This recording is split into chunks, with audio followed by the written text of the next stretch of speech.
serve the kingdom of God. Click. Hopefully this works.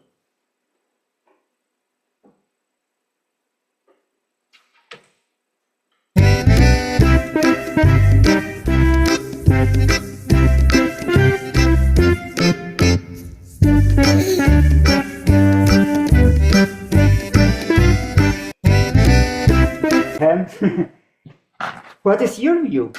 What do you think about politics? Who is good in writing, by the way? Somebody voluntarily? But so what is your view? When I say politics, what is come to your mind? Power, or power, exactly. Other things?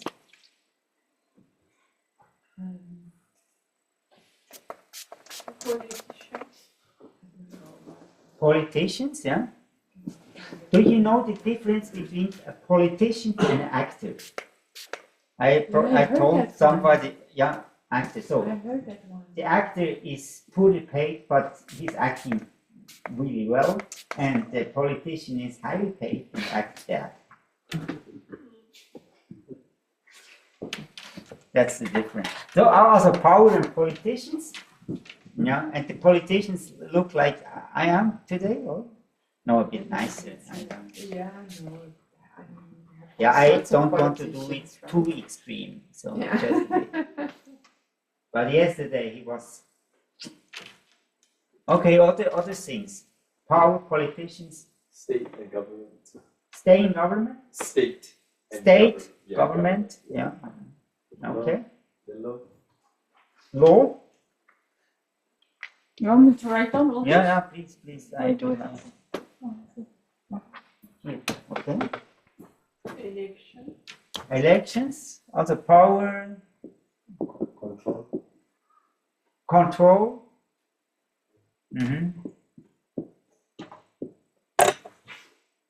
Also we had power, Control.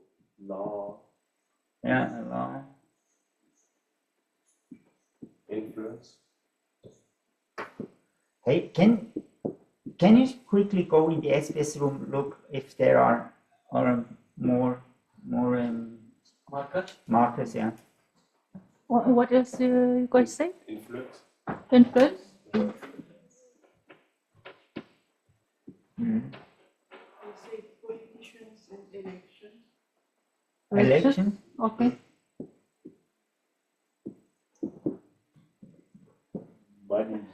Money. money is in Corruption? corruption, yeah, I mean this word, yeah. Yeah, Corruption, that's all. In System. the same line. Yeah. system, yeah, Campaigning. campaigning, yeah, Military. Huh? Military. military, yes, Manipulation. manipulation.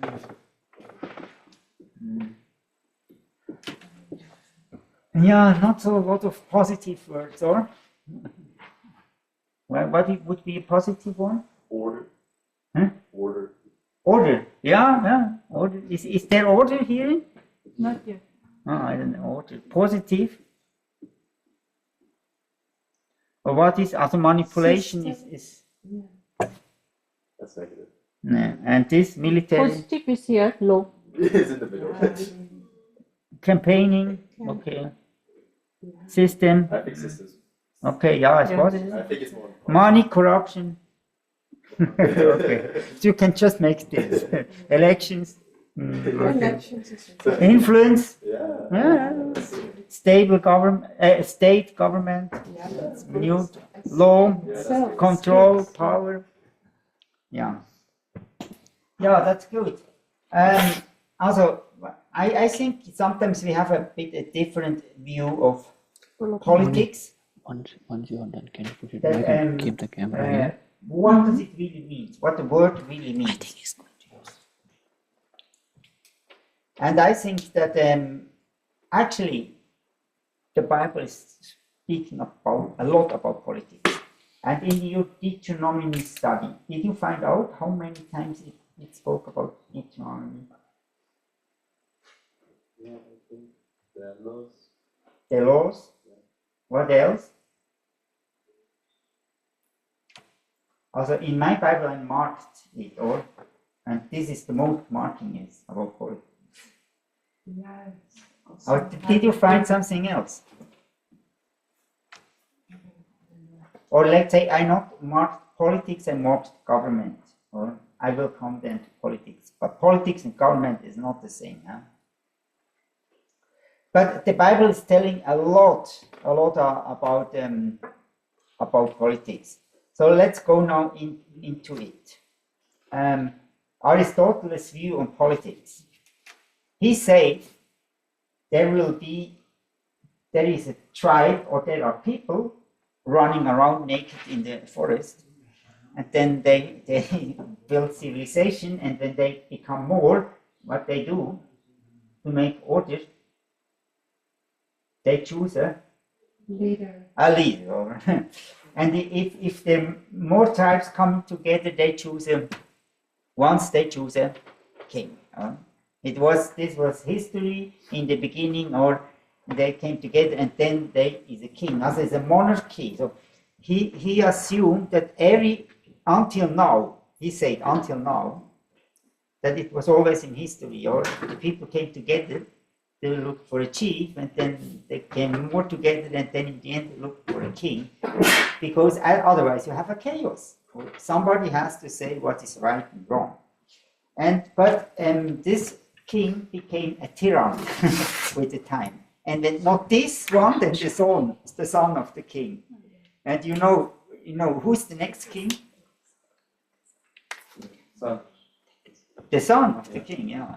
Therefore, it's not so good, because when even David was a good king, or then his son, and then it's over. Do you know actually who is the best pope?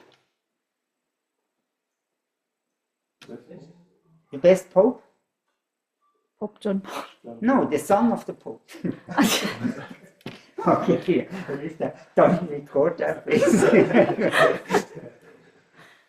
Yeah, good. Also, and then, by this tyranny, or they find some out aristocracy, as it means that few will govern, not just one, because there is a quarreling, then few will govern, but this leads to oligarchy.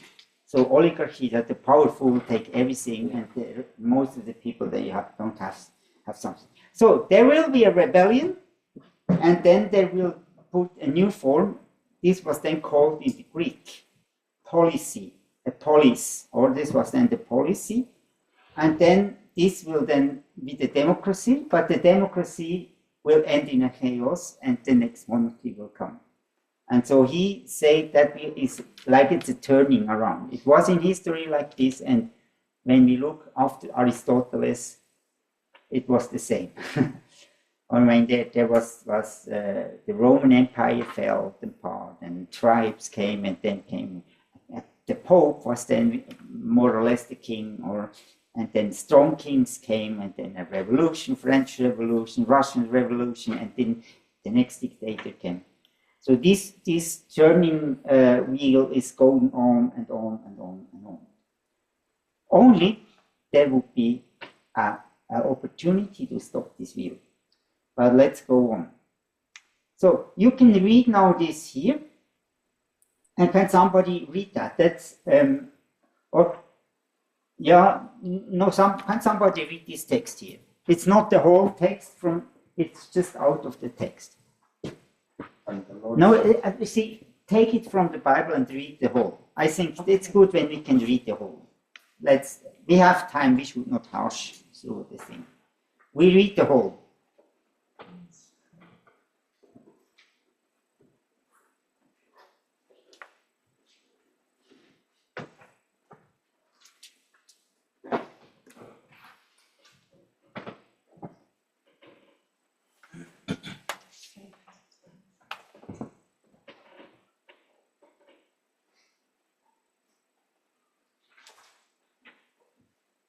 Does somebody has it? I think so. Okay, you can start, George.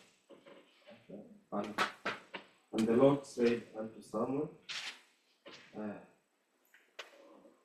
hearken unto the words of the Lord in all the way they say unto them. For they have not rejected them, but they have rejected me, that I should not reign over them. According to all the works which they have done since the day that I brought them out of Egypt, even unto this day, where they have forsaken me and served other gods, so do they also unto day. Now therefore, unto their voice, this version is You have a crazy translation. yeah, this version. I mean, don't take King James version or so. Sometimes a bit. Okay. According to all the works which they have done since the day that I brought them up out of Egypt, even to this day, with which they have forsaken me and served other gods, so they are doing to you also. Now therefore, heed their voice. However you shall solemnly forewarn them and show them the behavior of the king who will reign over them. Samuel told all the words of the Lord to the people who asked him for a king, and he said, this will be the behavior of the king who will reign over you. He will take your sons and appoint them for his own chariots and to be his horsemen, and some will run before the chariots. He will appoint captains over his thousands and captains over his fifties. Will set some plow his ground and reap his harvest, and some to make his weapons of war and equipment for his chariots. He will take your daughters to be perfumers, cooks, and bakers, and he will take the best of your fields, your vineyards, and your olive groves, and give them to his servants. He will take a tenth of your grain and your vintage, and give it to his officers and servants. And he will take your male servants, your finest young men, and your donkeys, and put them to his work. He will take a tenth of your sheep, and you will be his servants. And you will cry unto in that day because of your king, whom you have chosen for yourself. And the Lord will not hear you in that day. Nevertheless, people refuse to obey the voice of Samuel, and they say, no, but we will have a king over us, that we also may be like all the nation, and that our king may judge us, and go out before us, and fight our battles. And Samuel heard all the words of the people, and he repeated them, the hearing of the Lord. So the Lord said to Samuel, heed their voice, and make them a king. And Samuel said to the men of Israel, every man go to his city. Okay, thank you. Yeah. So my question is it good to have a king according to the Bible?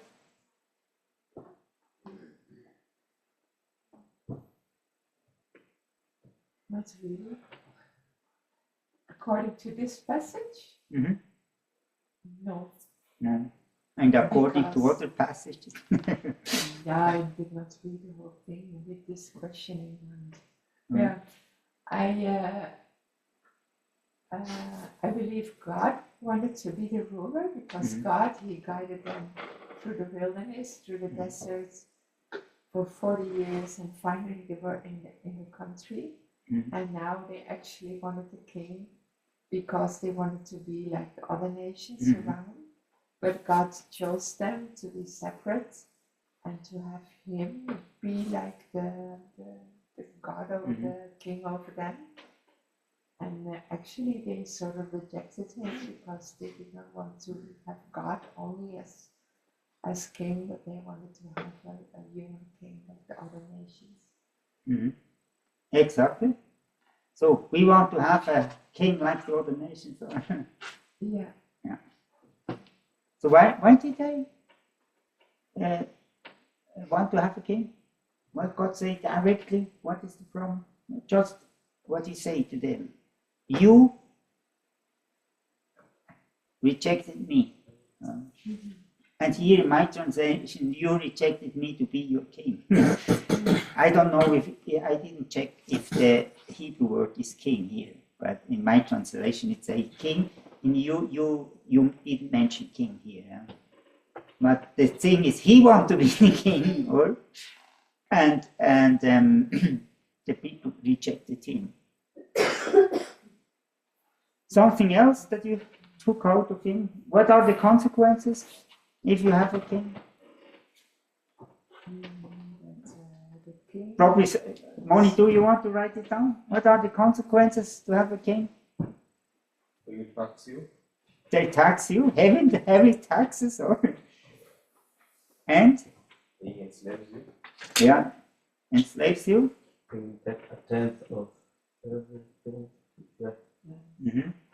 And also take make war with other Yeah, nations. and make war, sons take- and daughters. Yeah, take sons and daughters.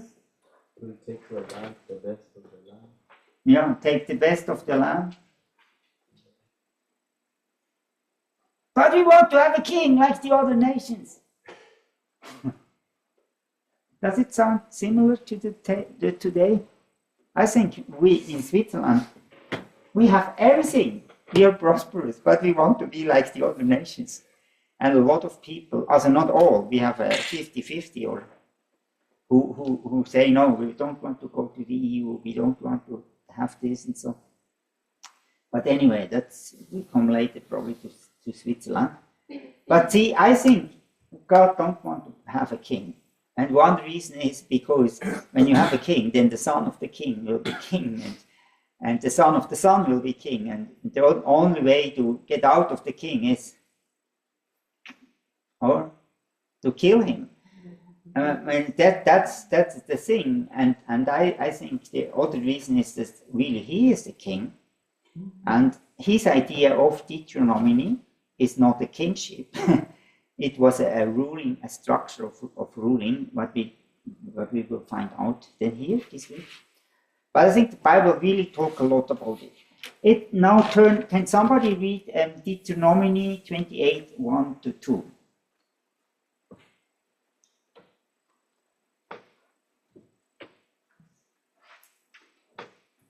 Deuteronomy 1. Deuteronomy 28, 1-2.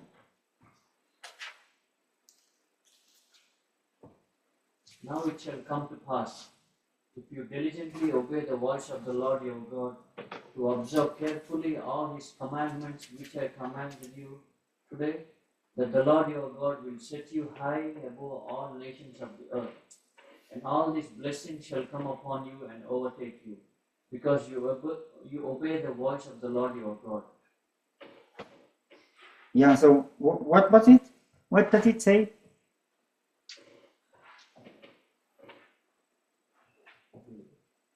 Huh? If they obey the Lord, Obey the- He will set them high above all the other Yeah. nations. If you obey his law, his commandments, that's the key verse or the key message in Deuteronomy, or actually in the Old Testament. If you obey God, his commandments, you will be blessed. If you don't obey him, you will be cursed. Israel had to go in exile because they didn't follow him. I mean, look here to this situation. I mean, follow his law, and God gave us structure. He told us how to do it, and we will look to it this week. The thing is, next week, Benjamin is coming. He will talk more about leadership. I will more talk about politics as a structure. And so I do not take in his part. I like to talk about leadership, you know that. But I talk more about the view on politics that the Bible is bringing. Okay, so let's come now deeper. What does it mean? Politics is come from the Greek word polis. Yeah, you can put it on again. Now it's coming from the Greek word polis. And polis was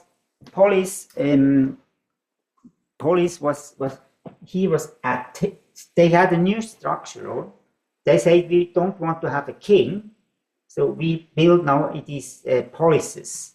or this was Athens, Sparta, Corinth. So they have this polis, and this polis was then that they rule themselves, or they have authority to rule themselves. Therefore, they were called polis, and the word politics is coming from this word, or we set them free to ruling by themselves. So that's actually where the word is coming from. So when we take it to the Bible, it's actually, you can say, it creating order. The main thing is creating order. There was chaos, and what is the opposite of chaos? No, the Greek word. Cosmos. Or cosmos means order, chaos means disorder. So in the beginning was the chaos, and God, the Spirit of God flew over the chaos and make out of the chaos a order, a cosmos. So cosmos is, we think cosmos is just out there, but this is the order God created. But cosmos is also the political order. Cosmos is also Wawan. Cosmos means order, and you can do cosmos in every area. So it's not just order means not just politics or what we understand in government. It means I put it here in several levels. So first, you have to create order in yourself. When you not can create order in yourself, build a structure, clean your teeth, go to bed, drink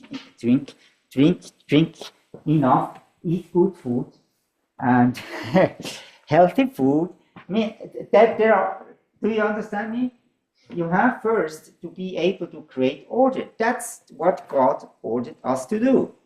Why God created man? Why? What did we learn in the beginning? To take care of the world. Yeah, take care of the world. Bring order into the world. And when you not take order of this here, let's live 1 year we live it like this. What's happened? It's a chaos. It's a chaos. So we have to take order and take the bad thing out. When you have a tree, or then you come in the winter and cut the dead branches out, because they only take nutrition and water what the others can use. So when you take the things out that are not good and leave the others, or then the other have more water and more nutrition, and then you have better fruits. You as a gardener, or you know that, or it's function like this. So you have to take care. When you just let it grow, then it's a kind of breeding, or that you cut out the bad thing and let the good thing grow. And I think this is also an example from Jesus in the Bible, that he said this pruning arm. And I think that's our task. We have to bring order into society. We have to bring order in a garden.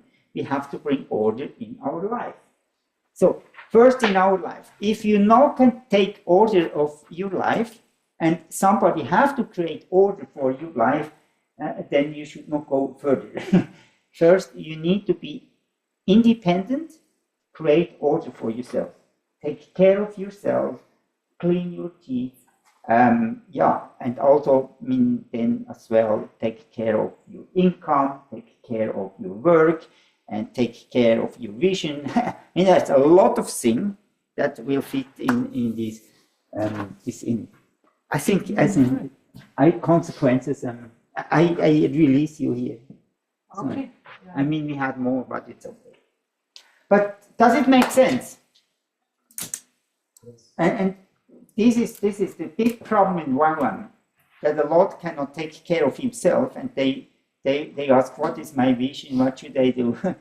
I mean, start to take care of yourself, and then if you are do that, then you can go on. Then a second, you need to take care of your family. So bring order in your family. Eating times, when you meet, when you go to vacation, what now I have to think about what are my children are studying. I not can just hang around and say, look by yourself.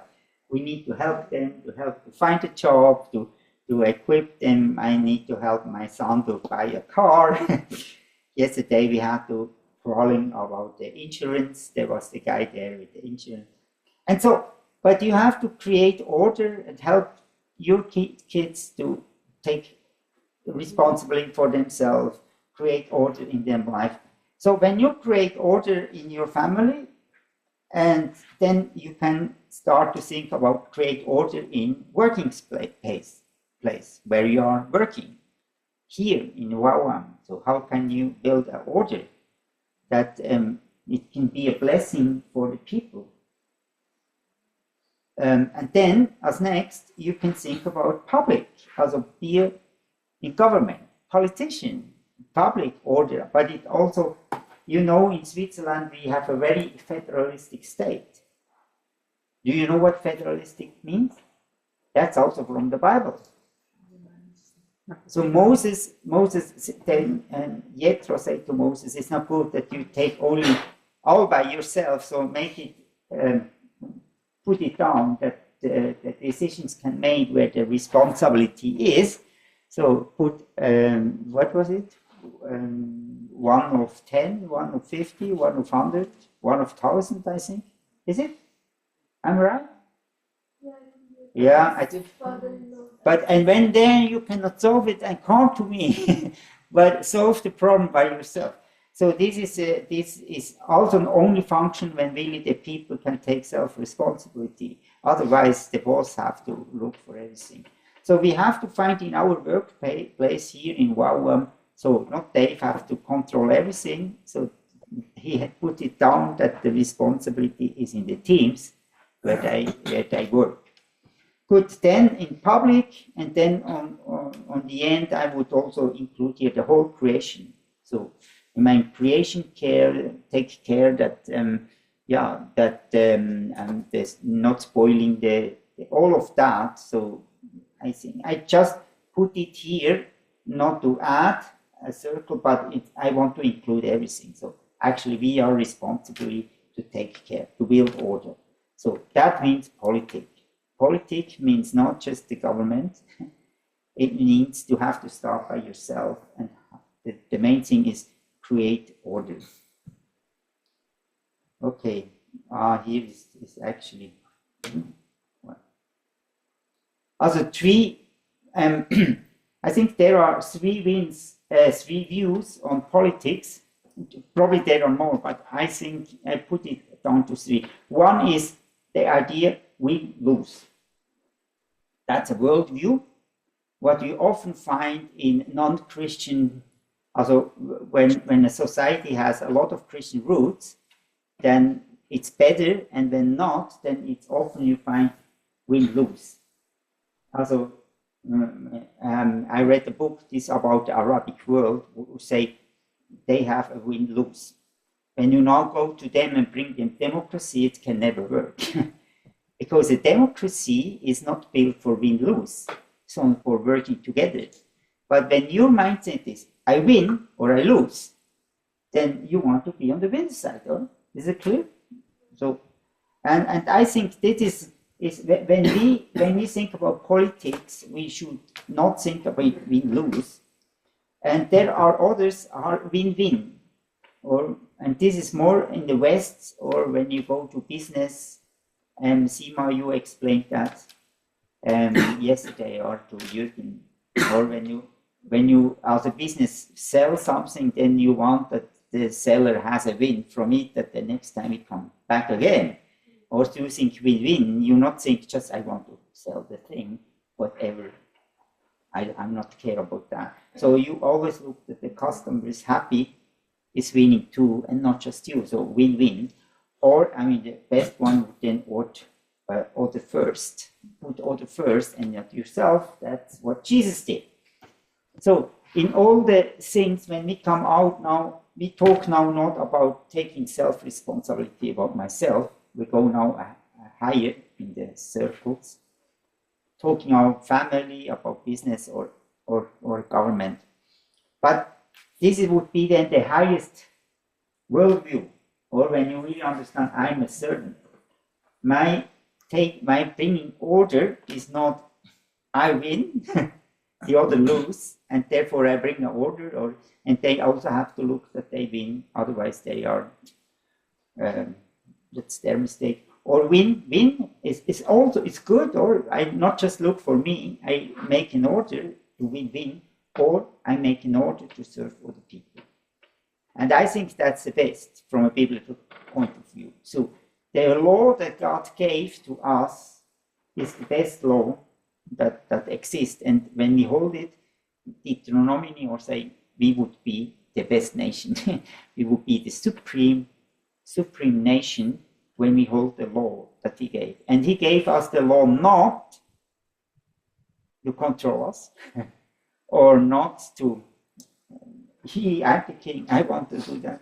Or he gave us to serve us. Because these laws serve us. When we hold that, it will serve us. It will help us to work with one another, to work in unity and in trinity like God is, that we bless one another, that we love one another. This is the laws are there. And so when we now talk about bringing structure or bringing order, then it's about serving people. Let's say, why do we cut the branches from a tree? That the tree will bring more fruit, but the fruit is there that I can give it to the people who are hungry or wants to have the fruit. But actually, it's a serving for them. So you not look first for yourself, say, okay, make a profit with it, it's good that I do it like this. So I think a biblical view is really to serve it, and out of your serving, you will make a profit. When you look, I do it because I want to serve it. So this is the worldview. Politics is not about position, it's about people. It is serving people. I believe that it's the main thing, or we do politics to serve people. And like we heard in iSolution, or what did they say first? Look to what? What is the first thing? Empower people, or look to your staff, empower people. The second one was, then you have happy custom, and then I mean that's the business model, and I think it's the same in politics. So you serve the people, and because you serve the people, they serve you, and then you win the next election because you're serving the people. But I think now, with the time of Donald Trump, the worldview changed. It was in the West, there was a kind of a worldview of serving leadership. But now Donald Trump, he is not winning, or because he said, I'm a server, I'm the servant here, I'm doing servant leadership. Or did he? No, he did not. And I think there is a switch in the worldview of people today. Before him, or let's say in the year 2000, or Nelson Mandela, or was the big guy, or Martin Luther King, or the one who suffered their life, who served them, that's really, they were the heroes.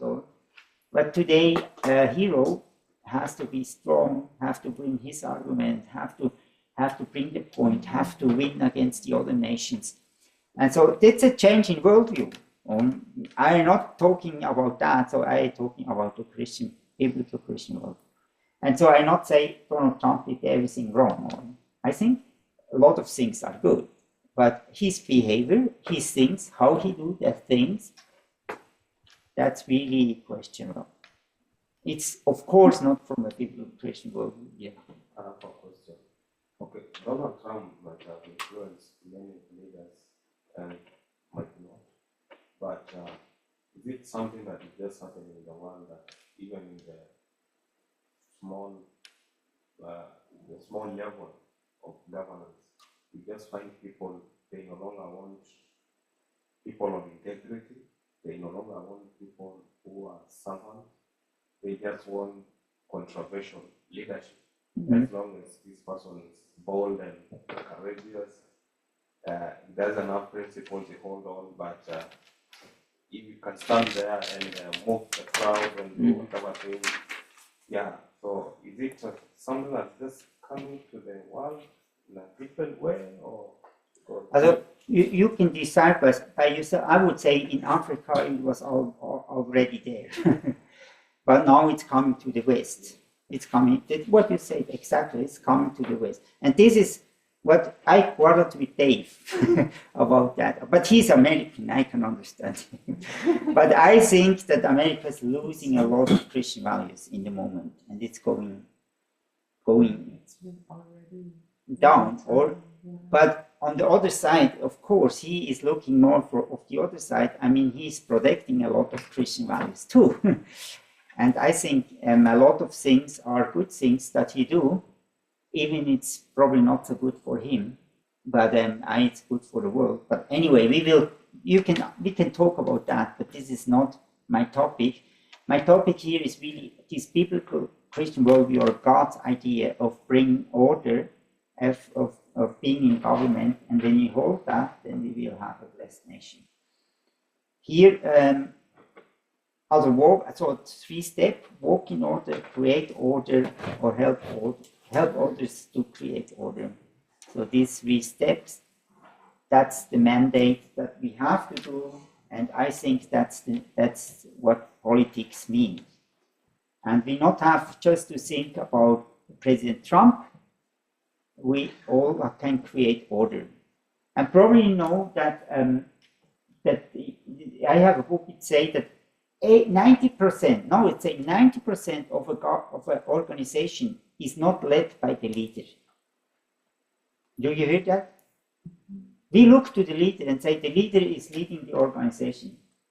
And the book say 90% of an organization or a state or whatever is not led by leaders. By whom is it led? Or led by the leader, not by leaders, by the leader. The thing is that the most leaders are not on the top. Most of the leaders, they work in the second line. We don't see them, but they work in the office, they influence people, they take care of people, they look to people, they help, and we only see Donald Trump, or we only see the head. But it say that actually creating order or making politics is not done just there what we see. It's really done under there. And I believe that. Most of them, and so we are, when we are not have a position, we still can influence people, and we can still do politics. And probably we are more important than the one there. We don't have to compare that. But we only look to this and think, wow, he's so great. Oh, he's doing so well. But actually, it's happened in the organization, in the background, 90% of it. So also the women want to vote here in Switzerland as well. And it's okay.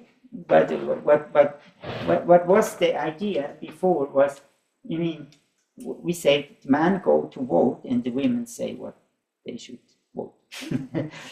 And this was the idea in the previous time, or that also the idea from the Bible.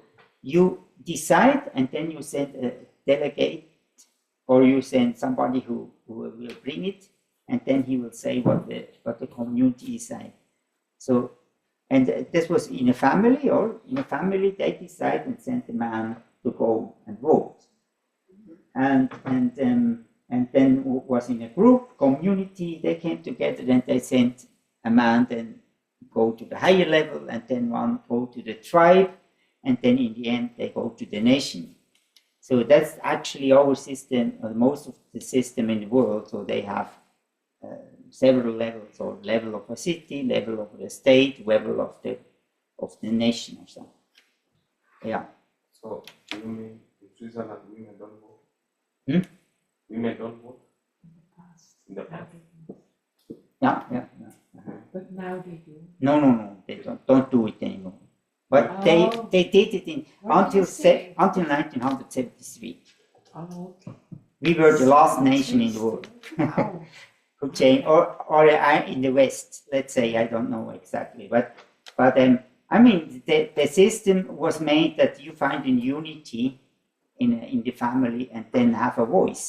And now today, the more and more all the laws go in that direction. There is no more connection in a family. Everybody can decide by himself or herself what she wants to do. And I don't think it's really helpful, all this direction. It will not strengthen family.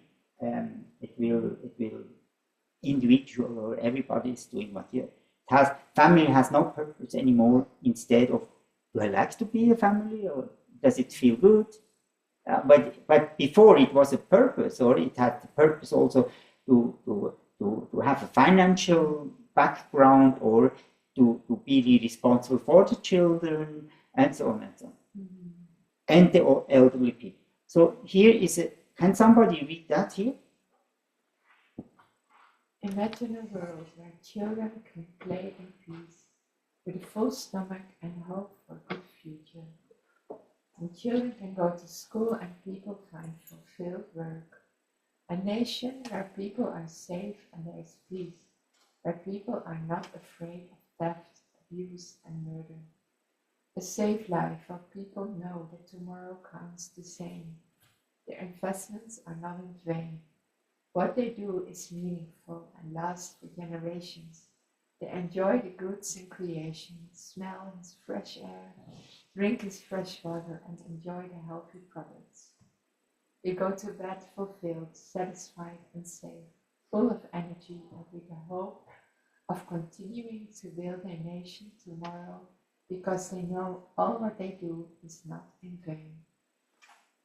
Okay. How does it sound? Heaven. Heaven. I mean, for some children they live like this, but there is too many children in the world that cannot say that they are safe and they are not in peace. But this is really, utopia.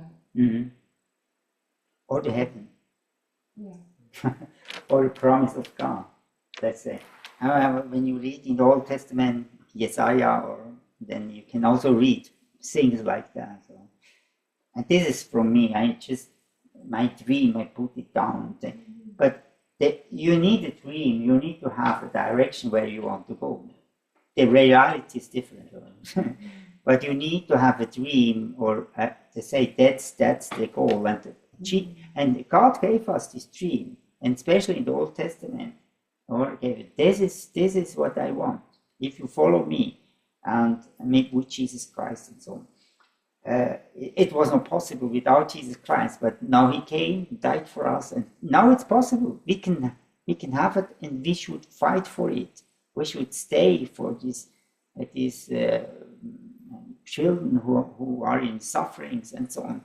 And we should bring change. We should bring order to this world and help them. I mean, we cannot be absolutely. We can. Is utopia until Jesus is coming back. It will not. But this is the direction. The direction, exactly. And we are called for doing that. Good. And this is a bit the introduction. Now let us go more on the government level and see politics. But this, what I say, can also be applied then in every sphere of life. Okay, now we look to a short video. What is the problem with democracy? And you have the duty now to find out in the video what is the problem with democracy, because it's really good explained. Instead that I do it, I just.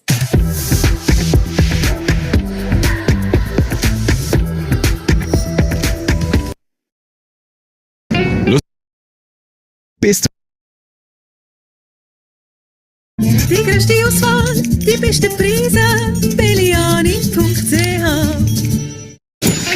Chicken McNuggets, McCrispy, Chicken Caesar Salad, Homestyle Chicken mit Bacon, Spicy McCrispy, Chicken Wing. Die größte Auswahl.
would be the question, why do we take care of the minorities when they never win? Or are the majorities so aware of the minorities? I don't think so. What he say in this thing, he was a bit critical in there. Did you hear that? I mean, actually, it will not work, he say, because always the minority, the stronger one, will win over the weak one, and therefore we not really have what we want to have for. Or what did you see? I think the problem with the modern democracy is also like it's indirect and representative. Meaning, like back then, like they considered the opinions of the people, but again, that people group was limited, right? So it wasn't equal. And now modern democracy talks about being indirect and representative, meaning that we vote for a person now. So we're all kind of like the power of the people is going to be put into one person. I think that is a problem. That can be a problem because now everything depends on that one person to make the general will happen, but often not, that doesn't work out. And also I think the biggest one that I caught was that the general will aspect of it, where it's like democracy is about knowing the wish, the feeling, the desire, and the values of the public. But I think it's a problem if that is distorted, right? If the general will of the public is something that's, for example, not biblical, then that's why we're kind of going in that direction. And I think it's a problem, you know. So I think having a absolute authority above, like a theocracy, would be something that's beneficial. But it said in Latin that Winston Churchill said that democracy is the worst form, but it's better than it's the worst form, but it's better than all the other ones, right? So it's like so it's like the lesser evil kind of political system. And I understand it's like there's I think there's a lot of benefits when you're comparing it to other political views and political perspectives, but it is definitely something that potentially can have a lot of problems. Wow, it's a good summary. No, thank you. No, I think what you should see. Can you turn on the screen? What you can see is that Winston Churchill, or his statement here. I mean, Winston Churchill was never a Democrat, and he was not so happy with democracy. And he was. They voted for him, but they kicked him out again because he didn't fit in a democracy. But as the war broke out in 1939, they found out this is the man, because they need leadership. England need leadership, and so they voted him again, and then he was very strong in his leadership. But when you have a war, when everybody is saying something, then this will not work at all. So in a war, you need more strong leadership. But what you say, that's the case, or a democracy cannot work, and then we look for a higher authority, or we choose one when we don't have God, and then we choose Donald Trump, who give us the rules.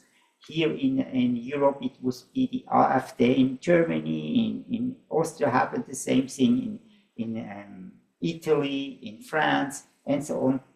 They're choosing now strong leaders who say, and democracy is going down. And I show you this graph, and you see that democracy is really decreasing in the world. And this is the point. So the problem of, you summarized it very good. Also by the Greek, the problem was there was no common law, or because now the oligarchs, or the one who had decided what is right and wrong, and there was no human rights. I mean, not all were equal. And so now today we have a bit this all are equal, but let's go to that. So democracy is not the guarantee of freedom, for freedom is the guarantee of democracy. Do you understand that? So we turn it around. So the Americans think, yeah, it's the guarantee of freedom. So we make a democracy out of a dictatorship. We kill Saddam Hussein, and then we will have a democracy. It doesn't work, right? Because freedom, the people need to have freedom in their heart, and they would be able to build up a political, democratic system. Does it make sense? So it's coming from inside out and not from outside in. So a system is not making people, people are making a system. And this is really wise. Please understand that. A system is not making people. Don't try to make a structure to change people. No, you need to help people that they can find God, find their potential, their calling, and so on. And with these people, you create a system that fits the best for them. So turn it around. So Vishnu Mangalwadi said, a democracy is made because we are sinners. And so he came to the point that in a democracy is actually the best system that we have, because when we are not agree with somebody, then we can take him out.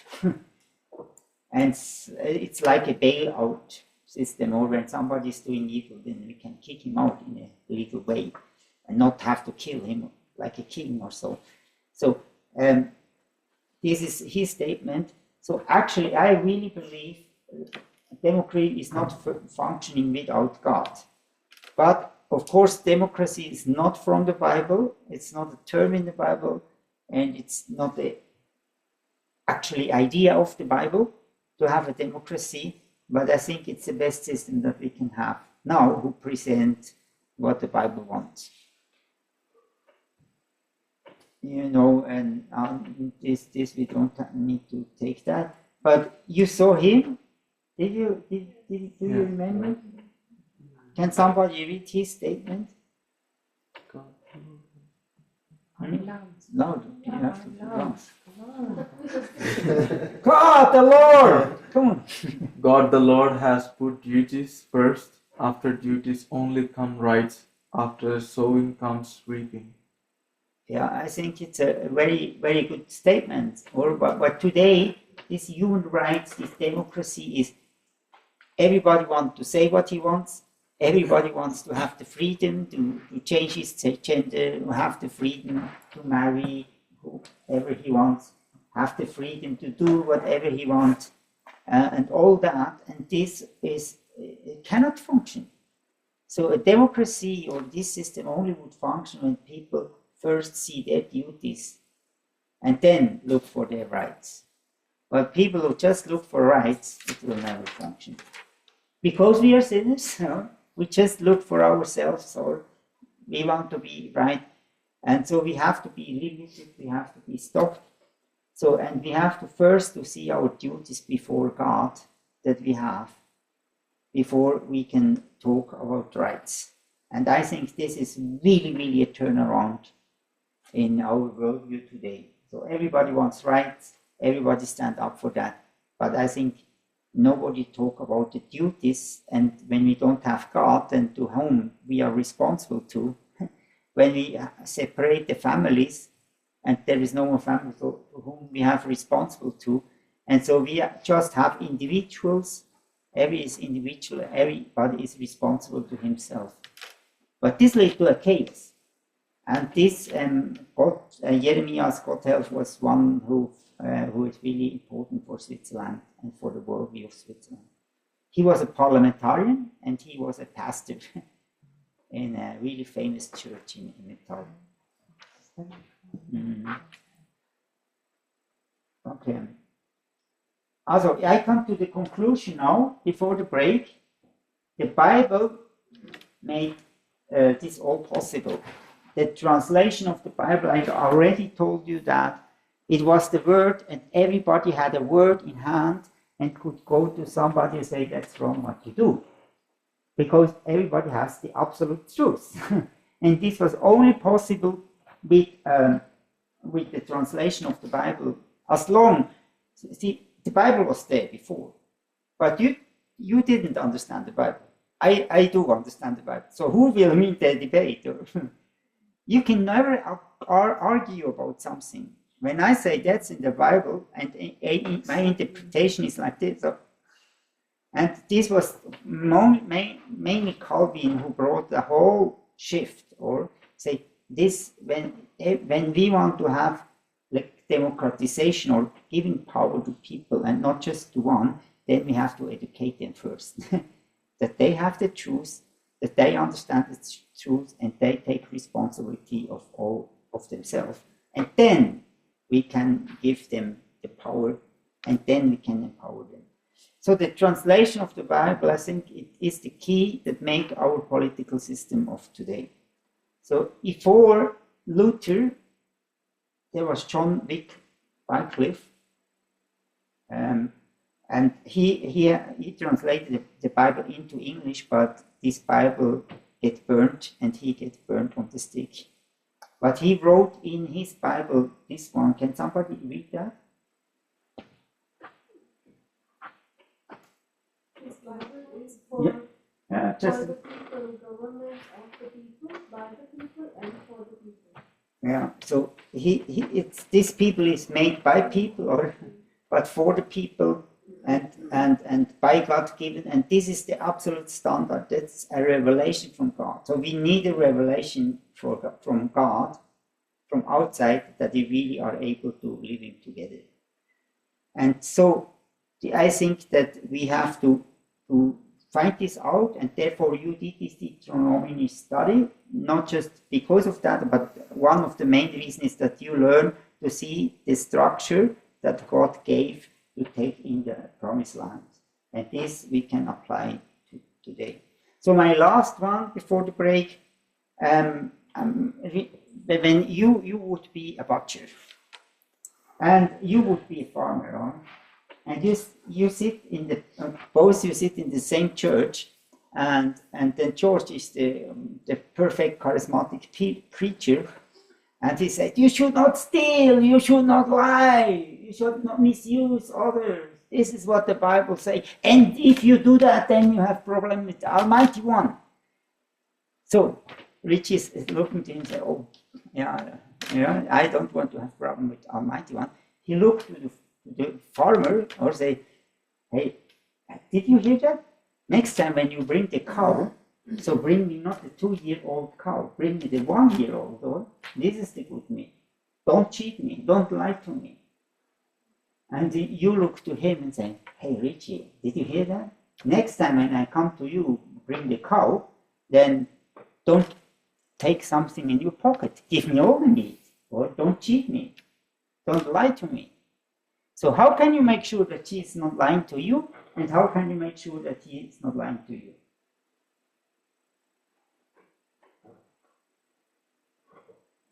It's a bit difficult, though.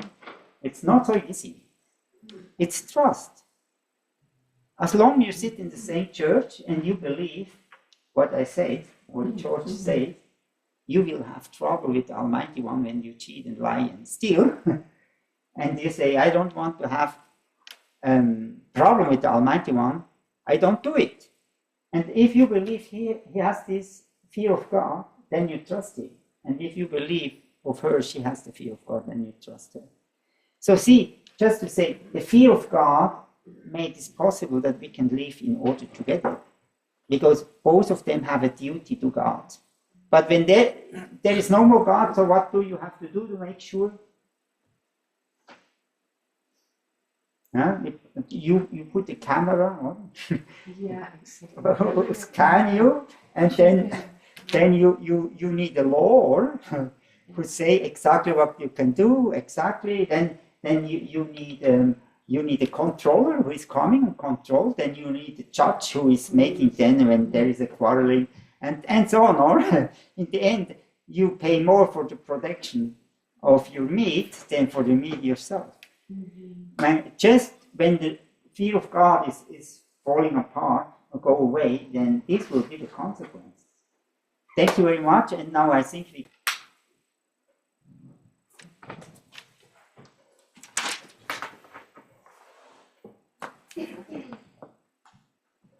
I think picked up, democracy is the worst form of. It's the best of the worst. It's the best of the worst, and we have no option but to use it. Yeah. Yeah, it got its flaws. Yeah. And what would be the best? I think more of having biblical values. Yeah. I think we will come to that. The Bible gives us the structure, and when we follow that, then we would have a great nation, but probably not a perfect one, because we are human, but follow this law. And I think that one of the biggest problems I observed in churches is the church is a lot of morality, right? Morality. But I think we are not. We have the duty to have moral rights, but we also should build structure. That's our duty, to build structure that people can live in freedom. And I think we also have a task, but we often forget. We as Christians are responsible to build a political system that functions the best, or a business that functions the best. And so we build up structure that the people can live in freedom together. And I think when you only say morally, you always say you have to change, you have to change, you have to change. So hard. But help them build structure that they can live in a good system. And this is what God did in Deuteronomy.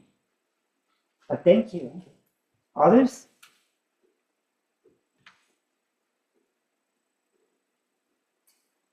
Also, there are only two political systems. One is built up by sinners, and one is built for sinners. Do you see the system?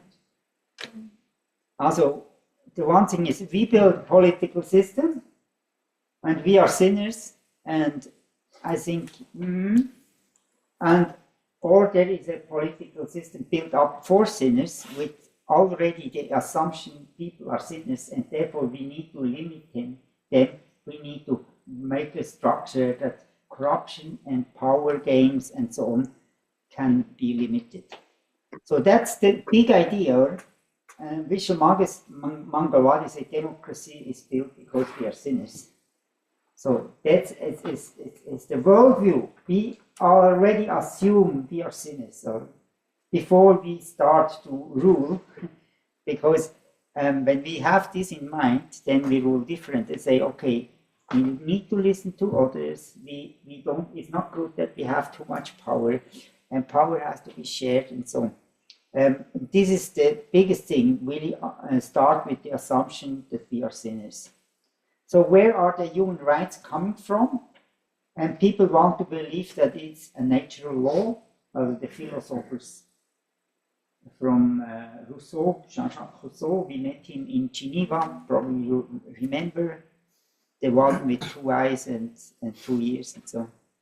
Do you remember? And that one. Yeah, this one. No, but the idea is, okay, nature itself gives us human law. When we are totally free and coming back to nature, then we live in freedom, we have human rights. But when you look to nature, that's the opposite, or the stronger always kill the weaker. This not happened just by humans, this happened by animals, or the wolf is eating the sheep, and so on and so on. And just to believe it's different out of nature, that's not, or nature will not bring human rights. I think that's an absolutely, that's a philosophy, it's like romantic. You think, oh, it's just nature and it's so nice, and all should run naked around the trees, and then we have freedom. You will not work. And the problem of that is because we are sinners, and we are in a sinful nature, and just to think, when we leave this here for 10 years, I mean, it will be a jungle. You can no more go through. Just leave it to nature, it will not function. We have to bring order. And so it's also, we have to bring these human rights, and the human rights coming from somewhere. The question is from where? So others believe it's coming out of democracy, and we saw in the video, no, it cannot come, because in a democracy always the stronger survive or the stronger win against the weaker. So how does human rights should come from this, that we take care of the weaker? Also, human rights generally is we take care of the one who not can take care of themselves, or we when somebody speaks, we protect him. So the stronger voluntarily say no and protect the weaker.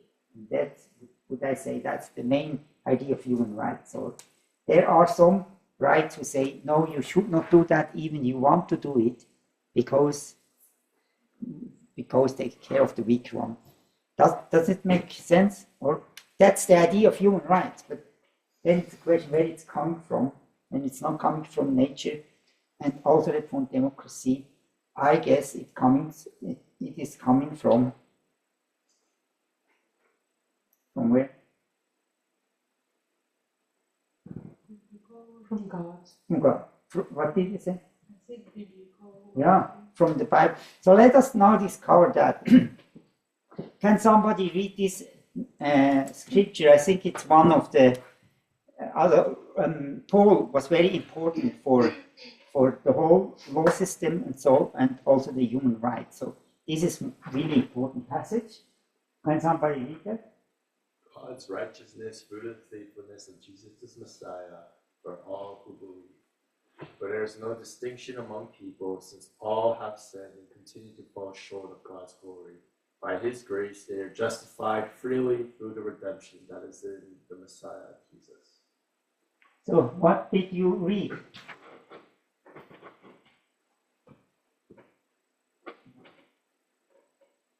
There is no distinction. Can you be a bit louder? There is no distinction. You have so important things to say, but I cannot hear it. Please, can you?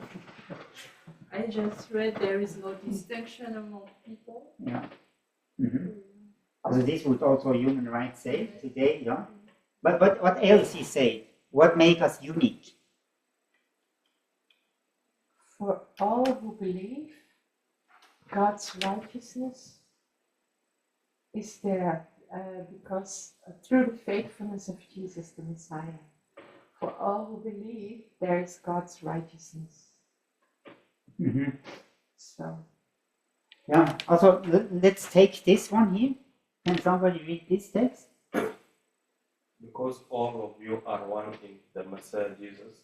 A person is no longer a Jew or a Greek, a slave or a free person, a male or a female. And if you belong to the Messiah, then you are Abraham's descendants indeed, and heirs according to the promise. So, these two passages are here, all who believe, but this is the next verse. For there is no distinction among people, since all have sinned and continue to fall short of God's glory. I would say this refer to all, not just to one who believe, to all people. So when we, and then here see, but the one who believe by his grace are justified freely through the redemption that is in the Messiah. Also the point is, all are sinners. There is no difference because all are sinners. So we say all, also the trunk when you go to toilet smell bad. It's stinky as well. He is not different than we are. Do you know that? But see, everybody is a sinner, and everybody what?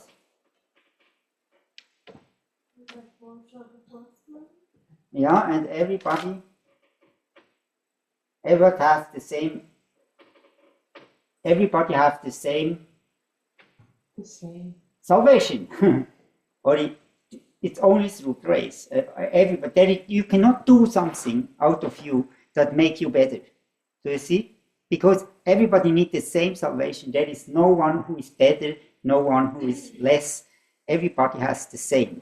So, and here he said then, and what he now he put is in Jesus Christ, or he made it clear. So in general, say for all persons, so everybody need grace, but not all everybody have accepted Christ. So in Jesus Christ, actually, Jesus Christ made us unique, because now we know that we are sinners and we need the forgiveness. Does it make sense? Everybody actually is equal, because if they are sinners, they need forgiveness. Not everybody take it, and therefore only Jesus Christ makes us united, because we know we are all sinners and we all know we need the same forgiveness. And as well here, this verse, I mean,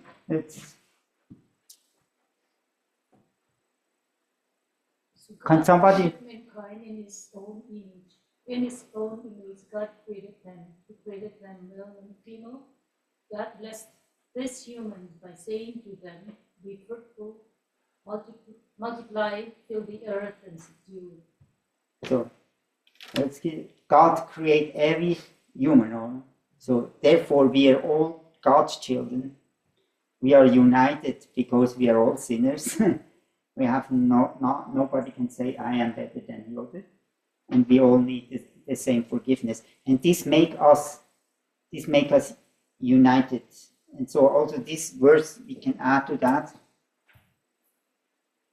And has made us the kings and priests for his God and Father. Okay. Yeah. And in glory and power forever and ever. Amen. So also that's just we are all kings, because through this acception of we are a sinner, we need forgiveness. We are king, and we don't need priests who stand over us, stand between God and us. We are now kings and can build this kingdom of God. We are all kings. We are all the same. So his argument, Paul's argument, and also now here from Revelation and Genesis, this make us united. And I would say we are all kings, but we are all sinners. So we are not just kings who rule, or we are also sinners who do mistakes. So in this worldview, we should walk that we see that we have the opportunity to take responsibility, to lead people, to build things, but we are also sinners who make mistakes and misuse others and look just for ourselves. And when we walk in that, then we can go. So let's say these three, I don't know why they coming not in the right order.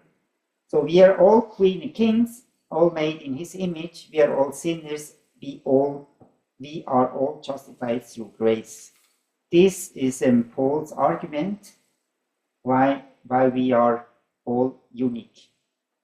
We are all in value are the same. There is no one more or no one less.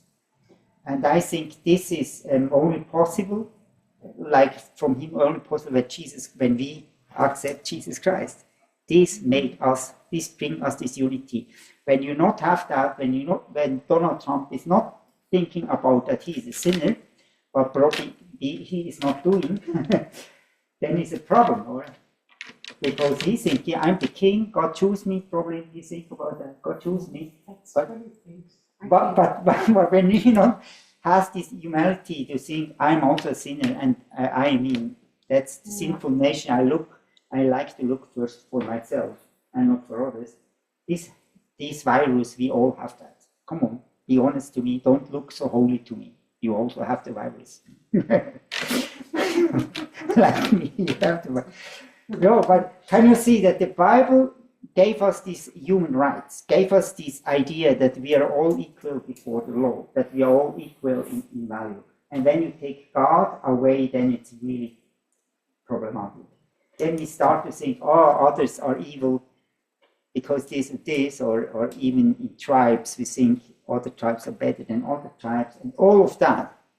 And of course, from our perspective, it could be that Amy is not so nice, or because she I'm not. No, it's just extra. She is doing this and have political another view. But actually, but actually, we are united. Or this is not the reason, and we are the same. I am a sinner. I misunderstood. I look first for myself. I like to look first for myself, like you. And we work all in that, or that we accept, okay, you have a different view, but you are not always right. No. And I am not always right. Do you see how does it work? How this unity can work? And I think this can only work with Jesus Christ, with understanding that Jesus Christ is our Lord. Questions to that? Does it make sense? Joshua, does it make sense? I think this is the foundation, no? Yes, it makes sense. Do you want to explain? Or when we have differences, because we all realize this, that we are sinners and that we fall short. Like we can also, like with different views, we can come together, respect each other, and talk, and maybe together, and realize that we can learn from each other. So that we are, even if we have different views, we can reflect on that and reflect on the other view and come to maybe change or see things different. But then we are open to that. That's really important. Very good. So when we now have this view, yes, George. Yeah, I also think just backing up with the Bible verse that says, as Galatians 7:16 says that be not be over righteous, neither make yourself otherwise. Because if human we like you say it's me doing this or like this, then if you are on the right path and you take God from the picture, then pride will come in and a lot of things, and maybe even in politics or things. So we should acknowledge that we are. God knows how we are. Every man has fallen short of the glory. So we do things, but first God will, we make sure that God is there. Very good, Jan. And we also not only have to doubt, we also have to say we have blind spots where we don't see that it's actually only about us. We do things, we think it's okay, but it's not. And we listen to one another. And so the implication of that is then we have to look for a system to make sure that the separation of power is clear, that this is the main goal, or the separation of power is clear, that that the government have to find compromises, they have to walk in unity, and all of that. Amy? Yes, I'm just a little bit elaborating on that I think sometimes it can be really hard and it takes a lot of disciplining yourself, like not to, because often in your opinion, often there's injustice involved. And if somebody says, hey, you should see it this, and for me, I see it like, but this is really unjust, and this is really like for my people group, it's really harmful or hurting, then it's really hard to come together and to really listen, because you want to make your arguments because there's being injustice done to my people group, or you know, that's why it takes a lot of maturity and wisdom and God's grace to really remain like, okay, let's listen, and then also make the argument in a good way. That's because good. because sometimes when injustice is involved, it comes with a lot of emotion, and it's personal. It becomes also, personal. welcome to politics. That's I mean, this is the debate. Politics. That's right. But this is the debate in politics. So this is I was in often debates, and so, and in the end you have to go and drink a beer together. I mean, this is what the parliamentarians say here in Switzerland. And especially in voting, so there is argument against argument, there is the voting, they say the sovereign decided, also the people decided, and then it's like it is. and then we go on. But it's I think what you say is really important. So let us now look to the Bible.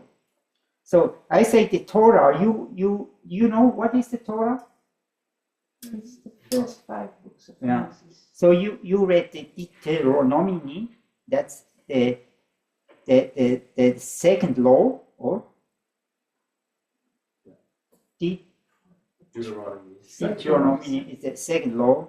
Yeah, it means that's the summary of the first 4 books, according to what is the laws, and as well it's the history a bit.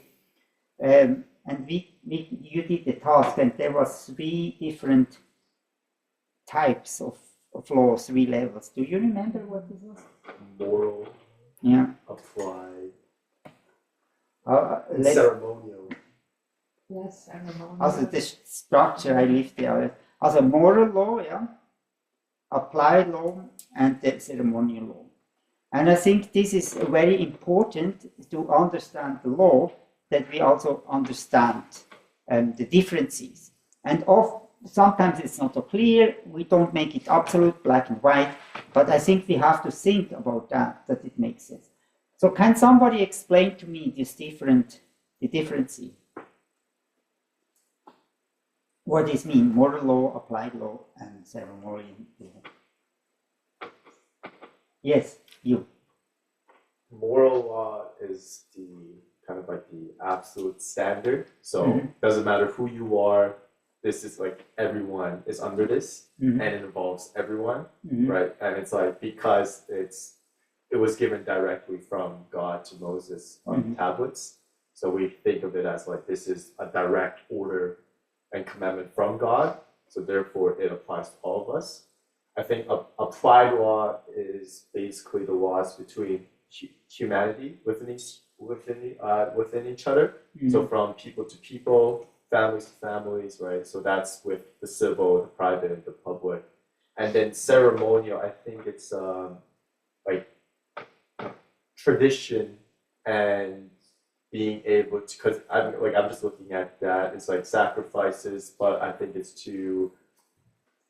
ceremonial is the one that I know a little bit the least on, but I would think of it as like it's the rituals and traditions to kind of purify yourself back in that context, right? During that time, because we weren't redeemed, right, through Jesus.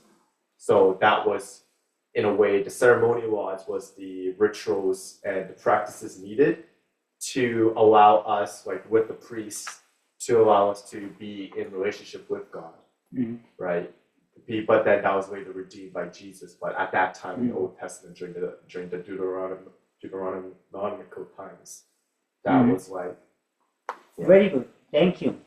And so the main implication is that ceremonial law Jesus fulfilled, so therefore we don't have to go for it. Applied law it's for specific times, specific people, and we have to adapt that and put in our situation today, or we study that in the Old Testament, then we have to put it in our day, and moral law is then what is absolute. So thank you, very good. So I think this is mainly the structure, or look first to the moral law, and then we don't have time for looking to the structure, to the applied law. But I think the foundation is really the moral laws. What I think was done for Moses, the Israelites, and is also for us. And this has a lot to do with structure. And you believe me, you don't believe me probably yet, but after you will believe me that, and we as Christians should understand. Also, first one is this one. You are to have no other gods beside me. That's the first law. And so my implication for today, or make it that we understand, is the principle a nation needs an absolute moral law where everybody must give account to. Therefore, nations have a constitution. Also, this is we need a law, and when we look to the new modern nations, they all have a constitution, or actually a law. or the constitution, and the constitution, we will see it later, it came from God. It came from this idea, okay, we have now the 10 Commandments, but we have to refine that a bit in our time, but it was actually also the human right was built on the 10 Commandments. So this is, I take that I believe the Bible, God say it's not, you cannot live in a nation when you have different laws. You need to have one law, and this was then the advice to the people, and I am the lawgiver, I giving you the law, and especially the moral laws, and then the applied laws I give you. In this time you have to think about your time, your people, and of course the ceremonial laws. Good. Here we see that in the Swiss preamble of the Swiss Constitution. How does it start? In the name of Almighty God. Yeah, I mean, and a lot of constitutions started like this, but no more. Some kicked it out. Also, the Swiss wanted to kick it out, but until now it's still in it. So, can you read the next verse? Next. Swiss people and cantons, mindful of their responsibility towards creation. Okay, what does it mean? Towards creation. Stewardship. Stewardship towards what? Towards creation. It says to the Swiss people and the cantons, so to all people of Switzerland under the Almighty God, be mindful of your responsibility, which is stewardship towards creation. And towards the Creator. Towards, so yeah, towards. It's all creation. Creation refers to have a Creator. Otherwise, it would say nature or something. This is really important in when you do law and all these things, to have the right terminology. And if you have Creator, then it refers to have a Creator. When not, then. But then in the last sentence, can somebody read the whole one? This. The last one. And that the strength of a people is measured by the well-being of its weakest members. Mm-hmm. Wow, huh? That's a good one. That's the preamble of the Swiss Constitution, and they give like the Bible give us a vision. What is the vision? What is the purpose of Switzerland? Or purpose of Switzerland? You see this sentence. The purpose is the Almighty God. We want to take responsibility about the creation. This is what Switzerland made, and I think, and it was involved. Of course, there were Christians there who really, not accidentally, just write something down. They really thought about that, and they say we want to give it in God's hand. God is our hero. And in this time when they did it, there was a war going on in Europe, the revolution in Europe, and everywhere there was a revolution. And so the Swiss people came together and say, probably I have this later, we have every day a prayer, every year we have a prayer day. It's come from this time. The Swiss people came today and said, now we have to pray. Because we need God. Because we need God, and we need to forgiveness, and we need to pray, because we are also sinners. And when we are not praying, then this revolution will also come in Switzerland. And I mean, after the revolution, everything went back to the old system of kings. But Switzerland, not. Switzerland at this time built a constitution and formed a democracy, and actually was the first democracy in Europe, or let's say the second one in the world after America. But I think, do you see that God was involved in that? It was committed to God. Therefore, Switzerland is built like this. So here, somebody can read that probably. This was then 1291. I think God's name, amen, huh? Somebody can read it? In God's name, amen. The public image and well-being requires that the proper establishment of peace be given. These regulations shall, God willing, endure forever. Also, this, I think, it's really a strong sentence, or that this regulation will be forever. How can you say that?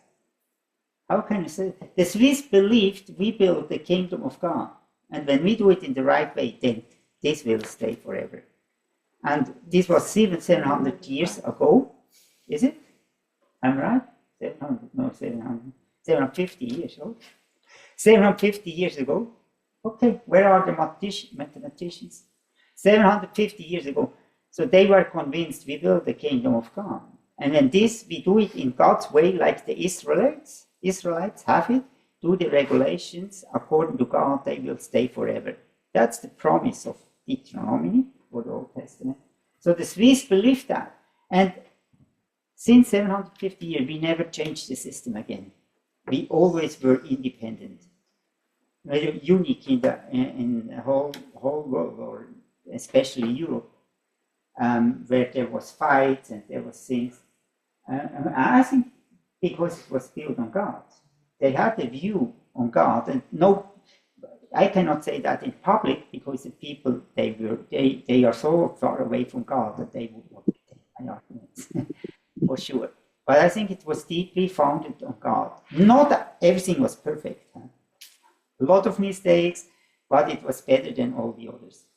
And so when the others say, we want to have a king like all the other nations, in this time Switzerland say, we don't need a king because God is our king.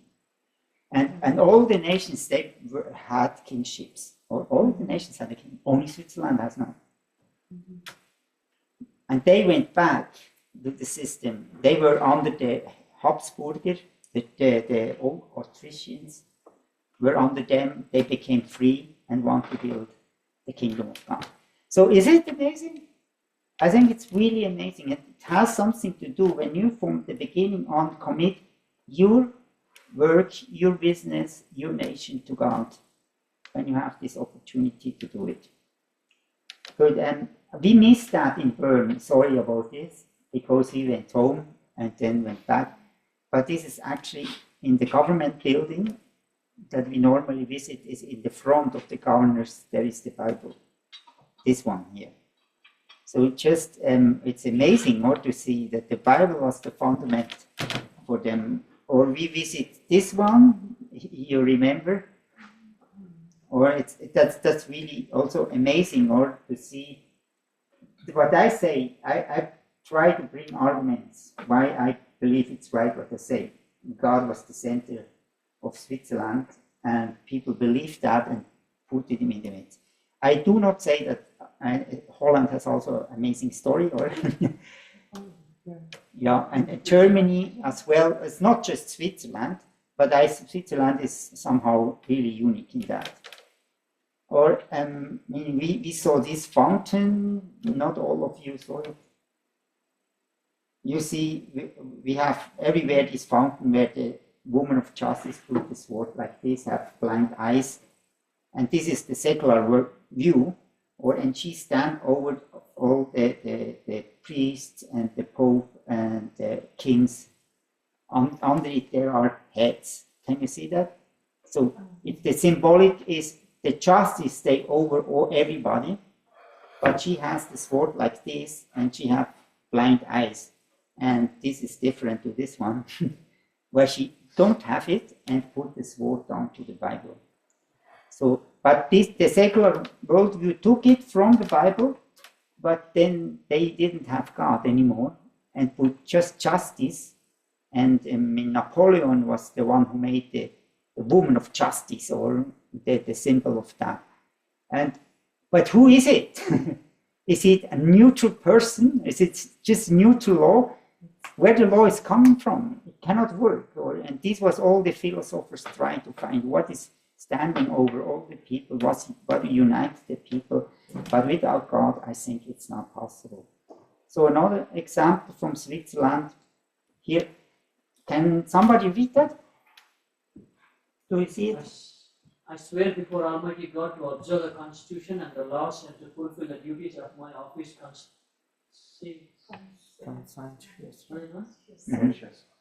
This is what tomorrow there will be a voting in the parliament, so we vote for a new governor. This is tomorrow, so he have to say that when he when he is elected. But since 2000, they made it like this. What is now? Can somebody read that? I swear to observe the Constitution and the laws and to fulfill duties of my office consciously.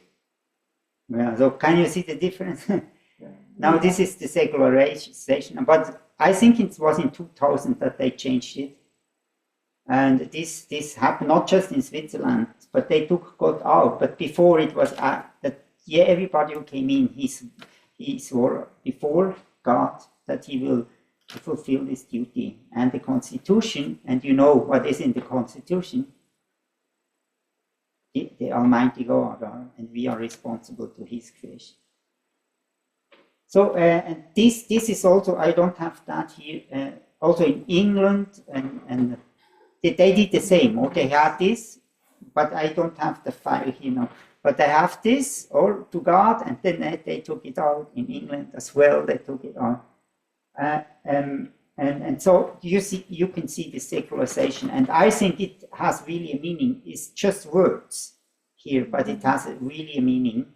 And this built generations, but when we take out, or then the next generation don't have any clue about God anymore. So it was really important that we hold that. Emmy. In the Netherlands, I was just thinking when I see this, in the Netherlands, when the parliamentarians are sworn in, everybody they have to, make an oath like this.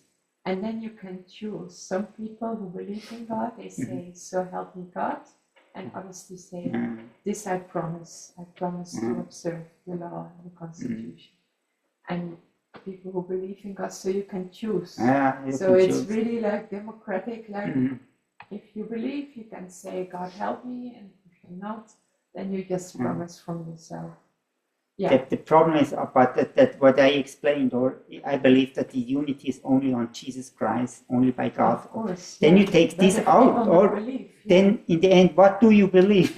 To whom you are responsible to? Yeah, Huh? to myself. To yourself. I promise. Do you see that? Then you are just responsible to yourself, or?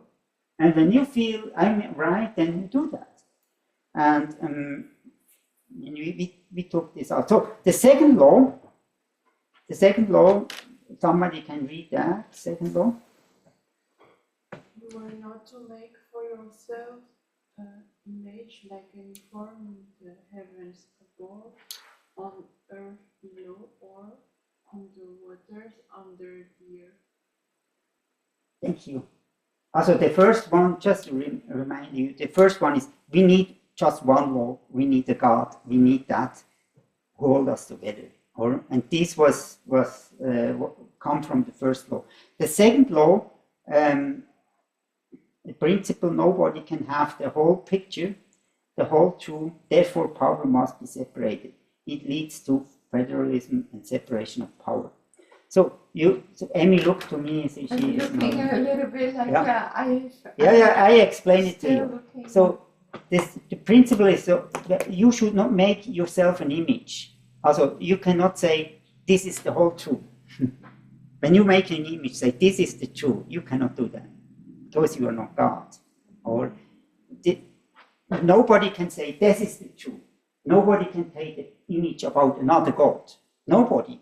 Or nobody can say this is true. So we are all not God, and therefore we have only one God and should have Him as a picture, or this should be the standard, and not we should decide what is right and wrong, but we should limit it and make a picture of. In this time, it was the Israelites who made God a cow or something like this. So you should not do that, not a picture, and therefore my conclusion. Therefore, the power should be separated. that we work together, because not one have the whole picture. We have to do it together and find the picture and define the lines out of a majority and not just one. So, because you need to find the law also, but it's not just that you alone to do it, that we together in the fear of God doing this law. So, If we saw this fountain, did you remember? We saw this fountain in Bern. So what is it? What is this fountain? This is Moses with Mm. 2 ears. Yeah, And he holding the Ten Commandments, the tablets. yeah. And he put into the second law. With his finger, he put into the second law. To the second law, this made So- no image. Because Switzerland was really on the separation of power. So Switzerland is very strong in that because of John Calvin mainly said it's not good to have too much power. Everybody will fall in sin when you have too much power. So the best way is really to separate the power. Nobody is allowed to make an image about what is true or not. We cannot do that. We just can do the best in a community. We are not absolute, but it's much better when we together find a solution. So this is then became for Switzerland really the most important thing is separation of power. So we will see that here is our constitution again. Also, one is that. Can somebody read that? No, not I don't have to do it. Act 175 Executive. The Federal Council consists of 7 members. Or that is we don't have a president, we have a team. Or that's our constitution. Next one, please. The members of the Federal Council are elected by the Federal Assembly after every renewal of the National Council. This will happen tomorrow. One of them will be elected tomorrow. So it's not that the people elect the president, that the parliament.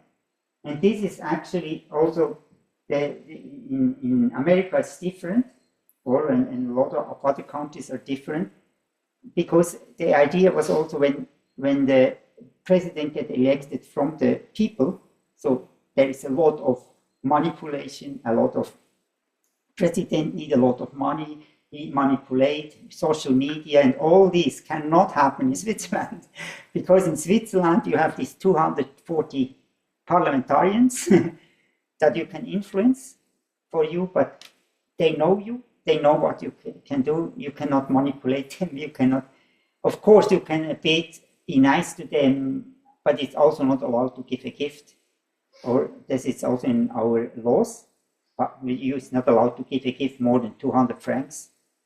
Also, because when you invite somebody for lunch, 200 francs is soon.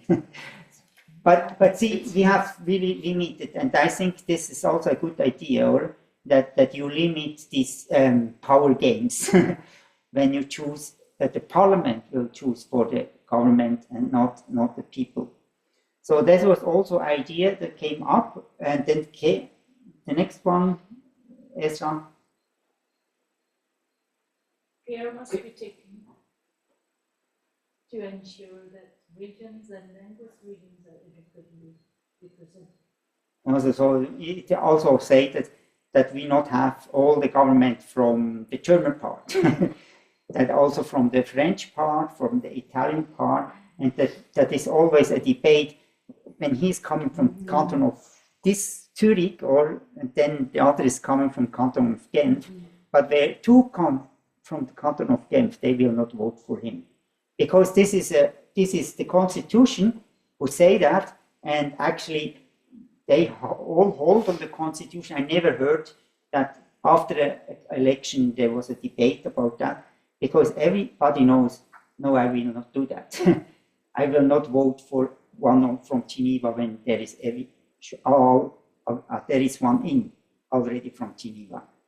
So that they hold on us, it's on the constitution, they hold on it. I never heard a debate about that after the election they complained or so. Because it's very important. But do you see the separation of power, not making that only from, you can say, from one tribe, also coming that we have a representative from all. And this because with the statues in the Bundeshaus, yeah, exactly. you have the 4 people from every country, from every language group. And then when they come in, they always should get remand on that. Yeah. This is, and so the Bundeshaus is built like this. When they come in, they have these several things that they should get remand on on that. So you have this in the booklet here, or here are the 7, and some people ask me why they are 8. Do you know why they are 8 and not 7? There's 2 patterns, maybe? Just saying something. The 2 one that is the only work for secretary. 50%. The one is the secretary. Yeah, the one is the secretary. Here, the one here is the secretary. This is an old picture anyway, yeah. But tomorrow it will be everything will be different. The whole booklet. It will Oh, be you can different. throw it away. Yeah. But actually, because then we have the departments will change, and so okay. Yeah. Who is the one who is leaving? The one who's leaving is the lady. The lady here on the right side. This lady will leave. Second from the Yeah. right. This, From the left. I was eating lunch with her together last year. Yeah, I was invited in the government building, and then she sat on my table. Yeah. Yeah. Did you speak with her? Yeah, of About, course, you can speak. Yeah, no, I didn't speak. About what? No, I just have normal talks. It's not about policy. Yeah. Also, the name of her is Amherd. Amherd, and this means you should be in the kitchen. Also, traditionally it's common, Amherd. She's standing on the cooking field. That's the so actually there was a joke, so they should go and be in the kitchen. And there's a joke. What is and when the wife is in the living room, what is the problem? She's not in the kitchen. Yeah, what is the problem? What is the problem? Yeah. No problem. Well, the problem the line is too long, or the chase is too long. I mean, that she can go in the living room. That's a joke. But actually, this was a joke about her because her name is Amherd. People make a joke about it. Good. Here, Ezra, your voice was so beautiful. Can you do that? Article 177, collegiate and departmental principle. 1. The Federal Council decides as a college and communicate in unity. Okay, that's very important. Did you hear that? And so it's also, they are from different parties, or this also, they are from right to left, from different regions, or but they have, according to the Constitution, what? The principle that they communicate in unity. Yeah, they communicate in unity. There is one who speaks, and he is not in.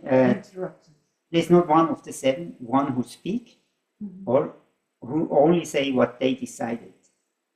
There is only one decision. So these 7 can only do one decision. And even they are not agree, they have only one voice. So they get forced in unity, to work in unity in diversity. So we saw this here do you remember the ceiling? Yeah. So when we take it a bit closer, here, unus pro omnibus and omnibus pro uno. That's Latin and mean one for all and all for one. And then when they go into this government building, they always get remind on that. And she told us this story. Do you remember that she told us this? She didn't brought it to the point, but I think that's really the unity, or we are not can say only what we want to say, or we have to work in unity, and this makes Switzerland so strong. And it's difficult. It's difficult. It's really not easy, or it's easier. And when I tell that to like say in Africa, to the president, and he shakes his head and says, "Well, they are so stupid there. the Swiss people, how can you make a decision like this? You cannot. Or there was Gaddafi. Gaddafi, you know, from Libya, Gaddafi. We had a problem with Gaddafi. Then we sent our foreign minister sent to Gaddafi, and it was problem. We took his son into prison here in Switzerland because he hit his servants, and then the servants complained, and therefore, according to Swiss law, you are not allowed to do that. Then he had to go to prison. So Gaddafi took then two Swiss businessmen into prison here to manipulate, and then there was a conflict, and then we had to.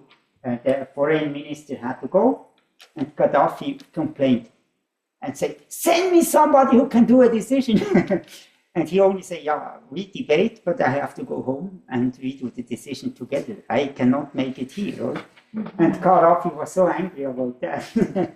But this is Switzerland, or so really work in this unity and not diversity, because we are sinners, and we all like to look for ourselves. Don't look so nice to me. It's also you.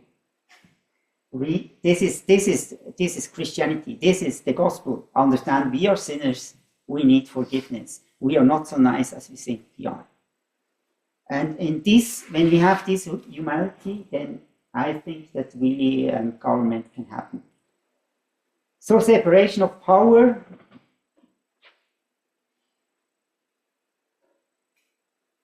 Somebody can read this? The members of the National Council, the Council of States, the Federal Council, and the judges of the Federal Court cannot simultaneously belong to another of these authorities. Also, you heard about the separation of power, or legislative, executive, and what is the third one? Judiciary, yeah.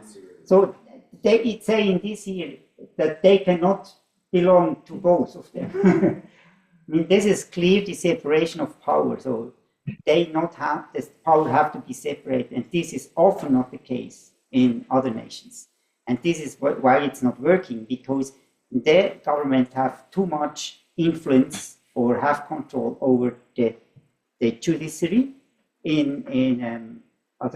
A lot of people say America is not a democracy anymore, or is not a democracy, because the president has power who can elect the judges.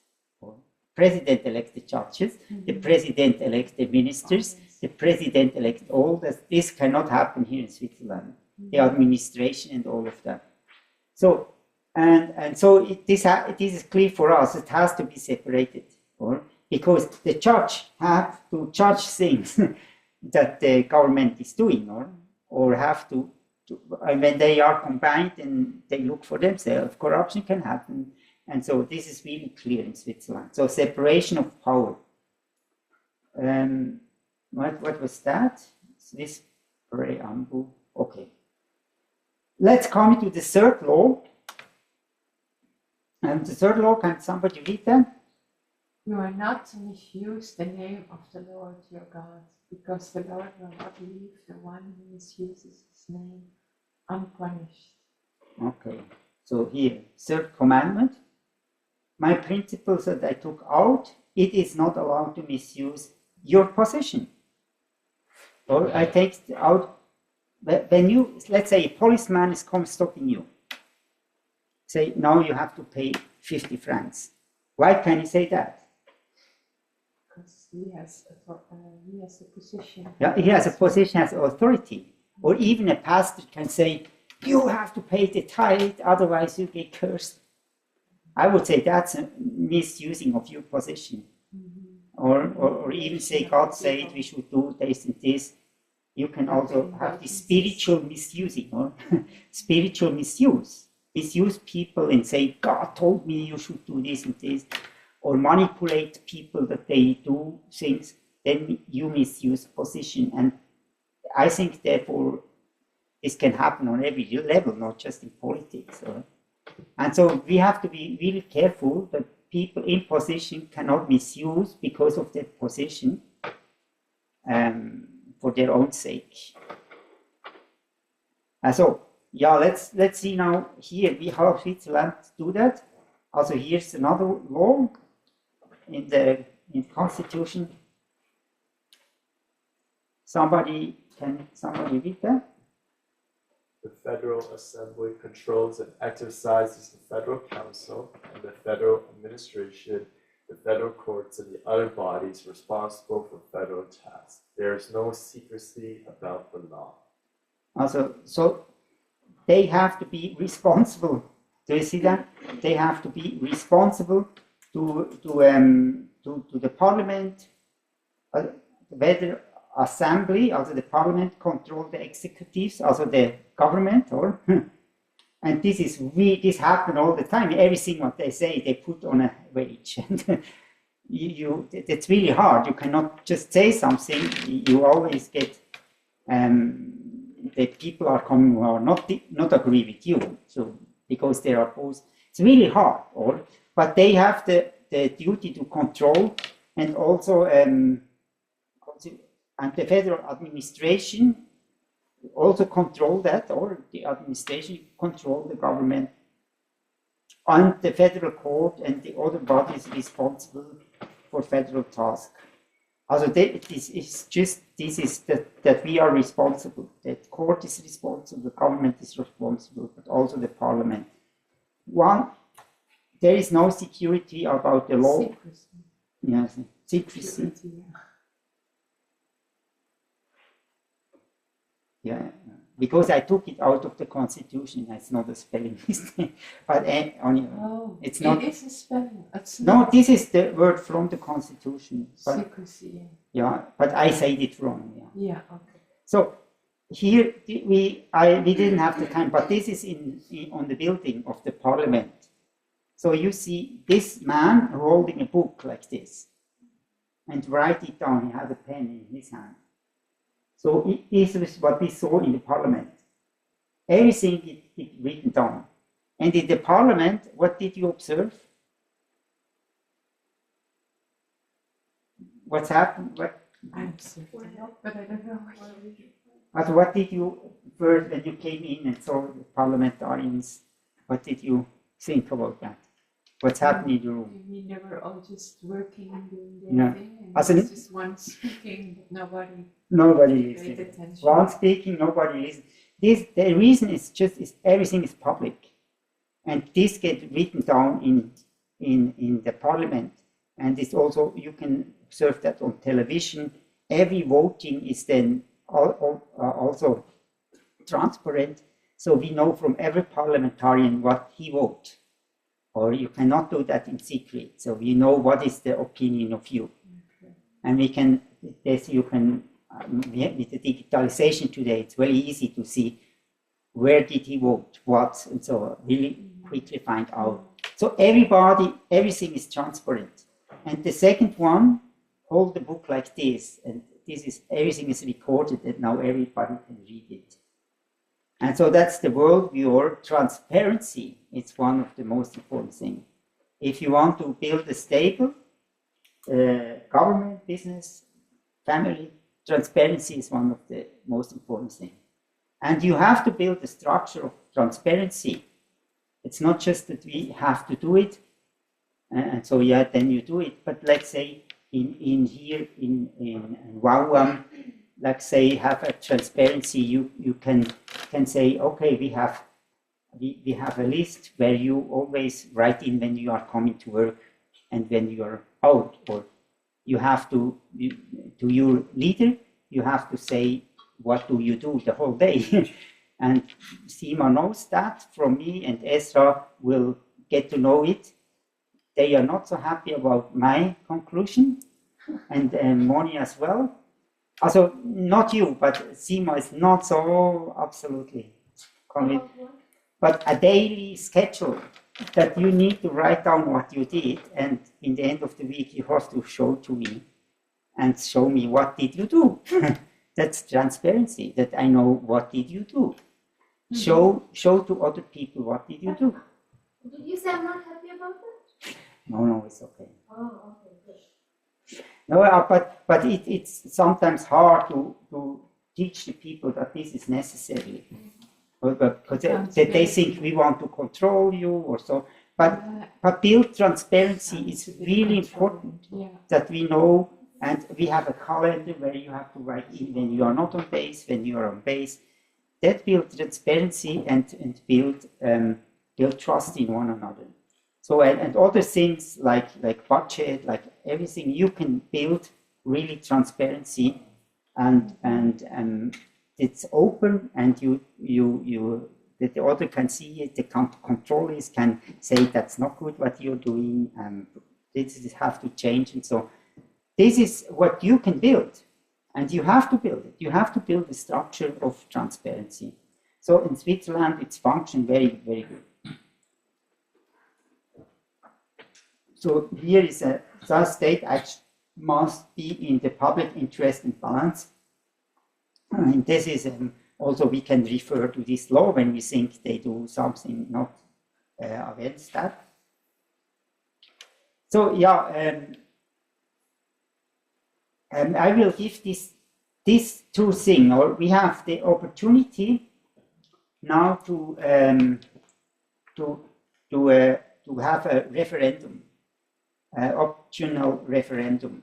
So that means when the parliament decides something, and I'm not agree with that, I can look for 50,000 signatures and then can say I am not agree with that. I want to have a public voting. And 50,000 is today not so much anymore. It was 100 years ago, it was a bit different. But today, with opportunities that you have, but see, then we have in 100 days we can look for 50,000 signatures, and when we get that, then there will be about public voting, and in the end, the people can say yes or no. Even the parliament say yes. When the people say no, then we are right. And this happens 4 times a year. 4 times a year, and normally we have 4 issues to vote about. Also, you can say the most important things always come in front of the people, and we can vote about that, and not the parliament. So we are higher than the parliament. We can take everything down, what they do. And then another option is a popular initiative, and we can also change the constitution. So there was a guy in Switzerland, he thought, it's not good when you cut down the horns of the cows. Do you do that do you cut down the horns of the cow? Some do, some don't. So why do you do it? I think they normally say it's because of security. Some cows are a bit brave. It used to be done because they do the normal milking, and so it can be dangerous. So they just cut the top. Make sure it's not that sharp. Yeah, that's a reason. But then the cow looks no more like the looks now. And so one had the idea that this is not good, and then he started the initiative, and all the people laughed about Switzerland. We voted for cow horns. But in the end, he lost. But actually, it was. I mean, we should not vote about that. So, I mean, this would be really the most important issue. And so a voting costs 10 million. Just to know, because they have to print all the documents, send it to all the Swiss people, and then there is a lot behind it that the law can come together.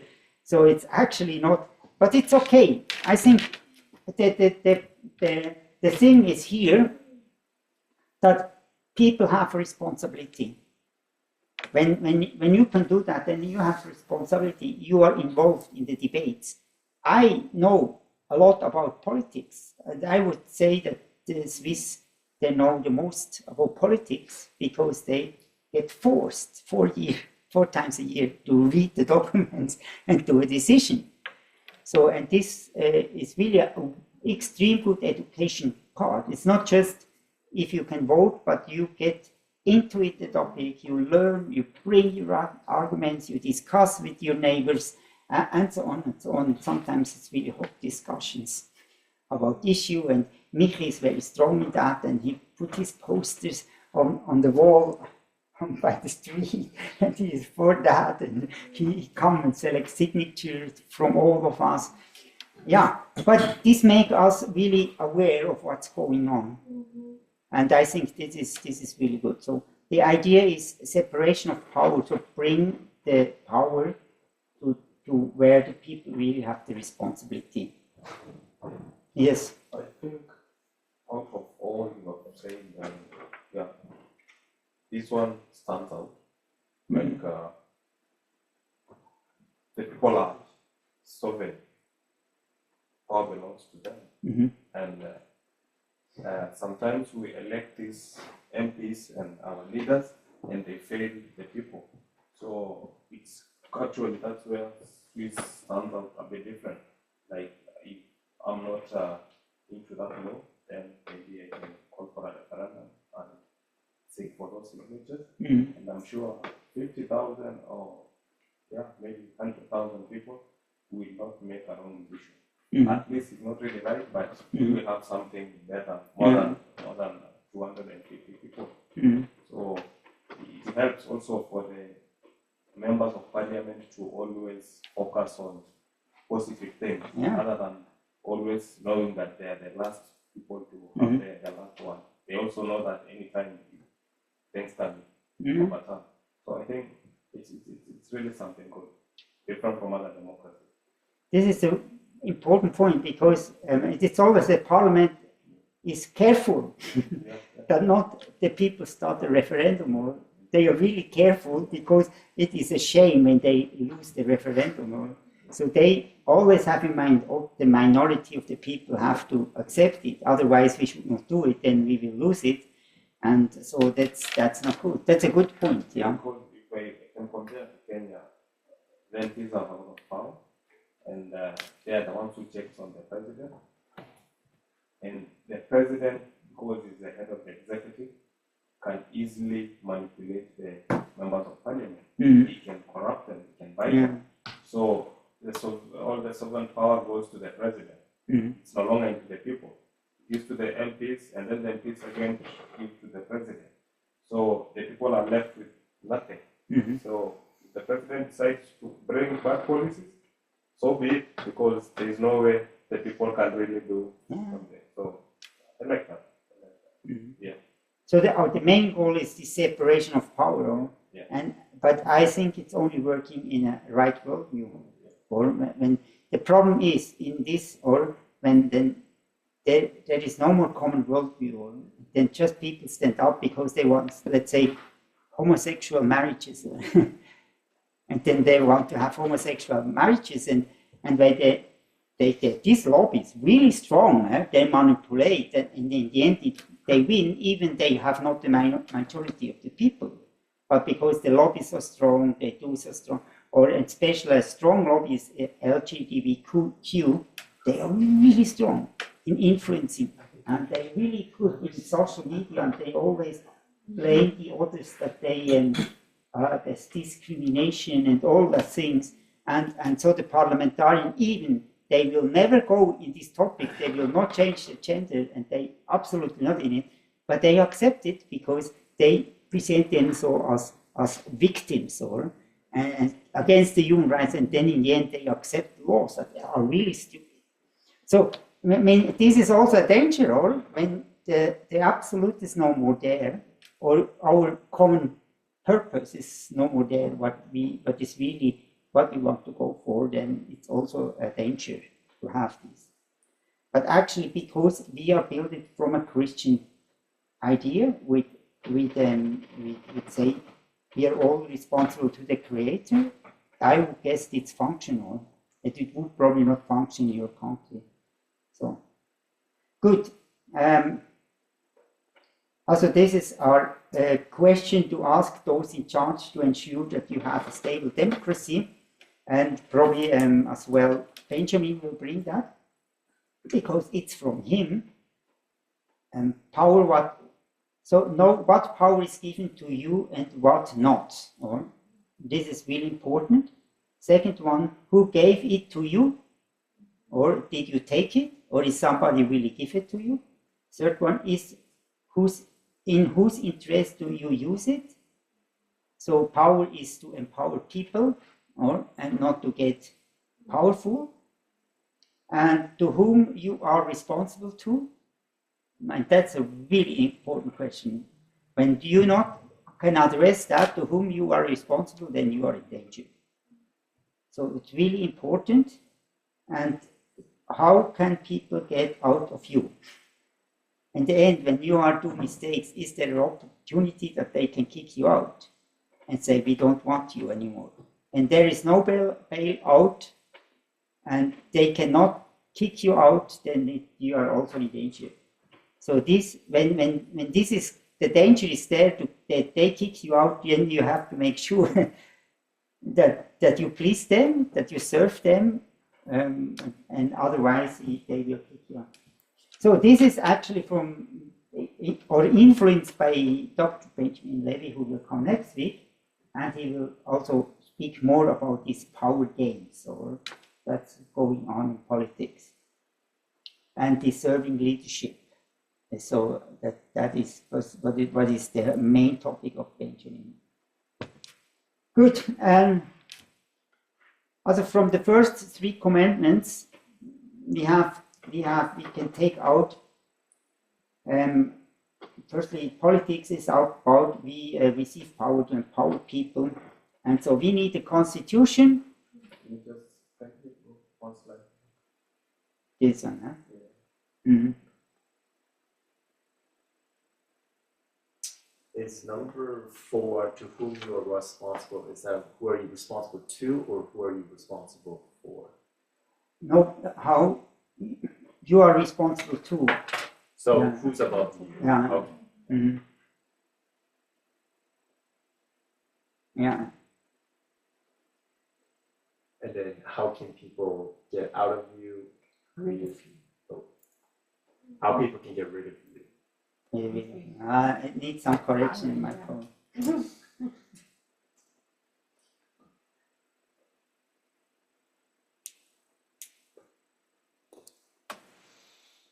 Okay, now summary of the 3 commandments. I think who built the main structure for a political system, and then we come to the human rights. Huh? But so we need a constitution. We need one law. A nation, we need one law. This was not before Reformation. No? The Magna Carta. Did you hear the Magna Carta in the film? Did you hear that? This was actually 1250 or so. That they made a kind of a constitution that England's king were limited in their power. But actually, really, modern constitution. It started first. Modern constitution was the Church of Geneva. Also how to say the constitution, or not the constitution? How to say the church catechism? No, it's not the right one. No. But the Church of Geneva built actually the model of a modern democracy. That you have a constitution, also you have a church law, then you have a separation of powers. And I will not go now into the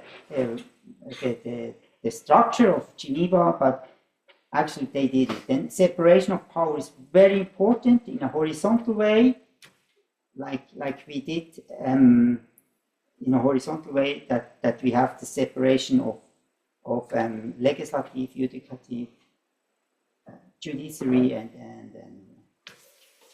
and executive, but also this federalistic system that we have on different levels. It's separated here, but it's separated is also here. That we have the responsibility giving from the state to the canton give it to the city, and the city give it to to the people who really work. So and make that the decisions are made where really the work is done. So and they have to be accountable. This accountability is really important. When this is not clear, who is responsible for what, to whom you have to give account, and to have not a transparency is really really difficult. And the last one, therefore, election of represents come and then the democratical system. So the democratical system was not from the Bible, or it came out of the principles of the Bible. In the end, we say, okay, today democratical system with election of represents. This was the first idea, or the president is the one who is a representative of. He's not the one who do the decision. He's one who get choose and will represent the country. Or so this came then to the democratical system, that we vote for these people, these representatives, and send them then to government or to a higher level. This actually is the system of Moses. You wrote that, or they should bring people over 10 or 50, or so how do they come to these people? They elected them somehow. I don't know how, but somehow they have to vote for somebody, and then they sent him, and so it was built up. And this was then the idea of John Calvin, to build up like this, from the deepest level up, or same representatives, and in the end you have the church council, who is representing of these different parts of Geneva in this time. For the constitution, and this is what you can then also find out by yourself about your country. As a constitution has a structure, and once they first have a fundament, that's the preamble. They say to you, what is the vision of this country? You can now go this afternoon, look, what is the vision of your country? I guess that in every country you have a preamble. I know in Canada, of 100% you have one, but I think also in all of the nations. So, what is it? What is it? This is it. Every constitution have it. And then the second one is the regulation between the relationship between state and the federal state and the government, the nation and the state. So it's who has responsible for whom, who is responsible to whom, all of that. There is a whole chapter, and this is part 1 now in the Swiss constitution, who regulate that. And it's very boring a bit to read.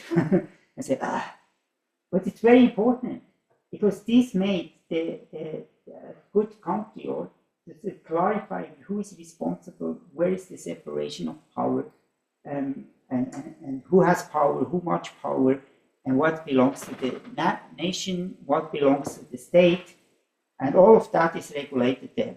And then we have a second part, and this is the civil rights and obligation.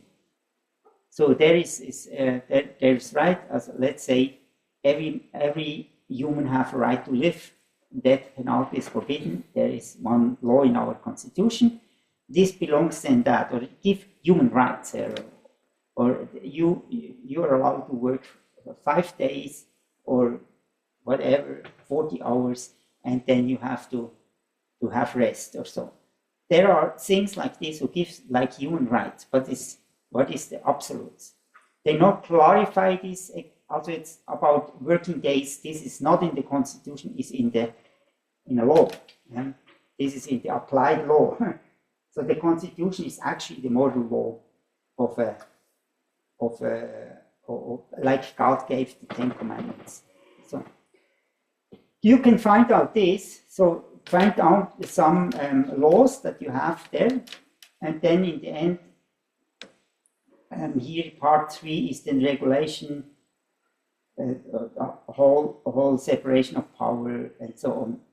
And there is a lot of laws who actually just regulate who is given and what power is given to whom. So, but I don't know if you can. Also, here we have regulation, direct democracy, also the initiative and the referendum is also there, and regulate of the legislative, executive, judicative is there, and regulate the possibility of receiving the revising the constitution. This right only people have, not the parliament, not the government. Only we as people can revise the constitution. There is always a voting about changing the constitution. Yeah. So this is now the work that then in the afternoon you can go once to your constitution and try to find out, can you find the structure in your constitution? It's probably not so easy. It's take a bit time, but I think it would be very, very good to do that. Yeah? I just, some questions? Do you have some questions?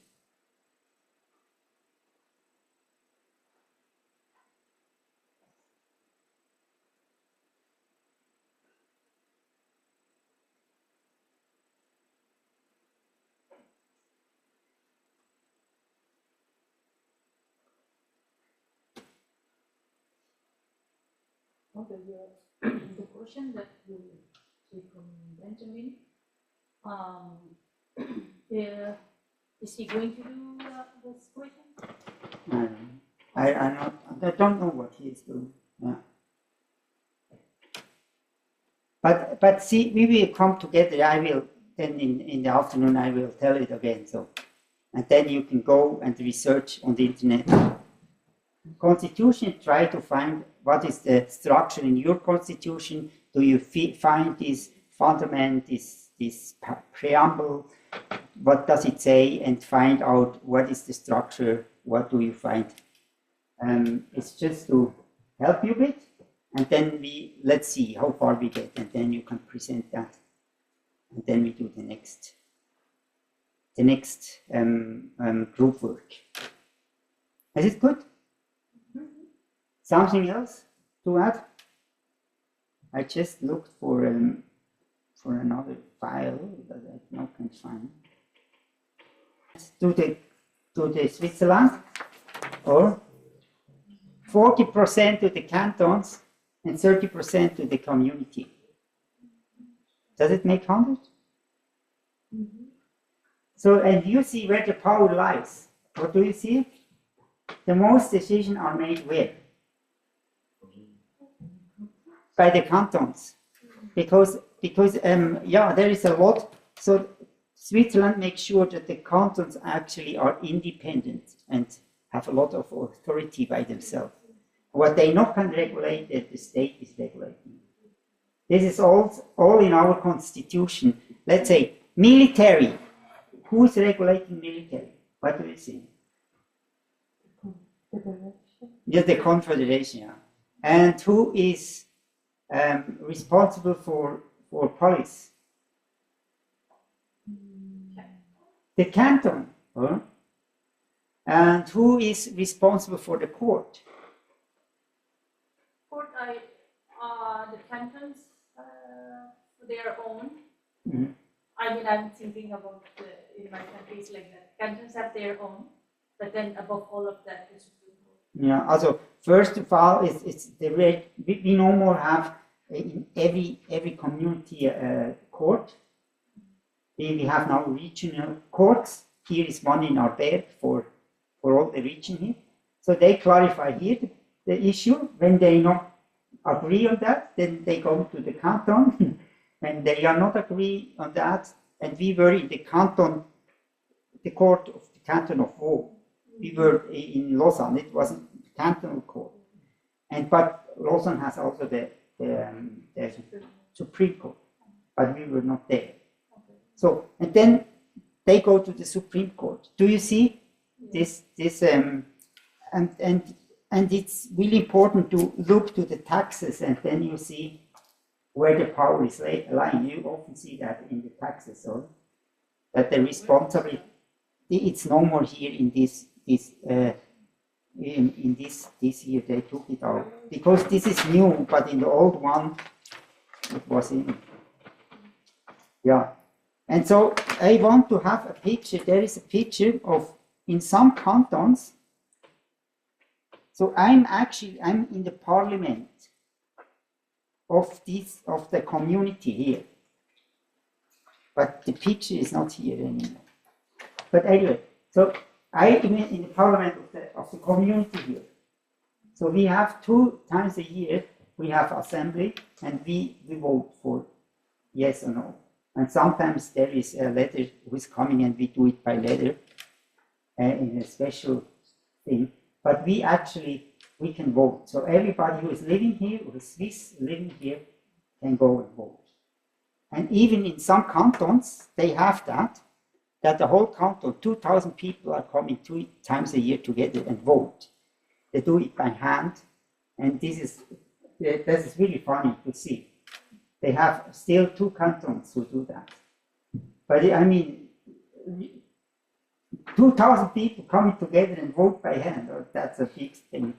But they traditional, they do it, they still do it. So, and actually in old age, it was done like this.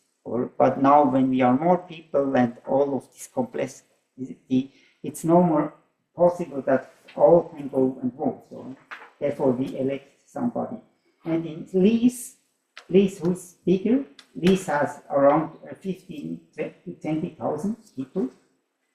They can no more bring all the 20,000 people together, or let's say that 20% are coming, then this would be still a lot of people. So they cannot do this, 1,000 people, where they fit in. And so they choose representatives. They have a chosen parliament. And only this parliament, there are 40 people or 45, I don't know. So coming then together and do it. But the member of the city, they still can take a referendum or initiative against that. But do you see it? That's direct democracy. So here in the village, when you are here, so I take you with me. We go once to Sedorf for our voting. Yeah, it's really fun to see and how does it work. But this is typically of this separation of power, bring it to the lowest level that you have, and not decide in the parliament. They don't know what the people really have, because it's the burden of the people.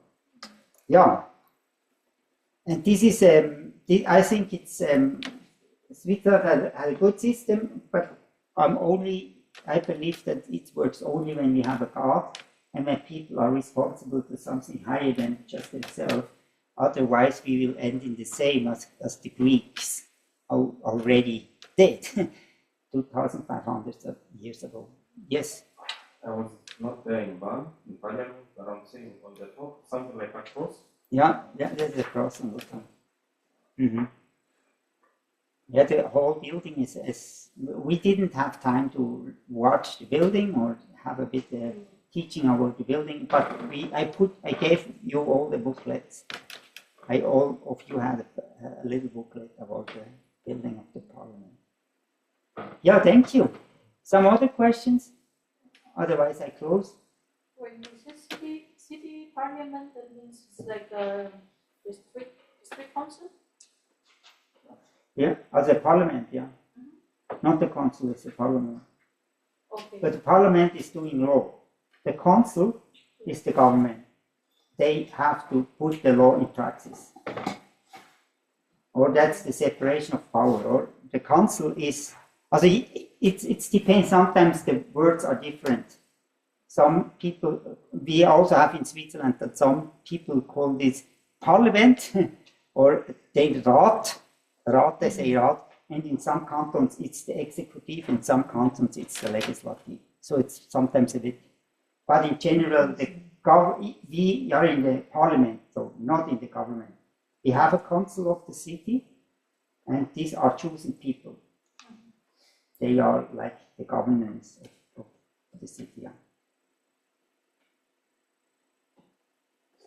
also have, you call them mayor?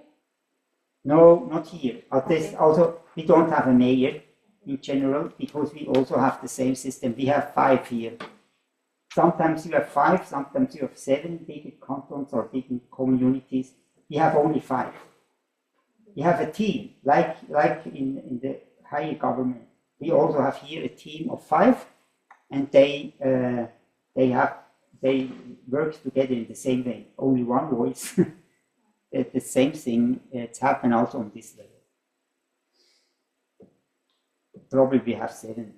You mean in the canton? No, this is in community here. Okay. It's on every level. It's the same. Yeah.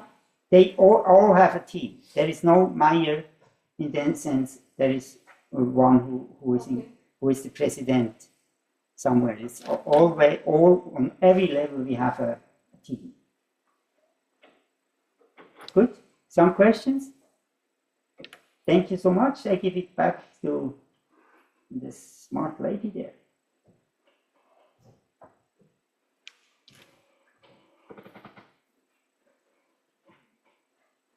Yeah, thank you very much, Markus. Yeah. Yeah, a few of us can say what stood out to you today. Actually, there's lots. Yeah. So Let's go. say.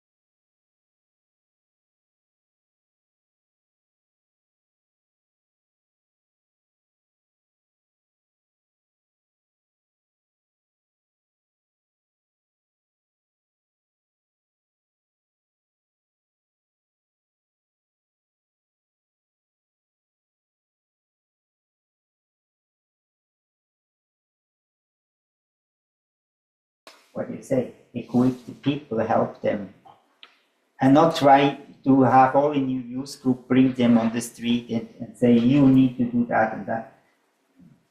Have open eyes to see what is the calling for them. Thank you. Awesome, thank you. It's very, very important. Others?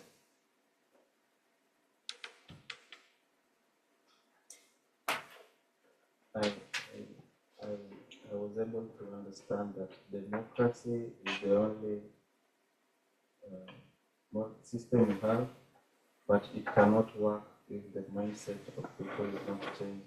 Yes. And so, yes, it was really crucial that part itself. Yeah.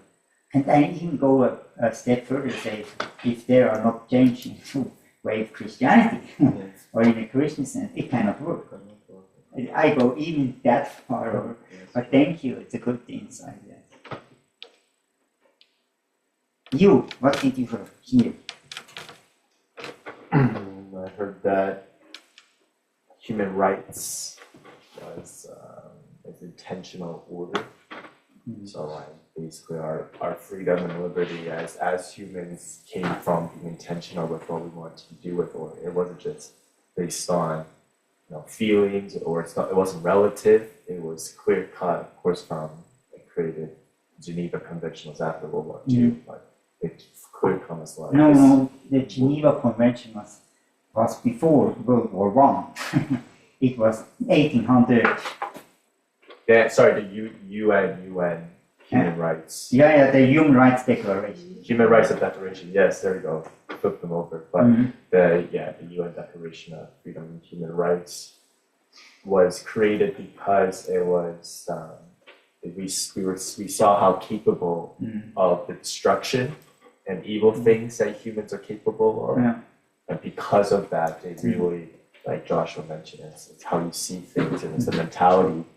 Because of that, they created an order from that, and of course, we're talking about political systems are under that, and I think it's really important for, like you said, it's like Christians have to be aware of why we have order, like why we can't just say, oh, it's God, right? We have to have order within creation. Yeah. We have to have it for God, with God, by God, right?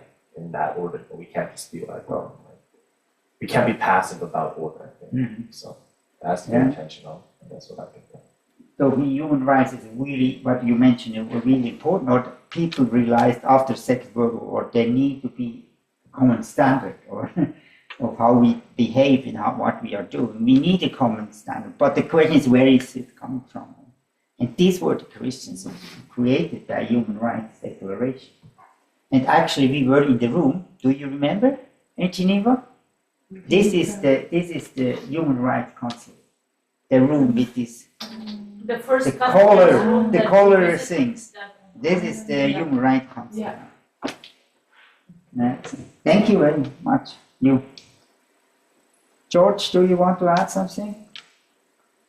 Yeah, yesterday I really enjoyed going through the different countries' preambles and the constitution and their charters, how they express themselves in those articles, but it was also good to understand that they don't live up to those words. They don't live up to what they really say about it. They are good in terms of how some are made, and most of them they are good, but we are doing something different, and that tells us that we really need a lot of transformation. The systems might be in place, but where the people are not transformed, so it becomes hard for things to work. So it is something that I see, or sometimes you see there are laws, good laws, very good ones, but still you find the country is not progressive. So we have always, like in Kenya, have this notion that we need people to follow the law, or maybe we need to change the law to make things work. But as much as we keep changing laws and trying to flip every time, we are still stuck somewhere. But I believe now I get the answer, that it's more about transformation, it's more about doing the right thing in a biblical way, and to be backed up by the system, and sure then you can get things done. Very good. So the system is there to create, when we are orderly people, we create that we can live the best in this order. But when we are not orderly people, then this is called political correctness. You want to be politically correct, but you do something different. Good word. Yeah. Okay. Yeah, we discussed yesterday mainly about separation of the power, how important it is to create order, or that one has too much power is creating a system. And I was, Vishnu Mangwali said, democracy is because we are sinners. Probably yes, or yeah, can see it like this.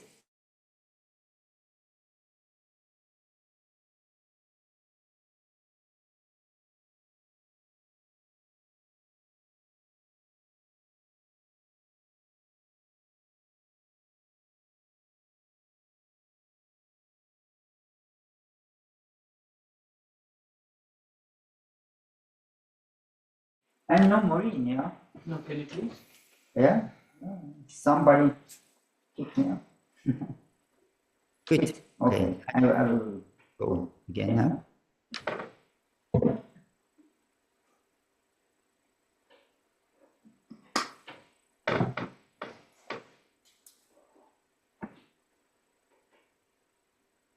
It's Zoom, or you need a long time until you get to the point. Do you see? But it's not the right view. This I like by Microsoft. Or so I think now it's done, huh? So this is the yes. But I'm wondering to know, like, why it is always for justice, it's a lady, always it's for, why not man? That's a good question. Ask Napoleon, then you will. No, I mean, Napoleon came with this idea, as far as I know, that he brought it because also the Greek gods, or they were often present as women, or I mean, that has to do with them. It was really a statement against God that they brought, and also when you go to you probably saw that in the government building that there has a lot of Greek gods as well. Or to present, we saw it only a bit like we were not directly there, but there is also then women has a lot they show sometimes more this harmony and more the things, but why I cannot. But you find it out when you research.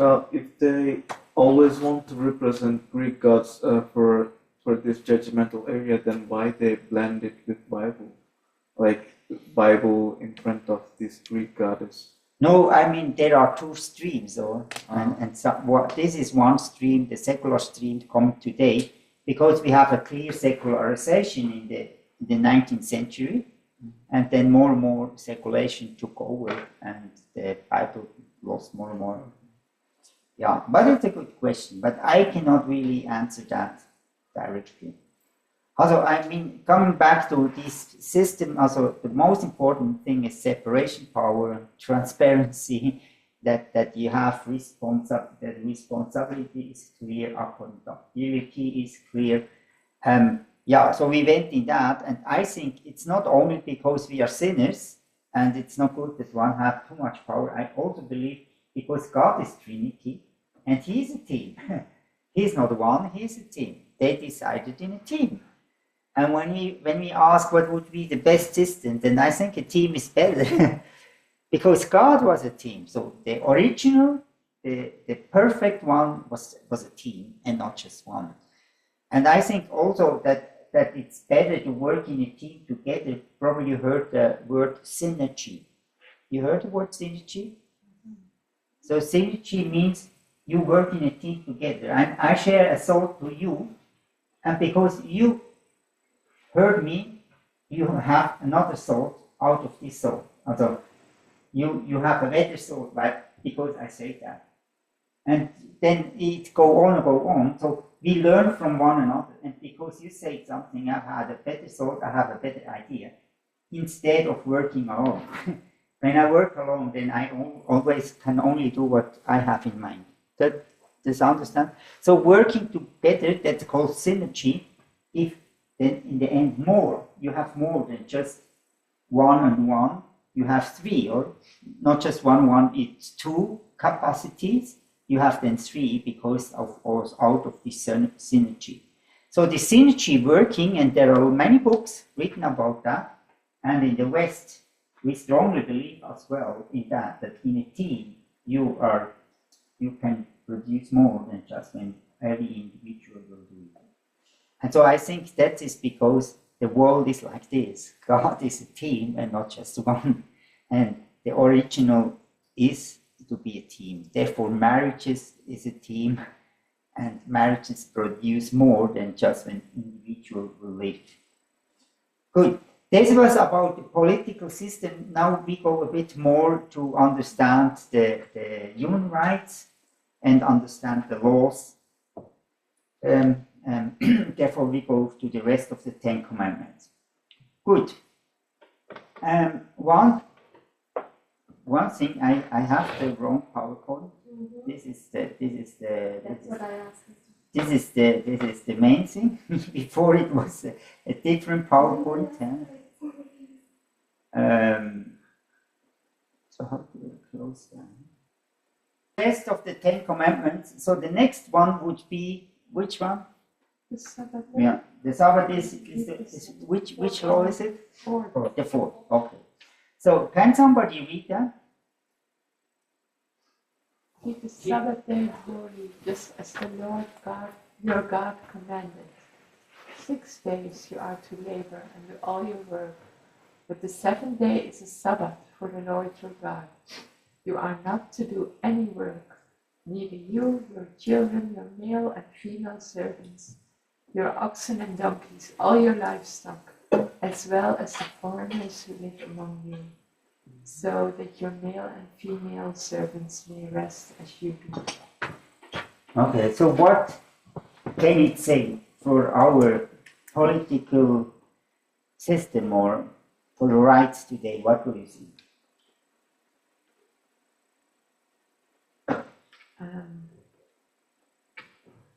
I think it's speaking about work and rest rhythm, and that you really, should take one day to not work and to spend the day or to set the day apart for God. That's what it says. And God commands the 7th day, so that's Saturday, normally, Sunday first. Yeah. So, to bring a law that. What is the implication? Yeah, that everyone who is working need to have a day off. Yeah. Also, I would say here, bring it to the point. 4th commandment, the principle, a Sunday is a free day, workers have the right to of free time. Therefore, the Constitution protects these rights.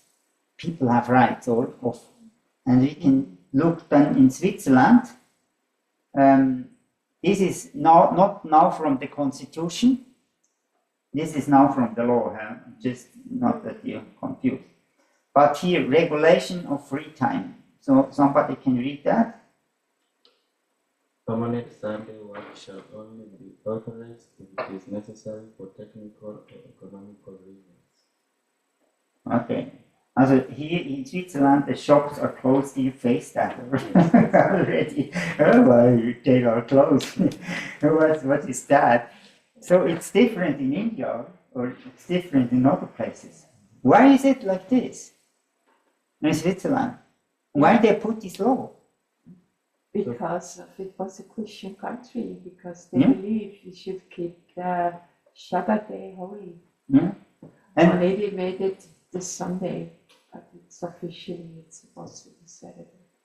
Yeah, but this is the general right, or therefore we have free on Sunday, and only on Sunday their shops are open who has to be open.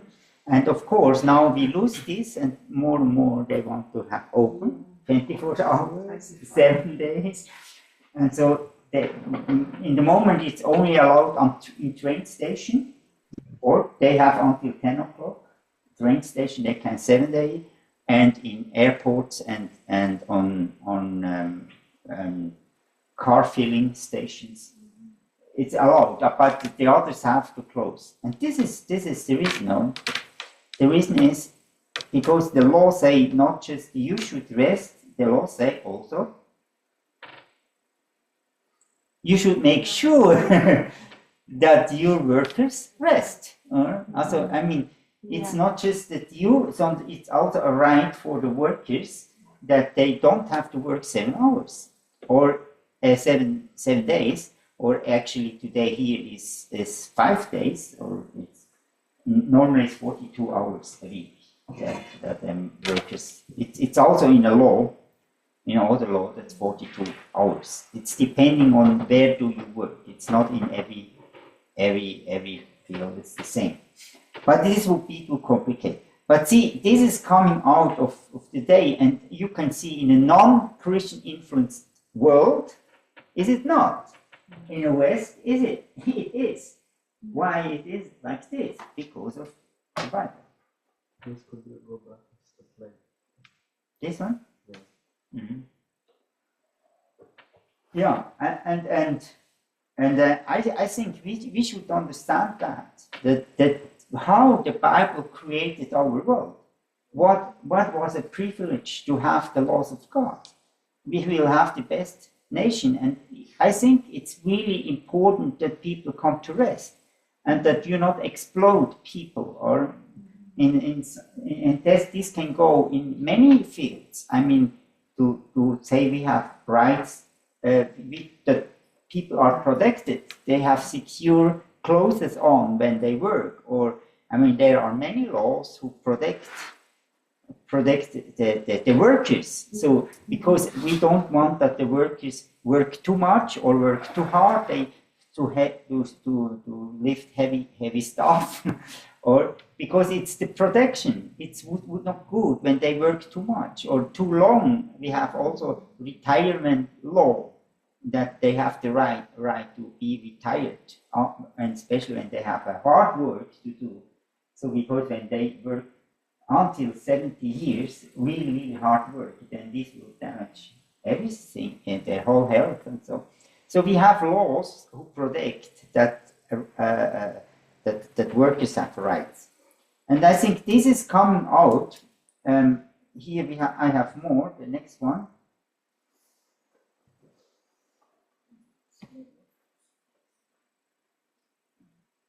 Or the accountants, they can 3 days a year, they can give a promise to the shops that they can be open.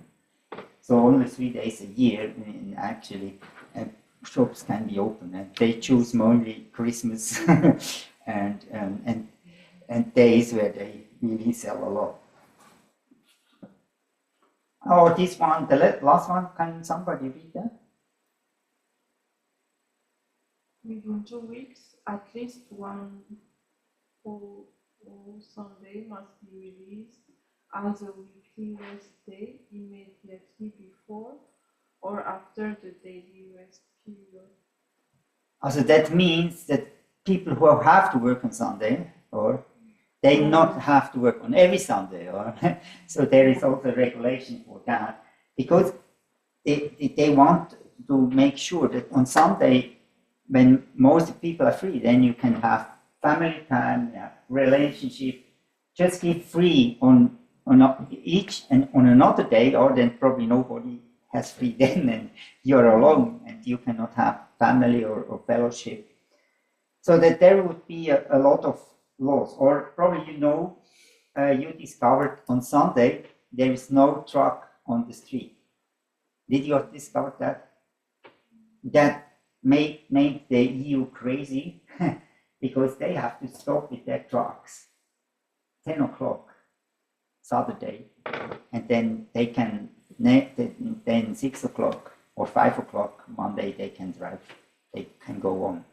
They have to rest. Okay, they have to wait at the border then. Yeah. When they are. Yeah. Or in between somewhere they can drive until 10 o'clock and then I have to stop.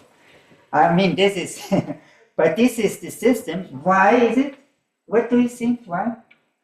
Yeah, you said like for protection. Like, yeah, I was thinking that the government takes responsibility for people to take rest, to have this day off.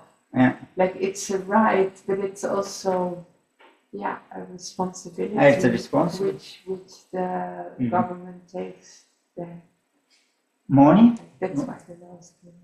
Money. I mean, I am amazed by this impact from the Europe or whatever from the Western society, and how this one has impacted the whole world. I do not know about the Middle East, like Dubai. Maybe Friday is the off for them, but like even countries like India, because of the British, that we have the off on Sunday till now.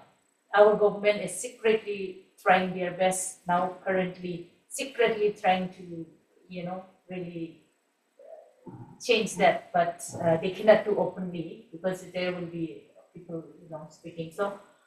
But in Nepal, Saturday is the official off day for them. That's why even the Christians, they have service on Saturday, and then Sunday is a regular working day for them. Yeah. So, but I know majority in many countries it's Sunday.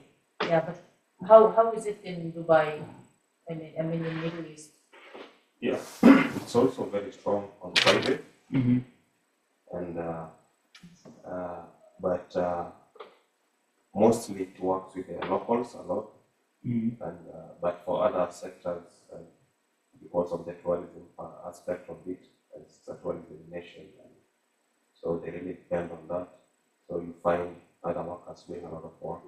Mhm. So there's a difference there, like they don't go, like, it doesn't cut across the whole society, but they really make sure that on Friday they really people observe, and also in Ramadan, despite that you're not a Muslim, you're not supposed to eat in public, you're not supposed to, there are such regulations. Mhm. So those ones are so strong in that, like, even if you're not a Muslim, during Ramadan, I really see them in Ramadan carrying it very strong. Hotels should be closed at this time, clubs should be closed at this time, and so, but on the other days, they at least observe Friday, but not really that strong, but on their side, as a Muslim is strong. Yeah. But the government offices and all close on Sunday. Yeah, on Friday. Friday. Friday. Okay. Sunday? Sunday is a working day. Working day. Yeah. So I don't think, other weekends debate, but Sunday, Saturday or whatever, but I think the principle behind this is not a day. Yeah. And we can see that in the New Testament, because actually one of the 10 Commandments Jesus abolished. Do you know which? Which one? What? Say again. Actually, Jesus abolished this one of the 10 Commandments. Which one was it? The Sabbath. Okay. No, He in the sense for the Jewish Yeah. were like he was against it, or because he said, okay, Because he can you heard do good on things? this, yeah. Or the Sabbath is for you and not you for the Sabbath. And when the Jewish people, they did stupid things, or they it was not allowed, the Jewish said it was not allowed to ride a donkey on Sabbath. So they were very clever. These people were very clever. So they put a sand sack on a donkey, and then they sat on the donkey, and so they didn't ride the donkey.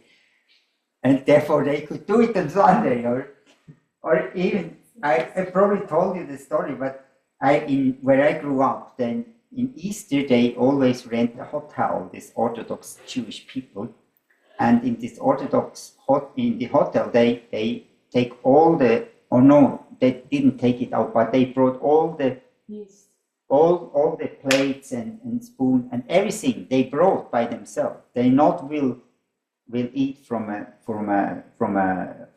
plate who is not made by them. So it has all to be poor. And they are only, and all the employees had to go. There was only one. Do you know for what? Because I was there, and I know the one who was working there, so I went with her. And she said, do you know what she had to do? To push the button by the lift. By the elevator. Push the button, because this was not allowed for the Orthodox Jew.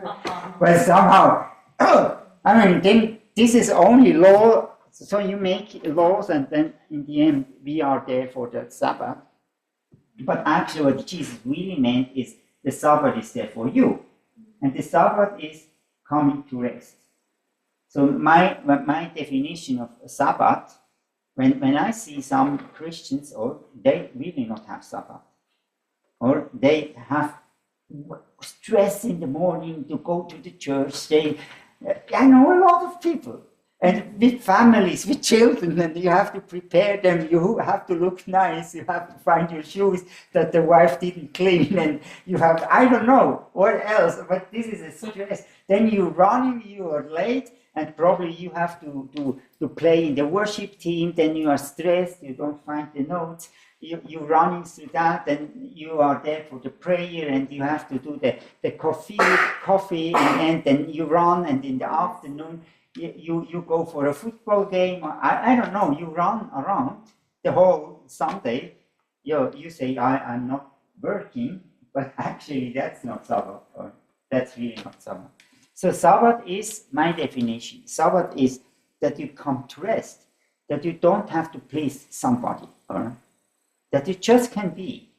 Don't have to please. You need these times, and I learned that from my mentor, that actually you need that every day. You need every day the Sabbath. Sabbath is not one day in the week, it's every day.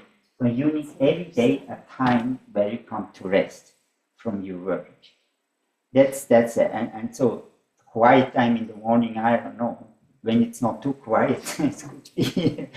But a time, but when you use your quiet time to say, oh no, I have to read a chapter in the Bible. I have to finish that. I have to take all the the principles out of the Bible and so on and so on. I don't know. That's not a Sabbath. That's not Sabbath. That's actually work. So Sabbath means you can really come to rest. Rest. Think about. Listen to a preaching. Listen to something. And you don't have to do it, or you don't have to run for it. Really let it be that God can speak into you, be in nature, enjoy the nature, see God in the nature. Something like this. That's Sabbath. And a lot of people don't have that. So, coming back to and actually the in Hebrew 4. Do you know Hebrew 4? And there is the resolution of Sabbath in Hebrew 4. Or Hebrew 4, 8, I think it's 8 to 11. Yeah, somebody can read that. Hebrew 4, 8 to 11. That's good. Somebody, that's good to read it.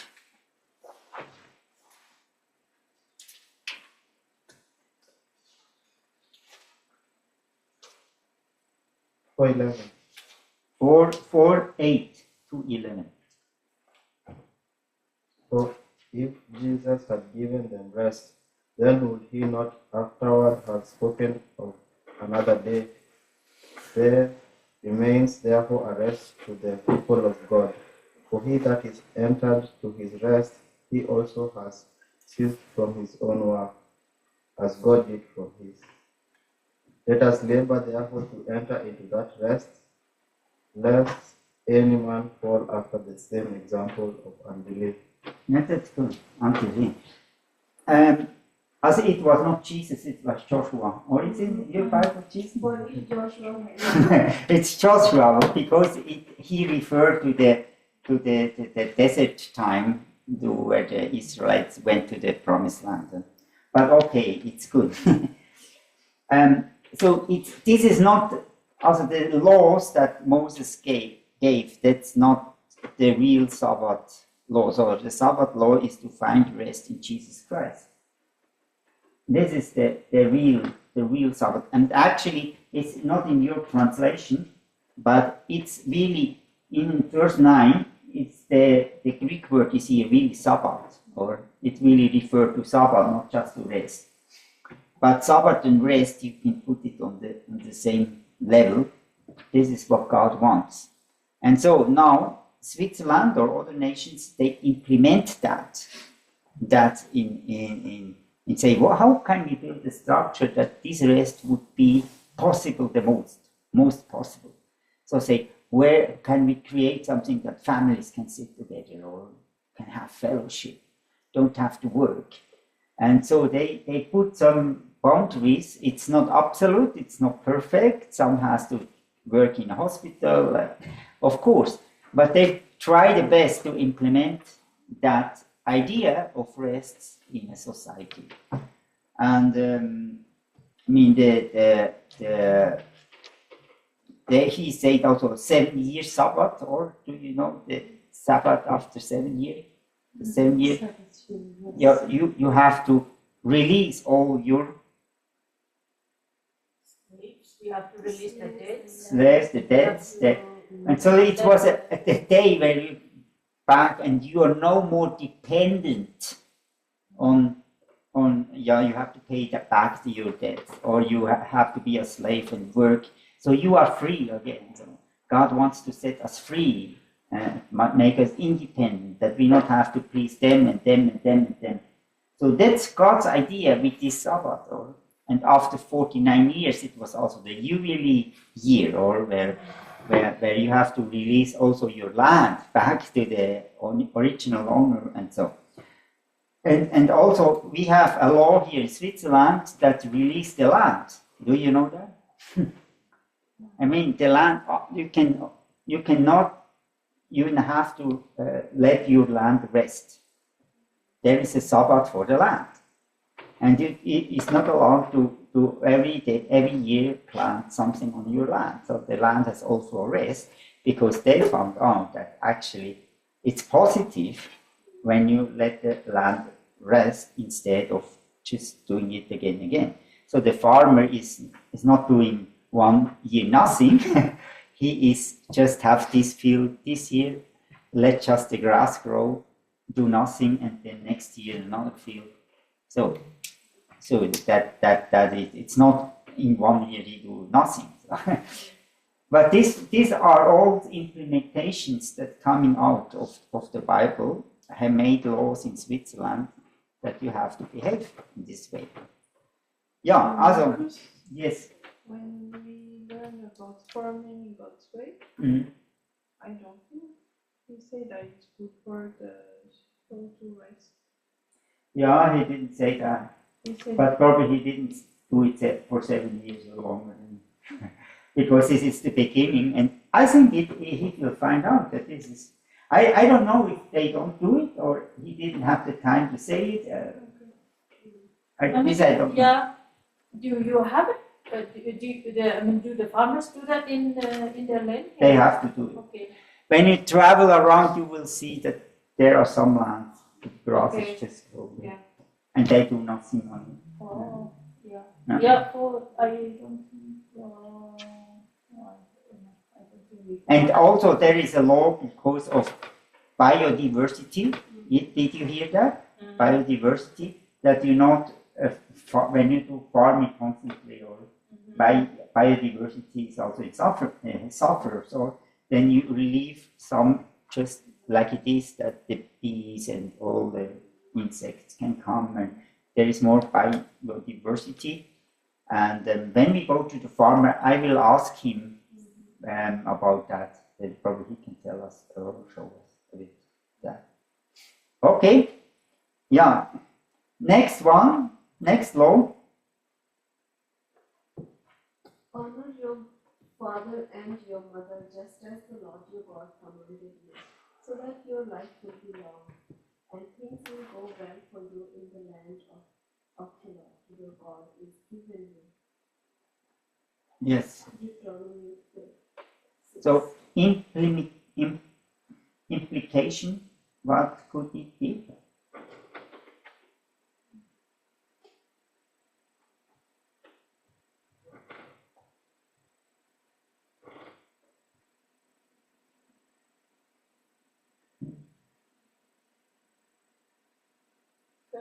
Think about that. Also, they have to obey their parents. We will see that in the law then. Subordination according to God's order.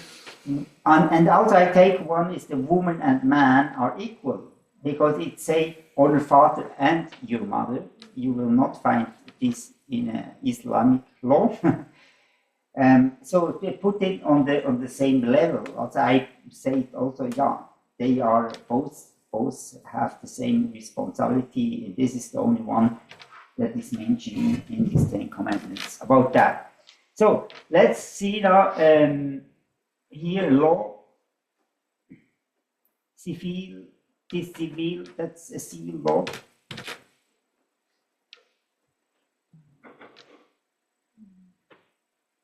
How can somebody read it? Yes, civil law 302. One parent shall educate and disciple the child according to their ability, and protect his or her physical, mental, and moral development. The children obey to their parents. Mm-hmm. Did you read more? Yeah. Do you already have? Okay. Yeah, good. Yeah, but this is in our law. What do you think about that?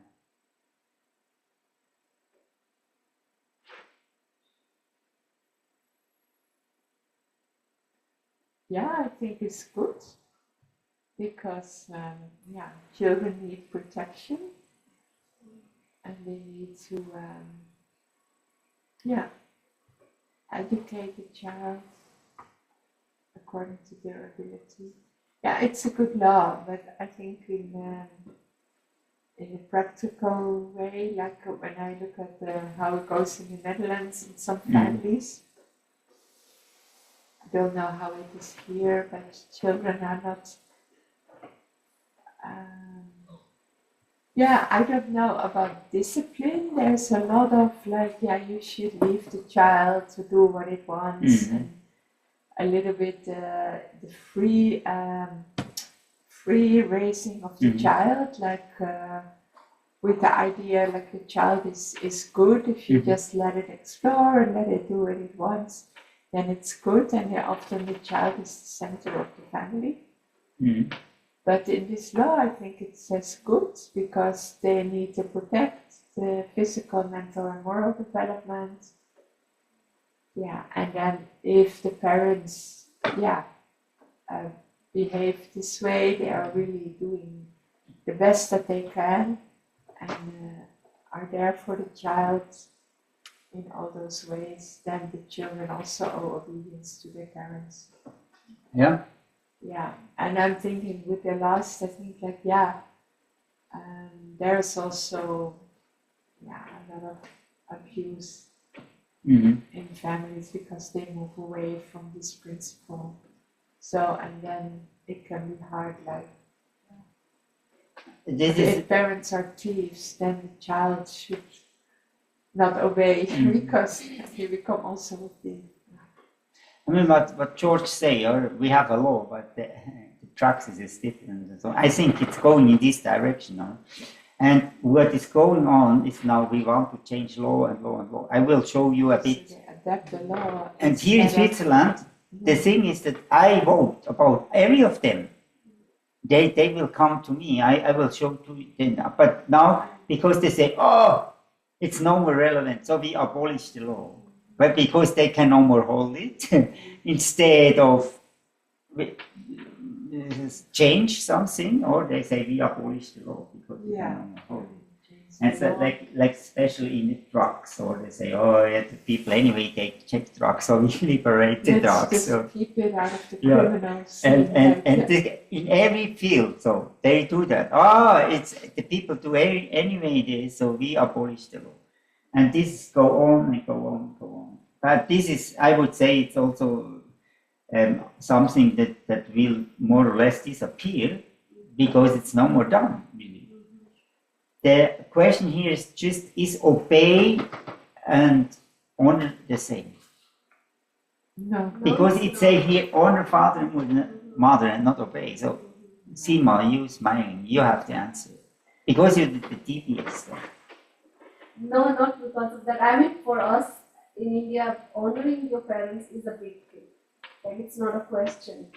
You honor them, or it's really almost close to God how we see it. So for us, it's a big thing. And honoring is not obeying, because there could be certain things. They're also human that they say or ask you to do. So it's not required that you obey everything they say. But you honor, you take care of them, you don't throw them on the street when they're not able to look after themselves. But that does not mean that you obey every word they say. Yeah. And so when you look here on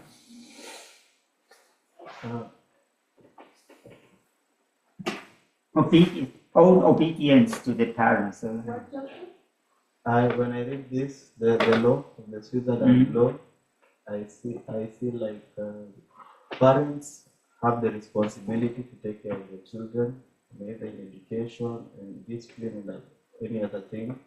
And so the children have no option. When they use the word owe, it's like I owe you something, I have to pay it back. So it's like they have you have to respond in some certain way, and that is obedience. So what Sima say, it's also what you say, but what Sima say, or the difference is really, I think it's, or honor is, can you say it again? Yeah, honoring does not mean you obey everything they say. You honor them as your parents, as human. But not that everything they say you don't obey. I mean, in certain culture that is a requirement that you kind of say, but we are reading from fifth commandment, and that's, I refer to Bible here, that obey doesn't, honor doesn't mean you obey everything they say. And we had the law. Do you remember the law that we discussed, that you should stone you should bring your child in front of them? So, I mean, it has to do with this. So the child has a right, and when there is a conflict in family, then he has a right before the state or before community or so. So my second question is: does the Bible say the woman should obey his husband, her husband? I think even before we go to the woman and the husband, I just want to put some input. Yeah, please. Like from the community that I come from. Yeah. We used to move from one place to another in search of pastures for our cows. So this made us so vulnerable to different conditions of life. So if, for example, I'm entitled to go and look after my father's cows, my father will always be with me. So I'll be somewhere different, you know, and you go many kilometers. A child is entitled to be obedient to not only to the family but also to the community. And for example, if somebody finds me from a community that I'm doing something that is not right, even though it's not my father or not my brother, he can even cane me at some point, or he can correct me that this is wrong. And it was not seen as something bad, like this person has beaten my kid or was killing. And you also have to do it in moderation, that is giving some discipline. And it is changing, it's different nowadays.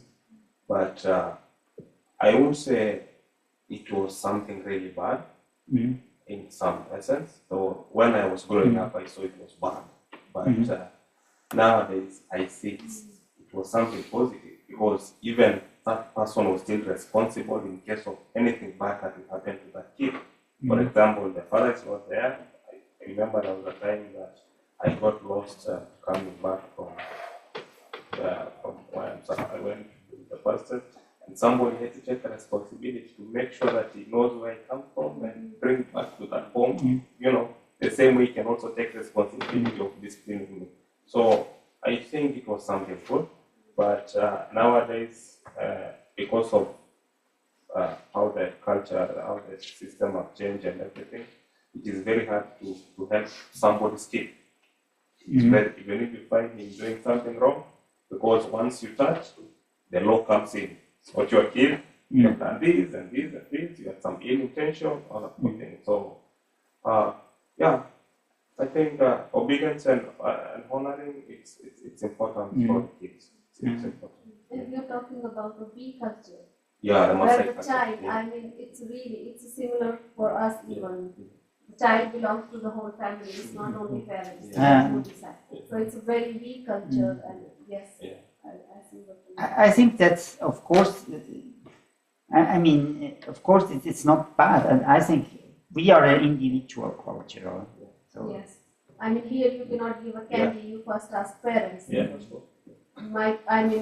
My grandparents, they never asked my mom and dad, can we give candy? Like, they treated us. So it's a different culture. And I think both is a danger. Both can both be. has some positive and something that could be improved.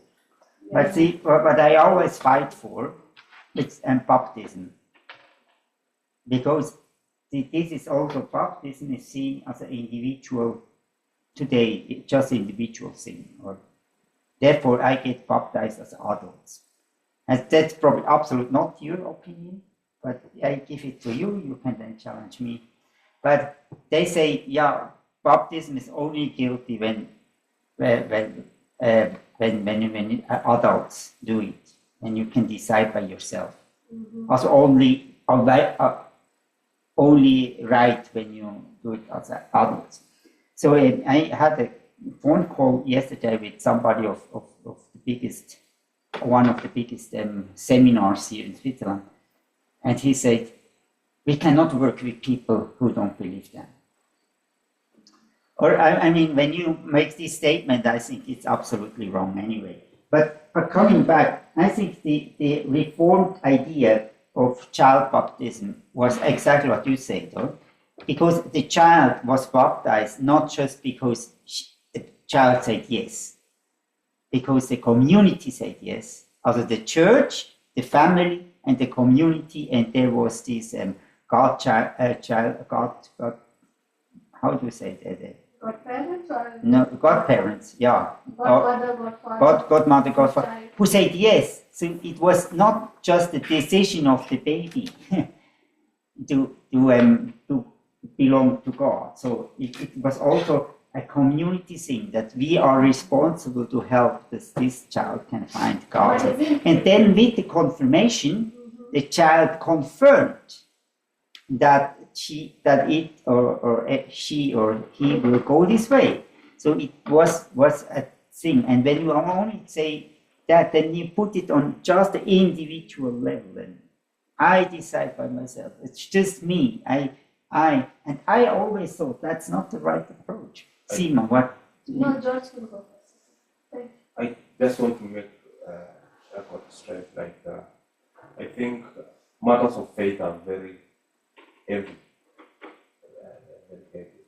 for community to decide on somebody.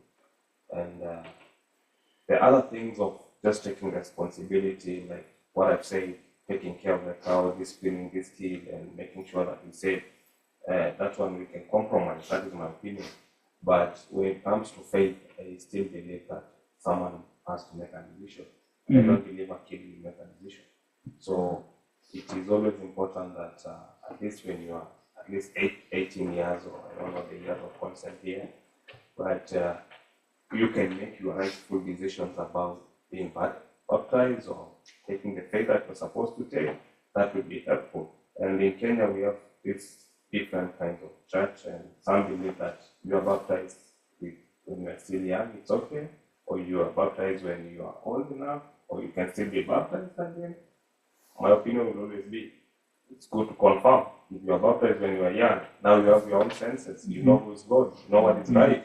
You don't treasure. You don't go on what your parents believe in. You don't know what motivated them to be Christians. You cannot be the same, even though you are biological kid to them. So that is my belief. That when it comes to faith, I think somebody should just be given his time to make his own decision. If you take the context of Sima, the background that she comes from, if she went away, like how their family believed in and how the society in the place they believed in, and it becomes very challenging for her to make the right decision. So I think, yeah. But I hope you understand the theology behind before why they did child baptism. It was there was to when it say you should teach your children blah blah blah blah. And when it was in this context, so the whole community all are responsible, and so some say, okay, my grandmother prayed for me, this one prayed for me, that I really found to Jesus Christ. Or you can only say, yeah, it was just me, I am so clever and I was the right one. I think we should also learn to think what I want to address, what you said, to think in a community. That not we, I, this individual thinking is so hard, yes. Yeah, but again about this baptism, like when children are baptized, I heard once, or I read once a sermon that it came in place of the circumcision. When, so like we don't circumcise children, or we don't give them, like girls you don't circumcise anyway.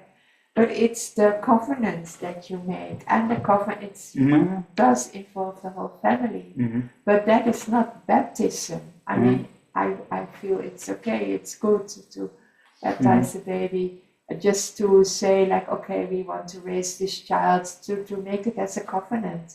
But that's not the baptism, because the baptism of adults is a real baptism. It's like when you convert, when you really make the choice to follow Jesus, when you let him into your life and you acknowledge you're a sinner and you want to cleanse yourself and rise up in a new life with Jesus. That is baptism, and it's not as a baby. That's your definition of baptism. But that's the Bible. I say I don't care about that. And I really was a victim of this whole debate back and forth, and I see how much does it destroy. And when you look to the history, they killed one another because of this question. How can it be? How stupid this is? Because of that. You have to see the system behind it, and not the baptism itself, because it's really crazy. But in all the New Testament, there is nothing about baptism after Acts. Nothing. The whole letter. Read the letter. Why Paul never addressed this issue? Because it was a given. Yeah. But anyway, people can debate about that. I say, do what you want and have freedom. But when you make the point, I can tell you, you will kill one another. And this really shocked me. I heard the statement from the one from this institute. I say, how can we find unity when you make this statement about no, this is right? We are not allowed, I think, to make these strong statements about doctrines of the Bible. Otherwise, we cannot build unity. No, okay, we can respect one another, but I mean, you also have some strong statements. So you can disagree and still respect, because that is also biblical. Yeah. So, but I mean, I hope you heard my argument. Most of the people in the West will not understand my argument, because we are going really in the way of individualism. I'm not saying this against you, but against in general, they just talk about individualism. I, and community. Well, I think it was the argument. Read Martin Luther, read the Catholic Church, why they did it, and you will understand this was a whole ceremonial thing. It was not just an individual thing, it was a ceremonial. But anyway, I leave you believe you can do that. Everybody can do that, but I will no more longer go in this debate with any of the churches, because for me that's absolutely nothing. Really, it will just make divisions in the churches, and then they are disagree and they kill in the end one another. So the last law before the break was all people are equal before the law. I think this is in every constitution today, and I think this is what God say, what we read in the New Testament with Paul, that this was also came from the Bible, and I told you why it made us unique. What is really the point? Man and women have equal rights. I think in every constitution should be, also not in a Muslim constitution, of course, but in the Western influence constitution we have this. For the last one, each person assume responsibility for it. Yeah, we don't have to take. But here is also that everybody has self-responsibility, and we have a law as well. With 14 years, you become you can decide. So when something happens, then it's a question: how old are you, and do you have to take responsibility or not? And with 18, then you be an adult and have all the rights and all the obligations. Yeah. Okay, you are not to murder. I mean, this principle is in every constitution, or every person have the right to live. Therefore, our constitution gives every person the right to live. You will find this, and then you can also look that in your constitution.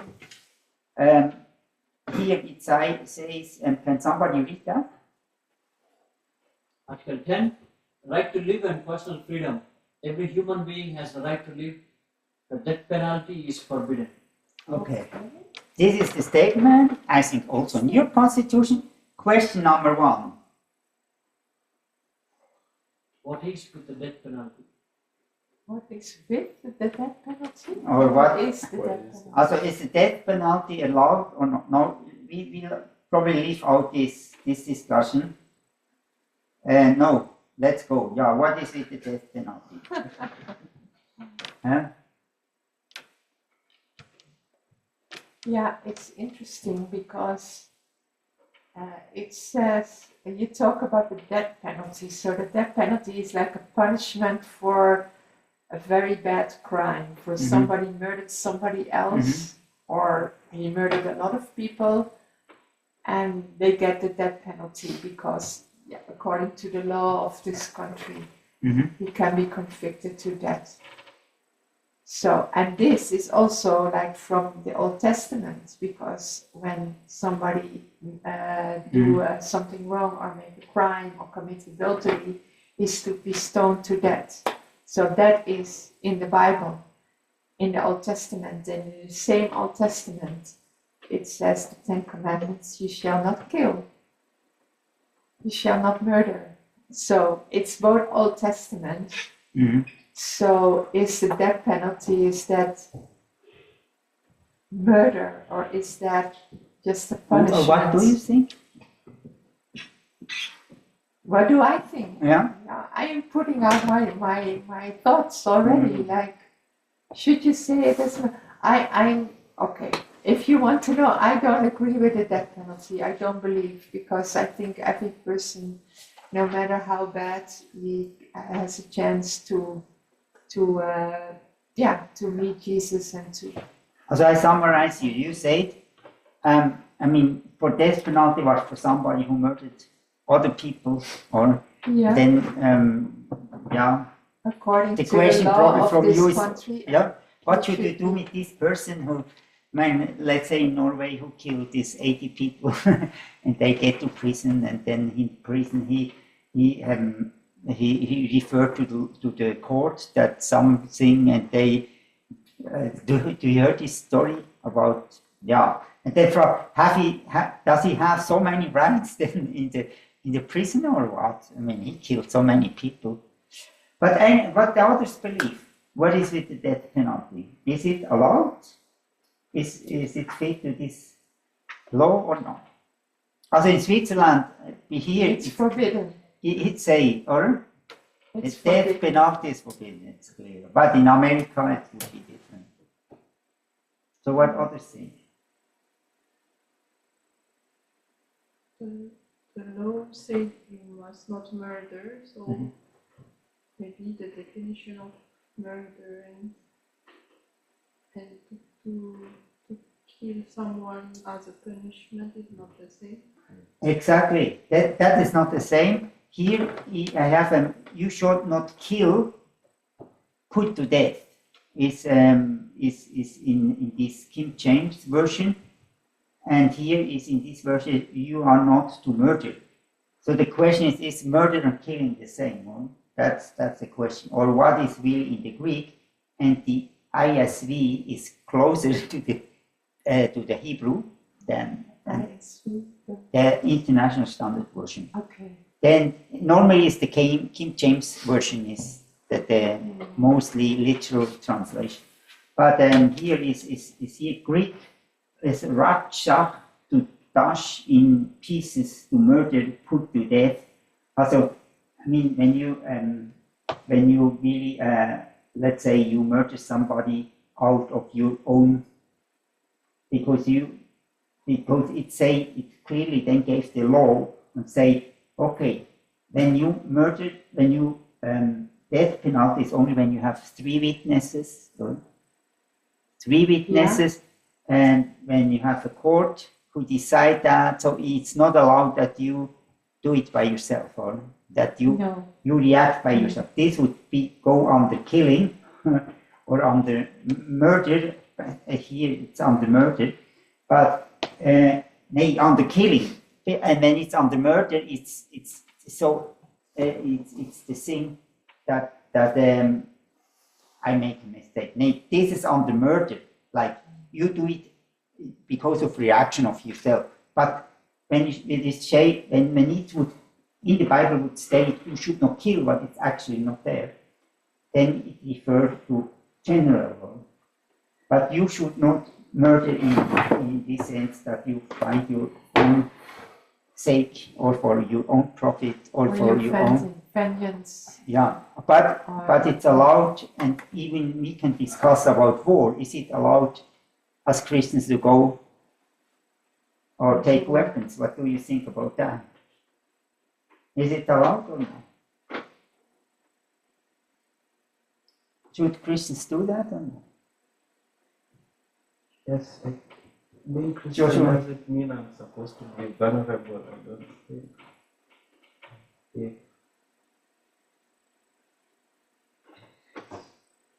But this is an important question this is a because hard we have a question. military, Yes. people have to go to military, Christians have to go to military. And we need to ask this question. So what others think? I think George. it's important. It's important as long as you're not doing intentional. You have a military to protect yourself. Mhm. You have an obligation to protect yourself. Because I don't see how God will support Israelites Mhm. and they were going to war and it is something wrong. And we can fight for them and they can win battles with them and we can support them. That was military. Mhm. It wasn't civil, it was military. So I can say the intention of how you are going to do it matters. Mhm. Like if you are provoked and you have to protect your sovereignty, then maybe that can be possible. But if you use your military in terms of just going killing others and taking advantage and doing things that are not right, then from there now the whole thing changes. Yeah, that's one. I think in the same way. We are luckily in Switzerland. We are neutral, and it's only allowed to have defend weapons, or not attacking weapons. That's a different in the weapons that you have. But then is a big question as well. I mean, America went into Syria because they claim that they have chemical weapons, or they support the Al Qaeda, and so. And in the sense they say we defend America when we go into Syria, or into Libya, or into Afghanistan, or into what else? Is this allowed? That's a big question. For me, then this would be, and what America did. I mean, since they intervened in Korea, but for them in this time, I think they had really. Their intention was really help Korea and defend them for becoming atheists about the communists who came and took all Korea. And Korea was, Korea was South Korea, and North Korea was the big place of Christianity. It was called the Jerusalem of the East. 90% of Pyongyang, the capital city, they were Christians. So this was a Christian nation actually, and then the communism came and killed this almost out, or until almost the end of the whole island, and then America came and defended them back. So it's always a question: should America go and do that or not? I would say in this case it was okay, and also in the case of delivering Europe in the Second World War, but in Vietnam, and after that, I am really questioning that. After Vietnam, or with Vietnam. But this is politics. Huh? That's why sometimes we have to examine what is behind the invasion. What is behind them going there? Because, as in your case, to Syria and to some point even Iraq. It didn't have any justification for that. So even to Libya, we don't know. There's not much justification in some things. justification. So because sometimes even in what's happening in Congo, there's no some justification of things. Yeah, Congo is another place. Yeah. So, but if you have good intention, like the way they serve Europe and trying to defend what is right, and and Christians have been persecuted, you people stop this and trying to bring some sanity, that one is right. Because I believe God can use another nation to save other people. Yeah. God cannot just come himself like this personally, but he can use people to bring some sanity. So, but for now, we sometimes use that authority in a bad way. So we say we are doing this, but that is not actually what we are doing. I need something and I'm portraying something different. So that is the case. And I think that's the lose of the fear of God. Money, it's all so many hidden agendas where they don't present to the public. They say, yeah, no, they have chemical weapons, we need to protect our nation. But in the meantime, they're after the oil or they're after something else. A second question is, what is with abortion? Does it fit under this law? You should not kill. Oh, yes. Death penalty is forbidden. Definitely. Yeah.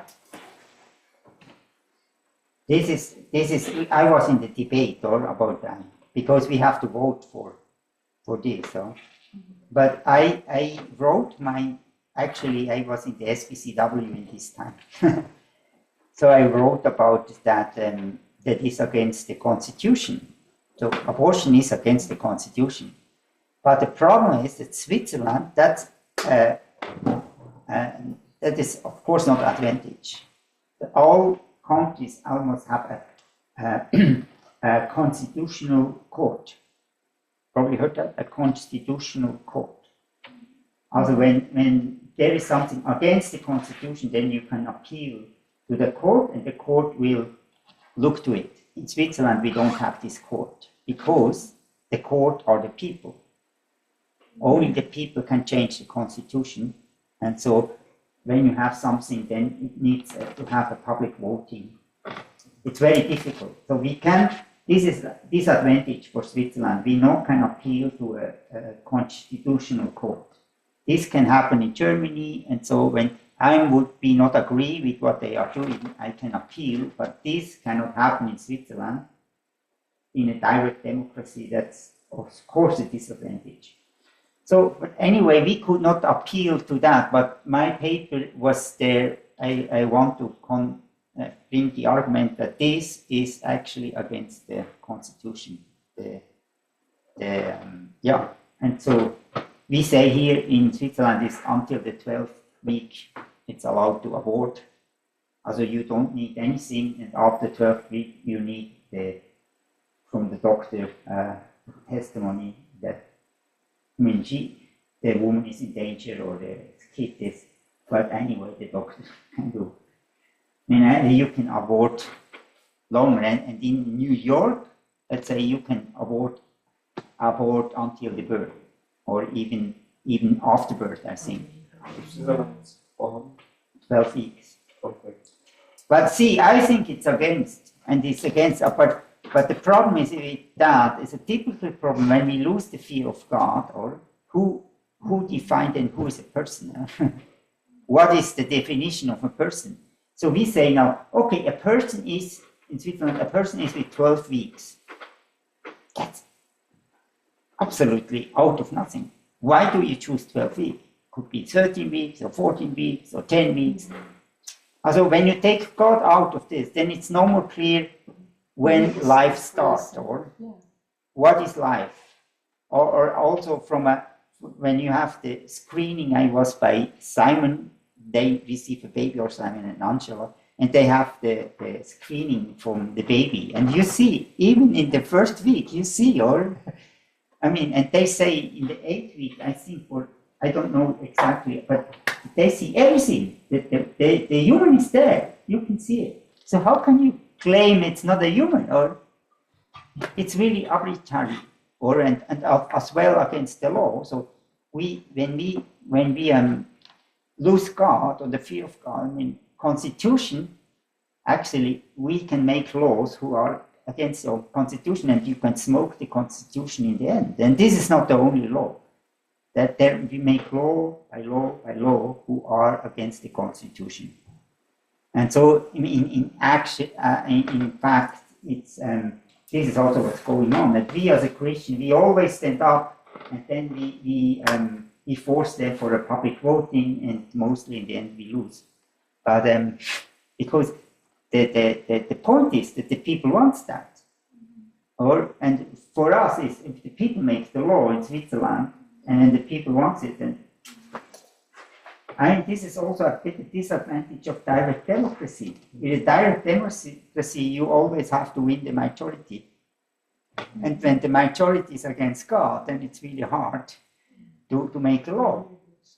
Let's say in a more clear presidency like Trump, or when he wants that, then we do it. But it's also dangerous. But we cannot. We are disadvantaged. We are very slow.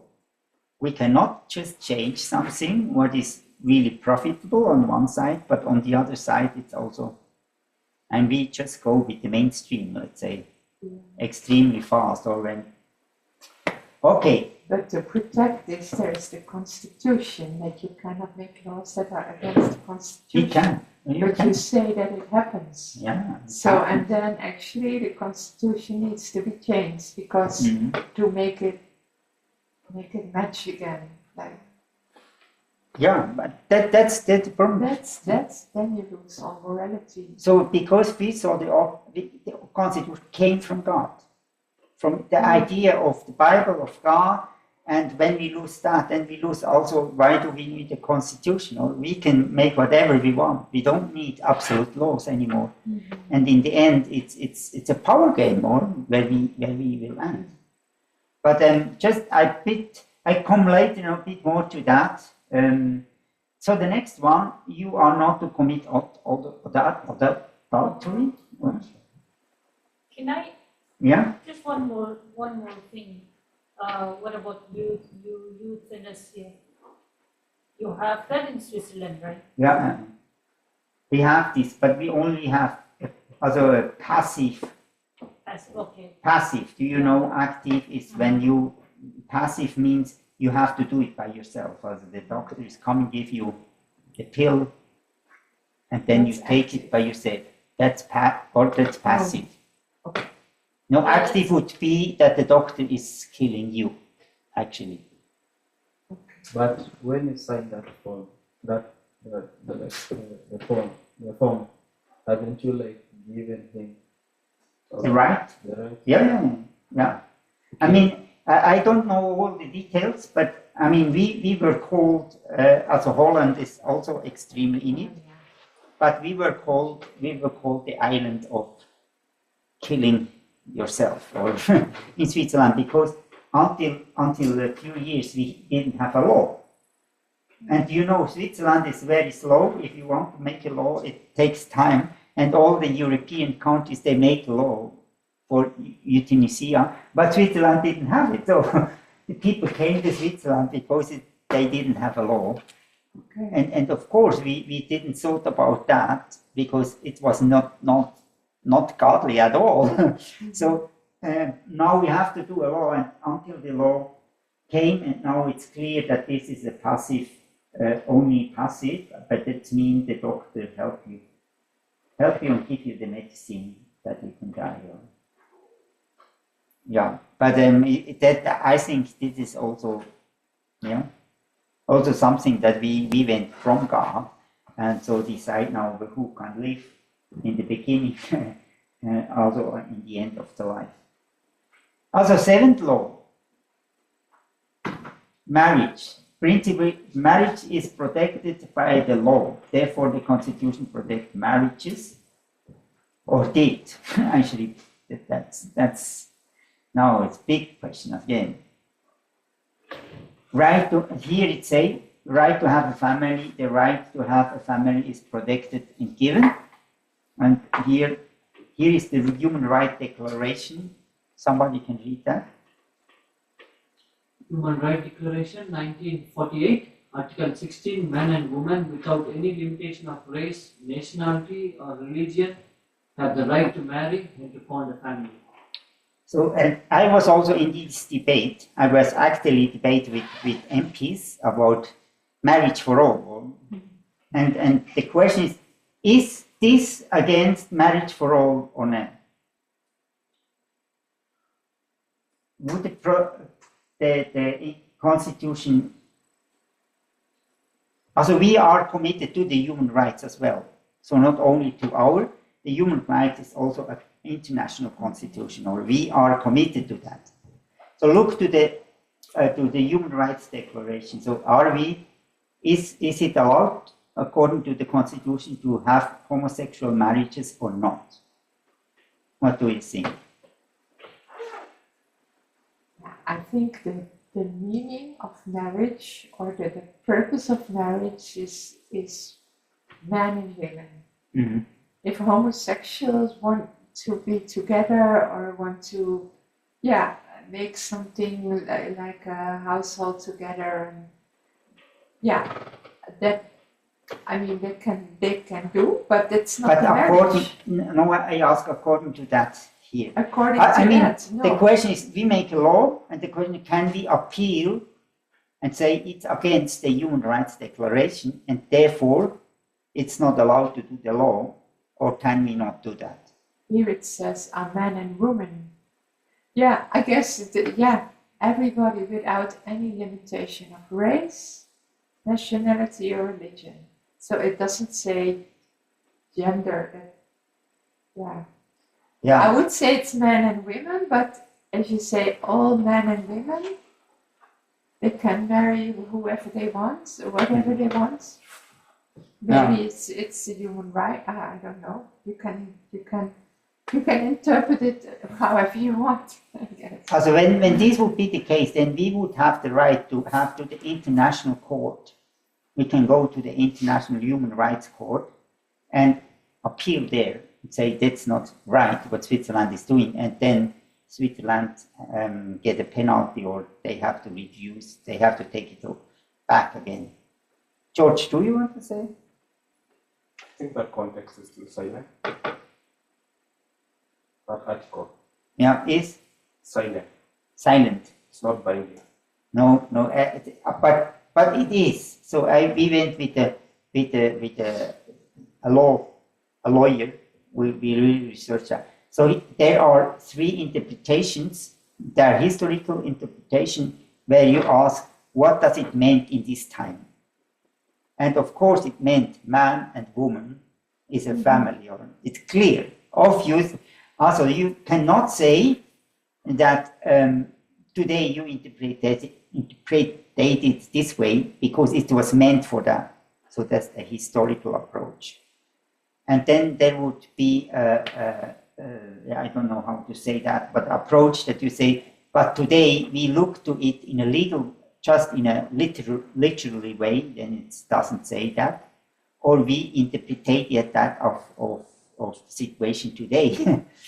And then, of course, it didn't say that.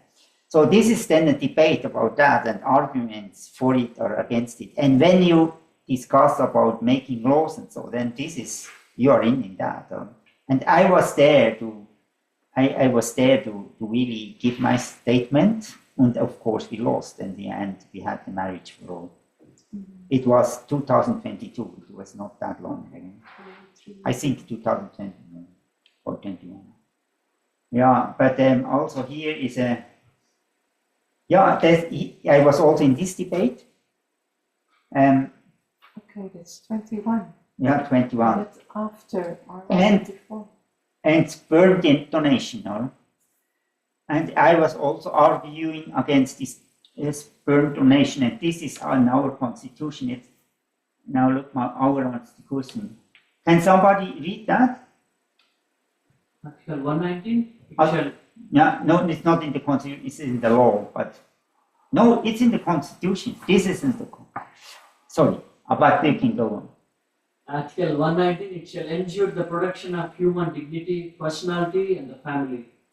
The procedures of medically reproduction may only be used in infertility or the risk of a severe transmission of a serious disease when it cannot be cured in any other way. not to produce certain characteristics in a child, or to carry out researches. Also, can you see the conflict? Oh. What is the conflict?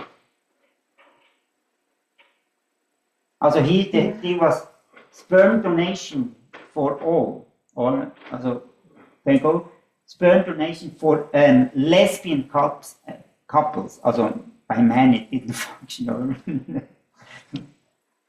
Of course, otherwise you have to do a course about biology. But it didn't function. So can you see the conflict here? Conflict with the Constitution. Yes, the condition here is just it can be used only if there is infertility or risk of severe transmission of the disease. And why? Why here it's written here? It's to protect the human. Yeah, to protect the human dignity, or that we not create designed babies, or in the end that we all that is the thing. Therefore, the production of the artificial production of babies should only be used in cases of when a woman can get pregnant, or when there are some other issues, but only especially we limited it. Otherwise, when we open that, then you know that we have sperm banks in America. There's sperm banks. You can decide, I want to have a sperm from a sportive, young, intelligent man like you. And yeah, when you choose then, and also in a lab they can test that and find out, is this sperm good, is this sperm bad? And so in the end, you create like a design baby, that without the child ever be able to know his father. Yeah, and so just to protect that, Switzerland write this in the constitution. And my thing was then, the debate was then to say it's against the constitution, because here we open it for everybody, also for everybody, for all the lesbian couples, and what would then be for all the women married with a man? Is this also only for the lesbian couple? That would be discrimination too. So it would be actually against two laws, or discrimination. We discriminate one, and then we open it for everybody. So, but we lose. We didn't want, but it's really against the constitution in two ways. Do you see that? This is the constitution, Yeah. and the other one is the referendum. That was the referendum. This is the constitution. This is then the law, or Yeah. this is the law that we create. A referendum is a law. Yeah. The And referendum. the constitution is what the other slides say. Yeah, and so we see that they made now a law. Unless you see lesbian as an incurable, being lesbian as an incurable disease, they can maybe have it. Yeah. Yeah. Also, we created again a law who was 2 times against the constitution, but we lost. And I mean, this happened not just in Switzerland, in all European nations. They are even further than we. So we are limited in sperm banks, or X. Now it's called about the X bank, or. What about IVF? Like that you. Yeah, that the woman cannot get pregnant the normal way, but they can take sperm from the husband, like from their own husband, and plant that like in the mother's room. This is also this is also something that I was involved in this law, fighting I think against. that's a different thing, and just go to a sperm bank and That's a different. choose, and that's. But the point was, how many sperms is allowed to frozen or to choose of it, and we limited it to 12. In Switzerland it's 12, just 12. You cannot have more than 12. Or 12 sperm per person. Yeah, or but that you can work with it artificial. Or it's not that you can have many, and they can plant in I'm really a bit, I forgot a bit, but I think you can only 3 sperms they plant can implement it. Mhm. And you can only have 12, you cannot more save than 12. But actually we want to have that they not can save one, that they have only 1 sperm and this get implemented. And otherwise you also choose from, again, man has to choose which one to take out of these 12 or even more. And then they frozen it, and there is frozen for many years. They can frozen it because when it's not working, or then you take other sperms and try again. But anyway, so these are all issues that we debate here in Switzerland as people. In most of the country, they debate only in the parliament about the things, but the way is always the same, or the liberalization of more going, you choose, we do, I have the right. We have the technology, so Yeah. why not do it? It's going more and more. So let's come to the next one. You should not steal. 8th commandment. That's I think it's the biggest principle. Private property is protected. Therefore, our constitution protects private property, and we see that in our constitution.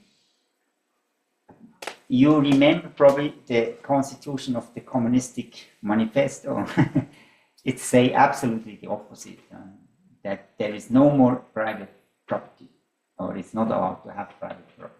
Well, Do you yes, remember that?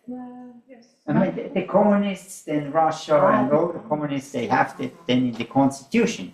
So, but actually, I will now explain that, come to the point.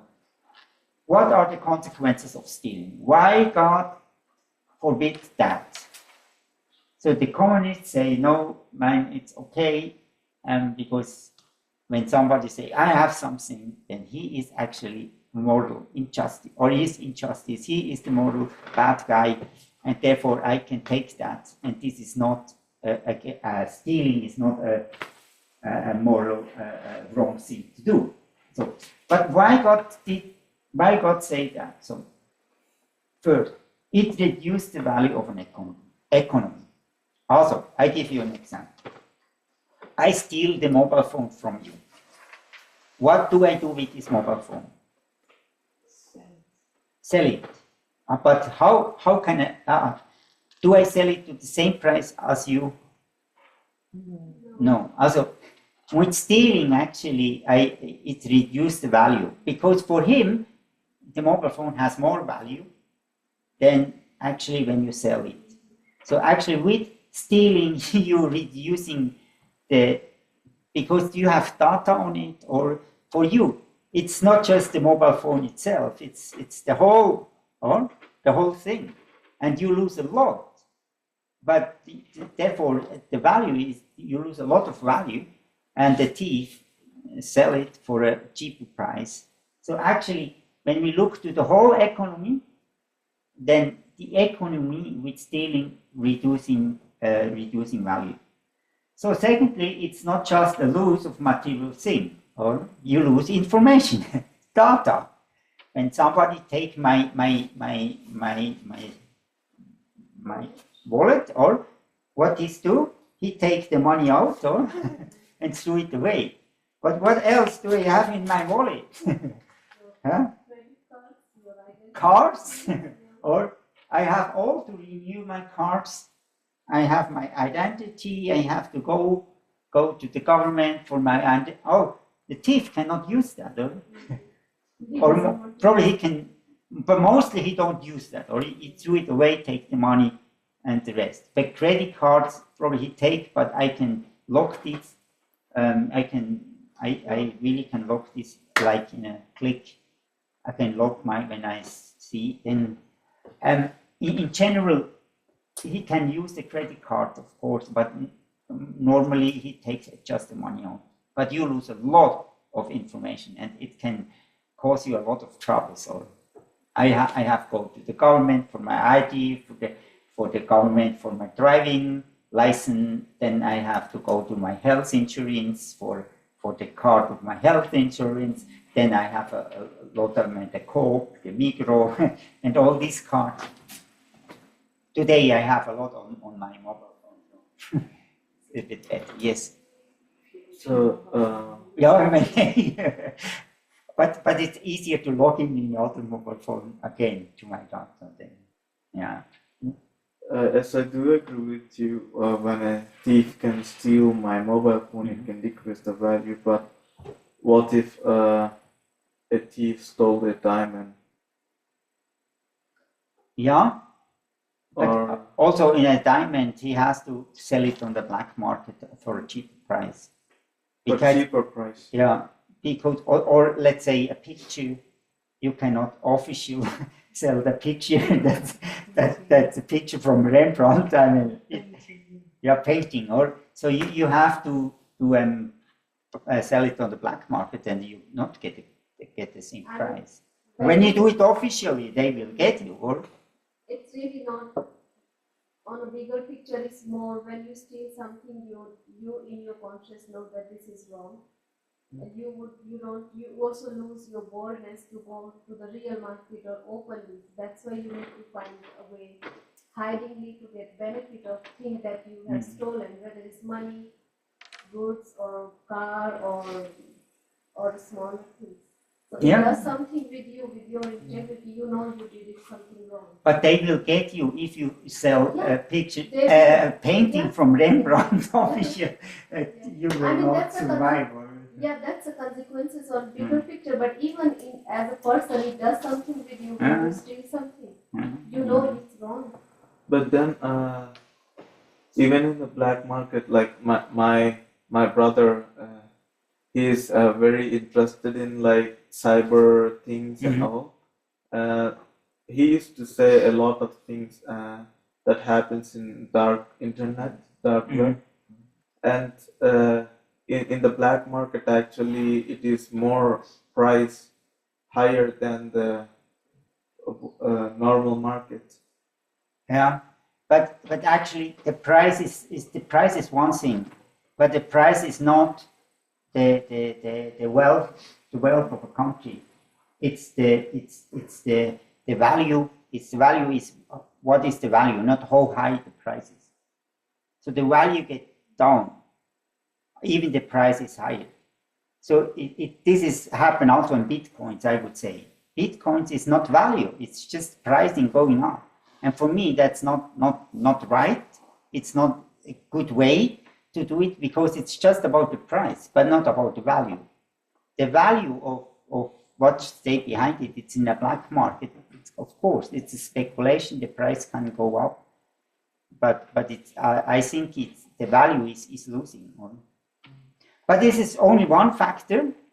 It's not every. I bring you more. I bring you more. I mean, the world is allowed to take something when it's not the opportunity to take it. Or that's the worldview. And I faced it a lot. I tell you, I faced it a lot. So I was with my kids there in my ministry, the kids, and I debate always with them. So most of them they came from Yugoslavia, from this ex-Yugoslavia. They had a war, and a lot of refugees came to Switzerland. So we had a lot of them. And even in Switzerland, our youth, they start to took the slang of these people, and sometimes you could no more discover are they Swiss or are they not Swiss, because they start to speak like them. So it makes no sense for you when I now speak like this, because you do not understand. But anyway, so I was sitting there with one of my kids, and then I debate, say, you should not take things that not belong to you. Or, and I say, but when there is a mobile phone, nobody's there, then I'm allowed to take it. That's your mistake when you leave your mobile phone there. I'm allowed to take it. And then he has his mobile phone next to him, and I took his mobile phone. Okay, then I take yours. I say, no, you cannot take mine. I kill you. And that's the problem, huh? That's exactly the problem. It's a double standard. Yeah, do you really understand what's happened when I take something from you? what's happened with you? You get angry. But why can you say I can take something from somebody else? But this worldview is then strong. It's strong in other cultures, not in Christians influenced culture. A lot of cultures have the meaning when I have the opportunity to take it, then I take it. It's also in what you in cyber thing. They do everything what they can do, and they find a way how can they write a program or so to steal here, to steal there. They stole from me 650 Swiss francs. So it was from India. A lot is done from India. So a lot, more than 50% of all the criminals in cyber are coming from India. But anyway, so they stole me 650. Since 2023, in every month they took me something. And I didn't saw that on my credit card, but they paid everything back. My credit card paid everything back. Mm-hmm. Yeah. You paid it back? Everything. How did that work? Yeah, I called them and they asked and say it's only for the last month they will pay back, or probably the last 2 months. Yeah. But not so long, of course not. And then I wrote everything, and they really paid it back. I don't know why, but it was clearly criminal. From the credit card company. Yeah, it was really criminal, or that somebody and I had somebody who sent me every month sent me a WhatsApp that cost me 4 francs, or every week a WhatsApp. And not the WhatsApp, SMS. And some SMS you have to pay for, that there in some cases. So company did that for, send me always SMS, and I had to pay always 4 francs. And I didn't see that because it's automatically paid. And I saw that after half a year, but I didn't pay it back. So this 4 franc cost you 600 in the end? No, this was another story. But there is a lot of criminals in the market, cyber attacks, who steal money, who do it this way or do it this way. And I think because they have the opportunity to do it, it didn't give them the right to do it. But this is a worldview question, and people have now these ideas. So when I find an opportunity to do it, then I can do it. And I think we really have to teach our children that you not should take what is not yours, even you have the opportunity to do it. And with this digitalization, the opportunities is growing or growing more and more. But see, this will change our worldview, and we start to think, okay, when I have the opportunity, I do it. I even discuss this issue with people here base. I tell you, I say, okay, it's not allowed to look illegal films. And some people say, no, when I have the opportunity to download a film, even if it's illegal, then I can do it. Mm-hmm. I say, no, if we start there, then why we not do another thing as well? So when you are not trustworthy in the little, why in the big? And I'm really conservative until the end. That they say it's not allowed to do that. And also programs. I say the program, mostly of Indian Africans everywhere, they just don't know the program, but it's not allowed. So I always give them, I have 1,000 license from Microsoft received for all my staff. I give a license of Microsoft, but also there is OpenOffice. OpenOffice is a free resource where when I bring computer to somewhere, then I always make OpenOffice of there. But they have the opportunity to somewhere get Microsoft on their computer. You know how they do it. But I think we should be trustworthy in the little. You could say Microsoft, it doesn't take Microsoft, if I download it or not, Microsoft has nothing more or less. I mean, why should I do it? But I think we have to be trustworthy. in the little. And when we not in the little are trustworthy, why should we do it in the big? Simple. Yeah, I mean, I don't say you're wrong in saying that. Yes, this thing happened. It's really a very deep down worldview question and feeling, when I can take a benefit, why do I not take it? And many other areas that affect and build this worldview. And being in a cyber crime or something, yeah, there could be so many.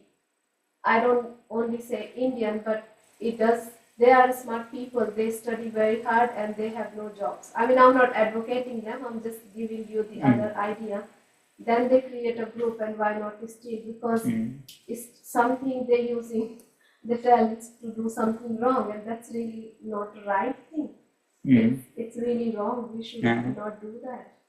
And it is Markus, because some people don't see this as a stealing when they download and things. It really needs to come and be taught and put in the open. Yeah, it's really. And there are so many smart people, like really brilliant people, have no opportunity, and it is something that we could be mindful and have boundaries, not to take from our neighbors, not to take someone's money or don't go into someone's account and things. It's a lot, yeah. I mean, there's when people then live in this world, you also corruption and all of that, and it's really hard. And this is the world we see. We have to change, and we have to understand why God say that. But I will come to that now. That why God say. Other people think they can only have more when they steal, or I mean that's corruption. Or you say, we have to be corrupt, otherwise others take from us. They feel mistreated, unjust, and they kind of want to, because there is no forgiveness, reconciliation, no hope in the God. Yeah. That's why they try to find their ways. Exactly what you say. When you believe there is not enough for me, or God is not delivering for me as well, then or without God there is stealing.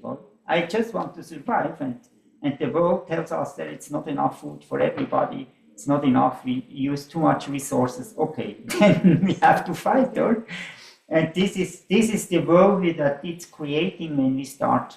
It's really very looking for yourself. It's very self-centered without hope, because the God is out of the picture. Also, we wish to have quick income. Yeah, shortcuts. George, do you want to say something? Yeah. I can't really say it's quick income, and I don't want to support those people who do cybercrime or these kind of things, because it's not right in the first place. But also, as leaders and people who are presenting them, which values do we send to them for those who don't have anything? And yesterday, I think it was yesterday, today we were speaking to you, and you were telling me that your wife was in charge of seeing people who can pay their tithe and that kind of thing. So she's the only one who was entitled to do that. The pastor cannot access that information, so he doesn't have interaction with maybe this guy have much money and this. So that one can help. In some situation, maybe in my country, you find somebody is elected, and this person didn't have anything, and he comes to talk to the youth. He splashes a lot of money, big money, and there are people who doesn't have anything, and they are learned too. What do you expect from those people? They will find a way to also have a good life, and also the values that we really talk about, like you have to be strong, you have to have this, you have to do, for me to achieve that, it doesn't happen this way. Then you find somebody that's in the other way. But lucky enough, you are Christian and you know the values, then you can avoid that. But on the secular world, no, you cannot. It becomes difficult. That's the point. We need actually Jesus Christ. We need God has to come in. To live in this view that there is enough for me. God, look to me. I'm a child of God. And also, I have enough. When you not have this, then the alternative is go the other way. and that goes to my answer, other response. Like, you have a pastor with a lot of money, a lot of material security, some even go with helicopters, and we are Christians. What does it bring to the followers? You know, like, how do they view Christianity based on him, based on her? So we need a lot of transformation. We need discipleship, because we are also, as a church, we can mislead people. And as much as the secular world is doing what they're doing, and also for us, the way we preach the gospel, maybe telling people that glory to glory, fine is good. God is there for us to live a good life. But I don't believe that everyone will be rich. There must be some poor people that sometimes be. That's how it should. So we will encourage people to steal in another way, because everyone wants a good life at the end of the day. So even need some moderation. When you are rich, you should not just flash everything to the people who doesn't have to. They don't have something. I mean, that some people can do on their table. So yeah, some people have genuine reasons. Some don't have genuine reasons. But there is not really a genuine reason to steal. But we are creating some things that will trigger something. Yeah, we had somebody who stole in one of the banks a few coins, a few shillings, and he made a lot of money.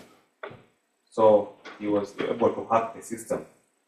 And it took a long time before people realized that, hey, because if I take maybe 5 francs from your account and you don't get a message, and you have a lot of money, it's not easy for you maybe to know something. Yeah. So you steal for maybe 1 million people, that's a lot of money. Maybe 2 million. That's a lot of money. And he got lots of money, and eventually, when he received the money, he made a donation of almost half of the money to the poor. And then when he was caught, let's say that, how can somebody have all this much? The people that stole from the money is from the rich people. So, and they don't even give somebody anything. So, at some point, it matters how these things work out. But I believe there's no right to steal, though our values also matters to disciple the people on that. This is here, or discipleship means stewardship. To have a lot of money, we wish to have it, or we want to have the car, the house, all that we see in advertising, but this will not make us better. Or we have to grow, that we can handle it in a wise way. And just to have money, we will collapse.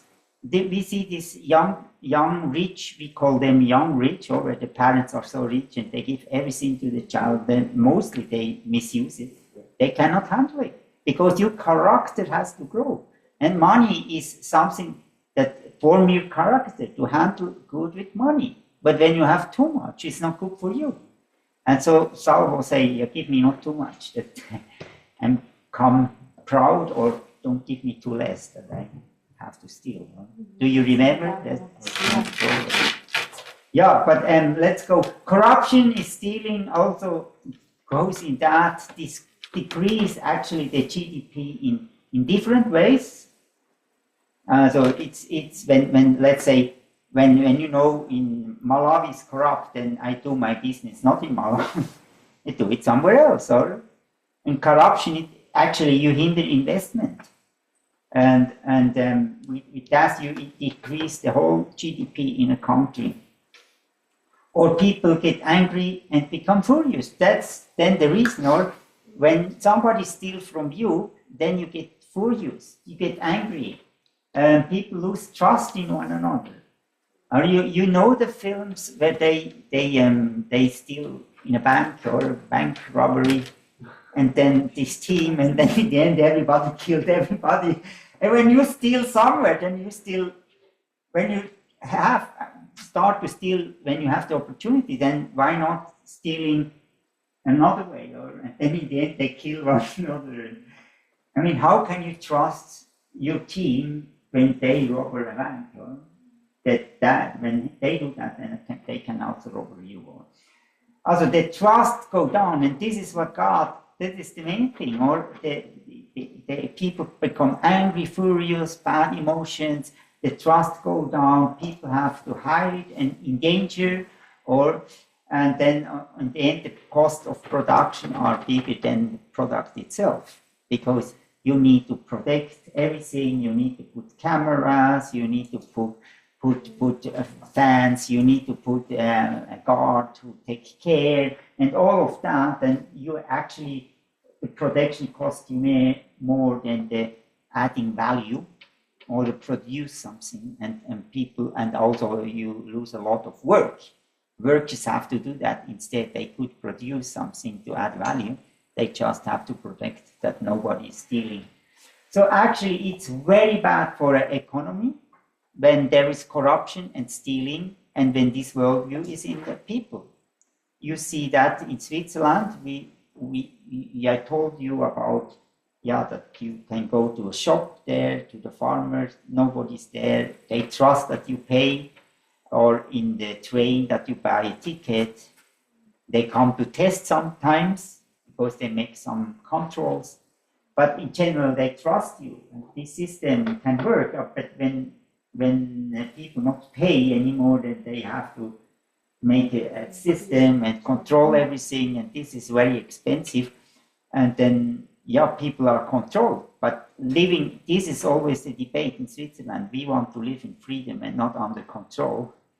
And we have also the law in bank system. Probably you heard about the bank system, that our bank system is not so transparent, because they not give the data. We discussed that already, or they don't give the data to your country when somebody of your country has an account, because it's protected, it's private property.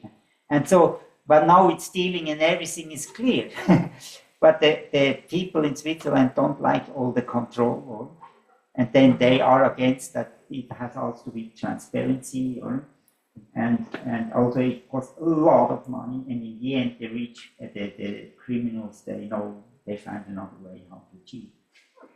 That's the other point. Does that really not encourage corruption in other countries too? Mm-hmm. Sorry? Does that not really encourage this corruption, like Switzerland encourages corruption to other countries? I agree with that. Insane. But see, in my country, we have lots of money that I'm sure they're stuck in Switzerland. Yes, Swiss bank from India also. But I tell you something. And we have been following a lot of laws and every time to make sure that politicians steal the money, they come and hide either in Switzerland or in Caribbean countries or wherever, in some places that they make that protection. But that's surely aiding corruption. That's it. Yeah, but the problem is the worldview of corruption, not the system itself. This system cannot hinder you, because there are so many countries. They say to Switzerland, but I tell you, when you want to hide the money, come to me. I tell you how to do it and where to do it, and they will find a way to do it. Switzerland was an opportunity. They used it, and when they can no more do it in Switzerland, they will do it somewhere else, because that's the worldview is really the problem.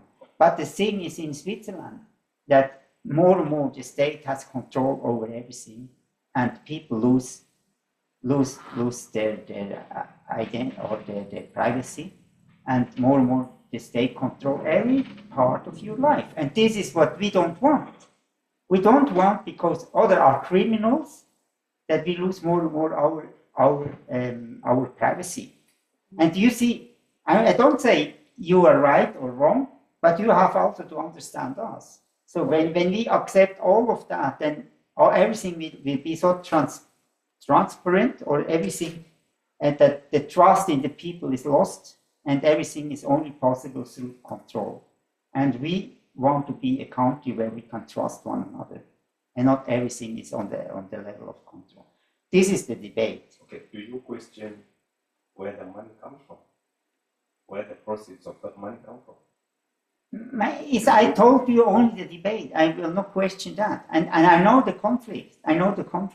But I know as well that the criminals will put it somewhere else, and they can then go another way. If we do that, the criminals find another way to do it. That's the point. And Switzerland is not the best place to hide money. there are better It places. is a It is the best place to have No, That's why that's is why why- Americans are careful with that. Yes. yeah, but I They have a understand you. contract, But uh, this is we need to change the worldview of the people. Otherwise, we will have a state who control everything, and this is what we don't want in Switzerland. I will say one thing. As much I also respect the Swiss privacy and how they manage their things and everything, but it is also their obligation not to interfere in other people's sovereignty. Like if this money is coming from Kenya, it has to go some kinds of checks and like, is it really genuine? Is it black money? Is it corruption money? You know, where is this money coming from? But if you just take money and you keep silent, and if this is not Swiss money, this is money from somewhere else. If it is about the Swiss government and the money from the Switzerland people, that one is okay. But somebody that steals from government millions and then come hide somewhere, then I think there we have a debate. And No, Switzerland benefits from Yeah, Switzerland benefits from them. I absolutely agree with you. But I mean, let's say in America, what is now the issue with America? No American can have an account here, so they had to. Dave, he told you probably he have to close all his account because he is American.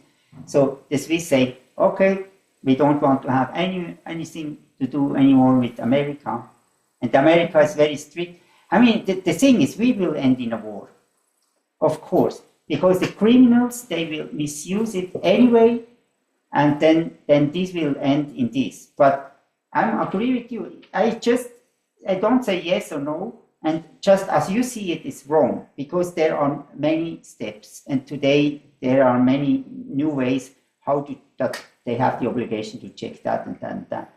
But still, there is countries or places where you can hide your money and don't have to give any report. But in Switzerland you have. But I see you debate. But I'm not for it, but or against it. So it's just I leave this debate to you now. Okay, Markus, if now I come from money, I get money now. Let's take the context of will. Yeah. Let me narrow it to the SPCW. I just come in and give you 1 million francs. Yeah. Don't you question again that money? Yeah, of course. I have a question. Yeah. So this is clear, but this is not the case. It's not working like this. So the problem is but mostly it's not clear. You cannot go the line back and find out exactly where the money is coming from. This is very complicated anyway. But leave it now. I do understand you, but it's a debate that we have because the world is corrupt, and we have to deal with that, and we have to fail, and we find a way, make a compromise. I just give you here I don't have my opinion about that, but I told you what is the debate in Switzerland. But of course, when you come with 1 million, why should you give me 1 million? Why should you come with 1 million? And I mean, I will questioning that.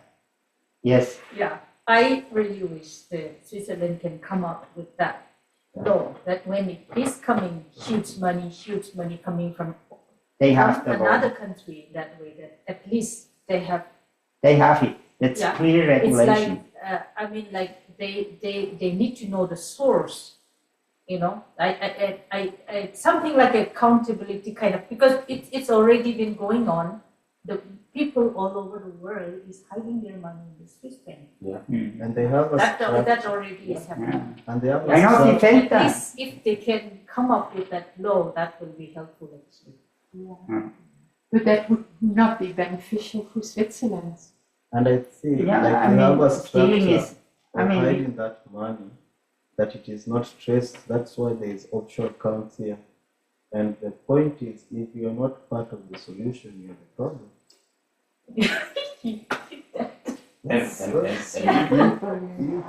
Also, come we leave it that. I do understand know. we too cannot change it, and it will not be changed. But I can say I absolutely think it's unfair discussion in the world, because when America blames Switzerland, they have places by themselves in their own country where they can hide their money. When you don't know it, then please come to me. I tell you how to do it. And so there is a game. That's a game that they will blame others, always blaming others, and I understand you absolutely, and it's not so easy like you think they can just put the money. This is not the case, but there are always difficulties, but so easy just to bring money here. That's not the case. And not even anymore the case. But I leave this discussion now. I'm also not an expert in that. Now, what are the consequences of stealing? It reduces productivity, creativity, and self-responsibility. Also, let's say you have a land, and I know that from a real story. In Africa, Mozambique, there was a land, nobody did something on it. Then the missionary came and asked, why you not planting there something? And I said, yeah, when I plant it, then there's something I will never eat from it, because they will come in the night and steal the thing, because it's not protected. This belongs to the community, and why should I start to do something here? And this is in all socialistic countries was the case, or when you work and the neighbor is not working, and you have the same salary, then of course, why should I work when the others have the same salary? Because I work and I work for them.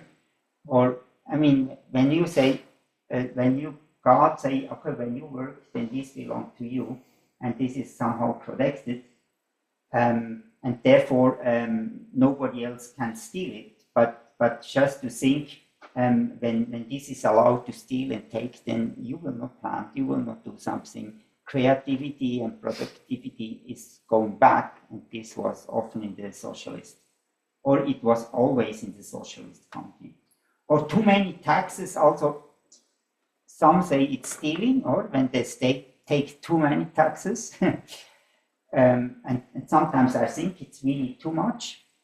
And then you steal from the people, and there is always the question, how much can a state take? When it takes too much, then what do the people do?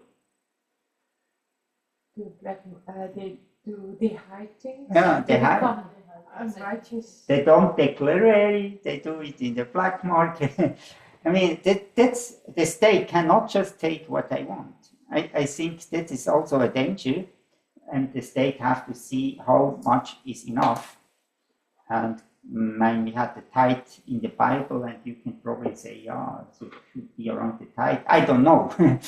But this is really to think about it. And that people have nothing to give or to invest anymore. When people steal everything from you, then you don't have to give. And actually, this ability that God say we should gracious, we cannot do when people take from us. So misuse people to gain. You can also stealing from people in them sense that you have to work 20 hours a day. No, that's almost not possible. When you have to work and I steal your dignity, or let's say prostitution, or that they steal the dignity of people, that is also that's also misusing, and it's also stealing from people, and this will then reduce the dignity of people just for the gain of somebody else. Or bondages in family tribes. I know that from Malawi, let's say in the tribe, somebody become a parliamentarian and earn a lot of money. So what's happened then? Or you have to share it to the community, or the expectation is there. So when somebody has something, then you should share it to everybody. And this is also, I think it's a kind of stealing, because you cannot really look that you can grow, and you hinder it's hindered then that somebody really can produce something, can have a good idea. So you have to share it, and it's actually a bit like communism, socialism. Or to buy only the cheapest thing. I also put this on the list. But for us, we say, okay, I buy only the cheapest thing. But probably the cheapest thing, they are made by children. They are of bad quality. They are made in where they don't follow the standards, like the environment. They don't have environment care. They pollute the environment. They even steal it. They can steal it somewhere or so. But we only look for the cheapest price because we want to have the cheapest. That's not good. I think we should really think about what we buy, where are the products coming from, and do I think that it's produced in a fair way?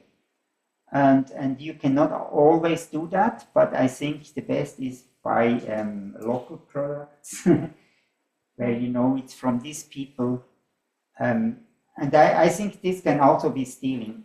I know I really have the debate also here in base, and I know we are Wauwamers, and so, but when you go to Germany, what's in Germany? Much cheaper than here in Switzerland. And they drive with a car from here to Germany and buying there the cheapest stuff and coming back. I don't know, I leave it up to you. But I think it's not really, is it okay? Is it good? I mean, it reduces our GDP in general. It takes workplaces away. It's just because I want to have the cheapest. I don't think about all these things, and then I have to travel with my car. My car, this 100 or these 300 kilometers every week, just that I can go and buy it cheaper. And then I use a lot of time for that, but I can do other productive things in this time. So I leave it up to you. But people, they just want to go for the cheapest thing and don't think about all of that. You can also see it's good stewardship to use the money, the small money that you have as a Y member, to use it in a good way, like that you have all the things you need, but you don't pay so much money as you have to pay in Switzerland. You can discuss this with Mickey. That's good. but yeah, I see you. Yeah. But this is things that challenge us. This is now point that challenge us. We have to learn to think about that. I think also, why do you go to Migros instead of Coop? It's just the same thing even inside Switzerland. Yeah. Just that this person says. Good. I would say that competition that you can choose, but I mean that's fair enough. I think. But I would say when you use your car, even say, let's say, make it worse. Say we don't have a car and I have to borrow a car for someone just to make my way cheaper. I don't know, but there are. The people are creative for finding ways how they can make it cheap for them. But you have always to think we are living in a community in Switzerland. There is the GDP or the whole growing. We create workplaces. We create income. We create more value when we are buy our own products. When we and so on and so on. But this is a thing to think about. I put it on the list. I want to add that one. Yeah, please. Because we have Rwanda here, it's a small country, and we have Kenya here, bigger country than Rwanda, with some better things also. But when I was traveling to Dubai, most often I can use Rwanda Air. Not that because I'm not patriotic, but if I check on the airlines, I find that Kenya Airways is more than 20% expensive than Rwanda Air. And there's nothing that justifies that really. Because Rwanda is a landlocked country, and also their GDP and everything. But I just feel that there's something wrong with the people who are in charge of the airline and what they're supposed to do. So normally the customer looks at the pocket at the end of the day. What fits his family, what the budget and what kind of thing. So okay, I never knew people go to Germany and then come back to Switzerland, but anyway, that is that's a topic for another day. But actually, I think maybe it's not because of bad attitude or maybe something, but maybe they're just saying that maybe they can apply on this budget. That's what they can really manage. Maybe that's the reason. And because you can fuel a vehicle and you can still be able to save some money and get what you want somewhere, then it means maybe the difference of the products here and in Germany, they are more very different. Very expensive. So I think just need to be so expensive here. Yeah, I say I understand you, and we cannot be 100% right anyway. Exactly. But I think we need to think about all of that. We have to think. Otherwise, we just run for the cheapest. We have to think about it. And these are really issues that we find out today, child labor and all of that things that we not took care the last 100 years. And I think now we start to think about that, and pollution and transportation also, and all of that we start to think about that. And we as Christians, we have a budget. We should go for that budget. We pray about it. And I think everybody who wants to go to Germany should go. I know people who go. I not say that they don't have to go, but learn to think about it. And when you want to really have a debate and go to Michi, you will have a big debate with him about all of that. Yeah, Swiss to the core. Yeah, but for me, I just say to you, please think about that. Think about it. And stealing from another woman, take another woman is also stealing her dignity, and then making baby. Nobody look then for them. They are on the street. And I think then you are also stealing about their lives, about their dignity. Or stealing from the next generation, destroy the future. Don't look for sustainability. Just look that you have. Or this, I would also say, is stealing. You can go back to the Bible, to the laws. There are also laws in the Bible who protects that. Or good. Just finish. I think we finished this law here. I'm in interest. We don't do it. Just finish with that here. I think did you see that about the economy? I think there are 4 ways, as I heard that from a teaching from John Maxwell. He said there are 4 ways of economy. Also, one is the worldview is yours is mine. This is in socialism, is so what you have, I can also use. And also stealing, or you have it, I can take it. There is no more private property. And also shareholder premise. You heard the word shareholder premise? That would then go in cyber criminality or so. I mean, you just are the stronger, and then you take whatever you can. Just put your shares up, and whatever the people suffer or whatever the people do, or so, it's not no more your thing. You just look that your shares will go up, and this is say new capitalism, or it's a new way how to look to the world. So just my shares are going up. What the firm is producing or how the staff are treated, I don't care. So this would think yours is mine. Also, what is yours I can also take when I'm stronger. Mine is mine. The next view is this capitalistic view, or I made it, I am strong, I produce it, and nobody should touch it. That's mine. When you won't have something, then you produce it by yourself. So another one is mine is yours. That means that I give it for freely to as a kind of socialism, but it's not taken from you, I give it freely. Let's say cooperation, and we will have a teaching next week about cooperatives, and that you give some amount in a cooperation, and this belongs to the cooperation. it's no more yours. It's belong to the community. And also monasteries work like this, or they give all their money to the monasteries, what I think is not good. Because when you give everything, then when the monastery changes and you have nothing anymore, in a cooperative you give only a bit, and when this is gone, then you have still something to go on. You not give your whole life.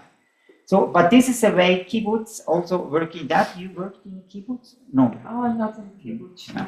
But kibbutz also has the idea you come, you work freely, you can eat there. And so this idea of cooperation. And the third one is what is mine is not mine. Also, and this would then be, I would say, more a godly perspective. You are a steward, it's not yours.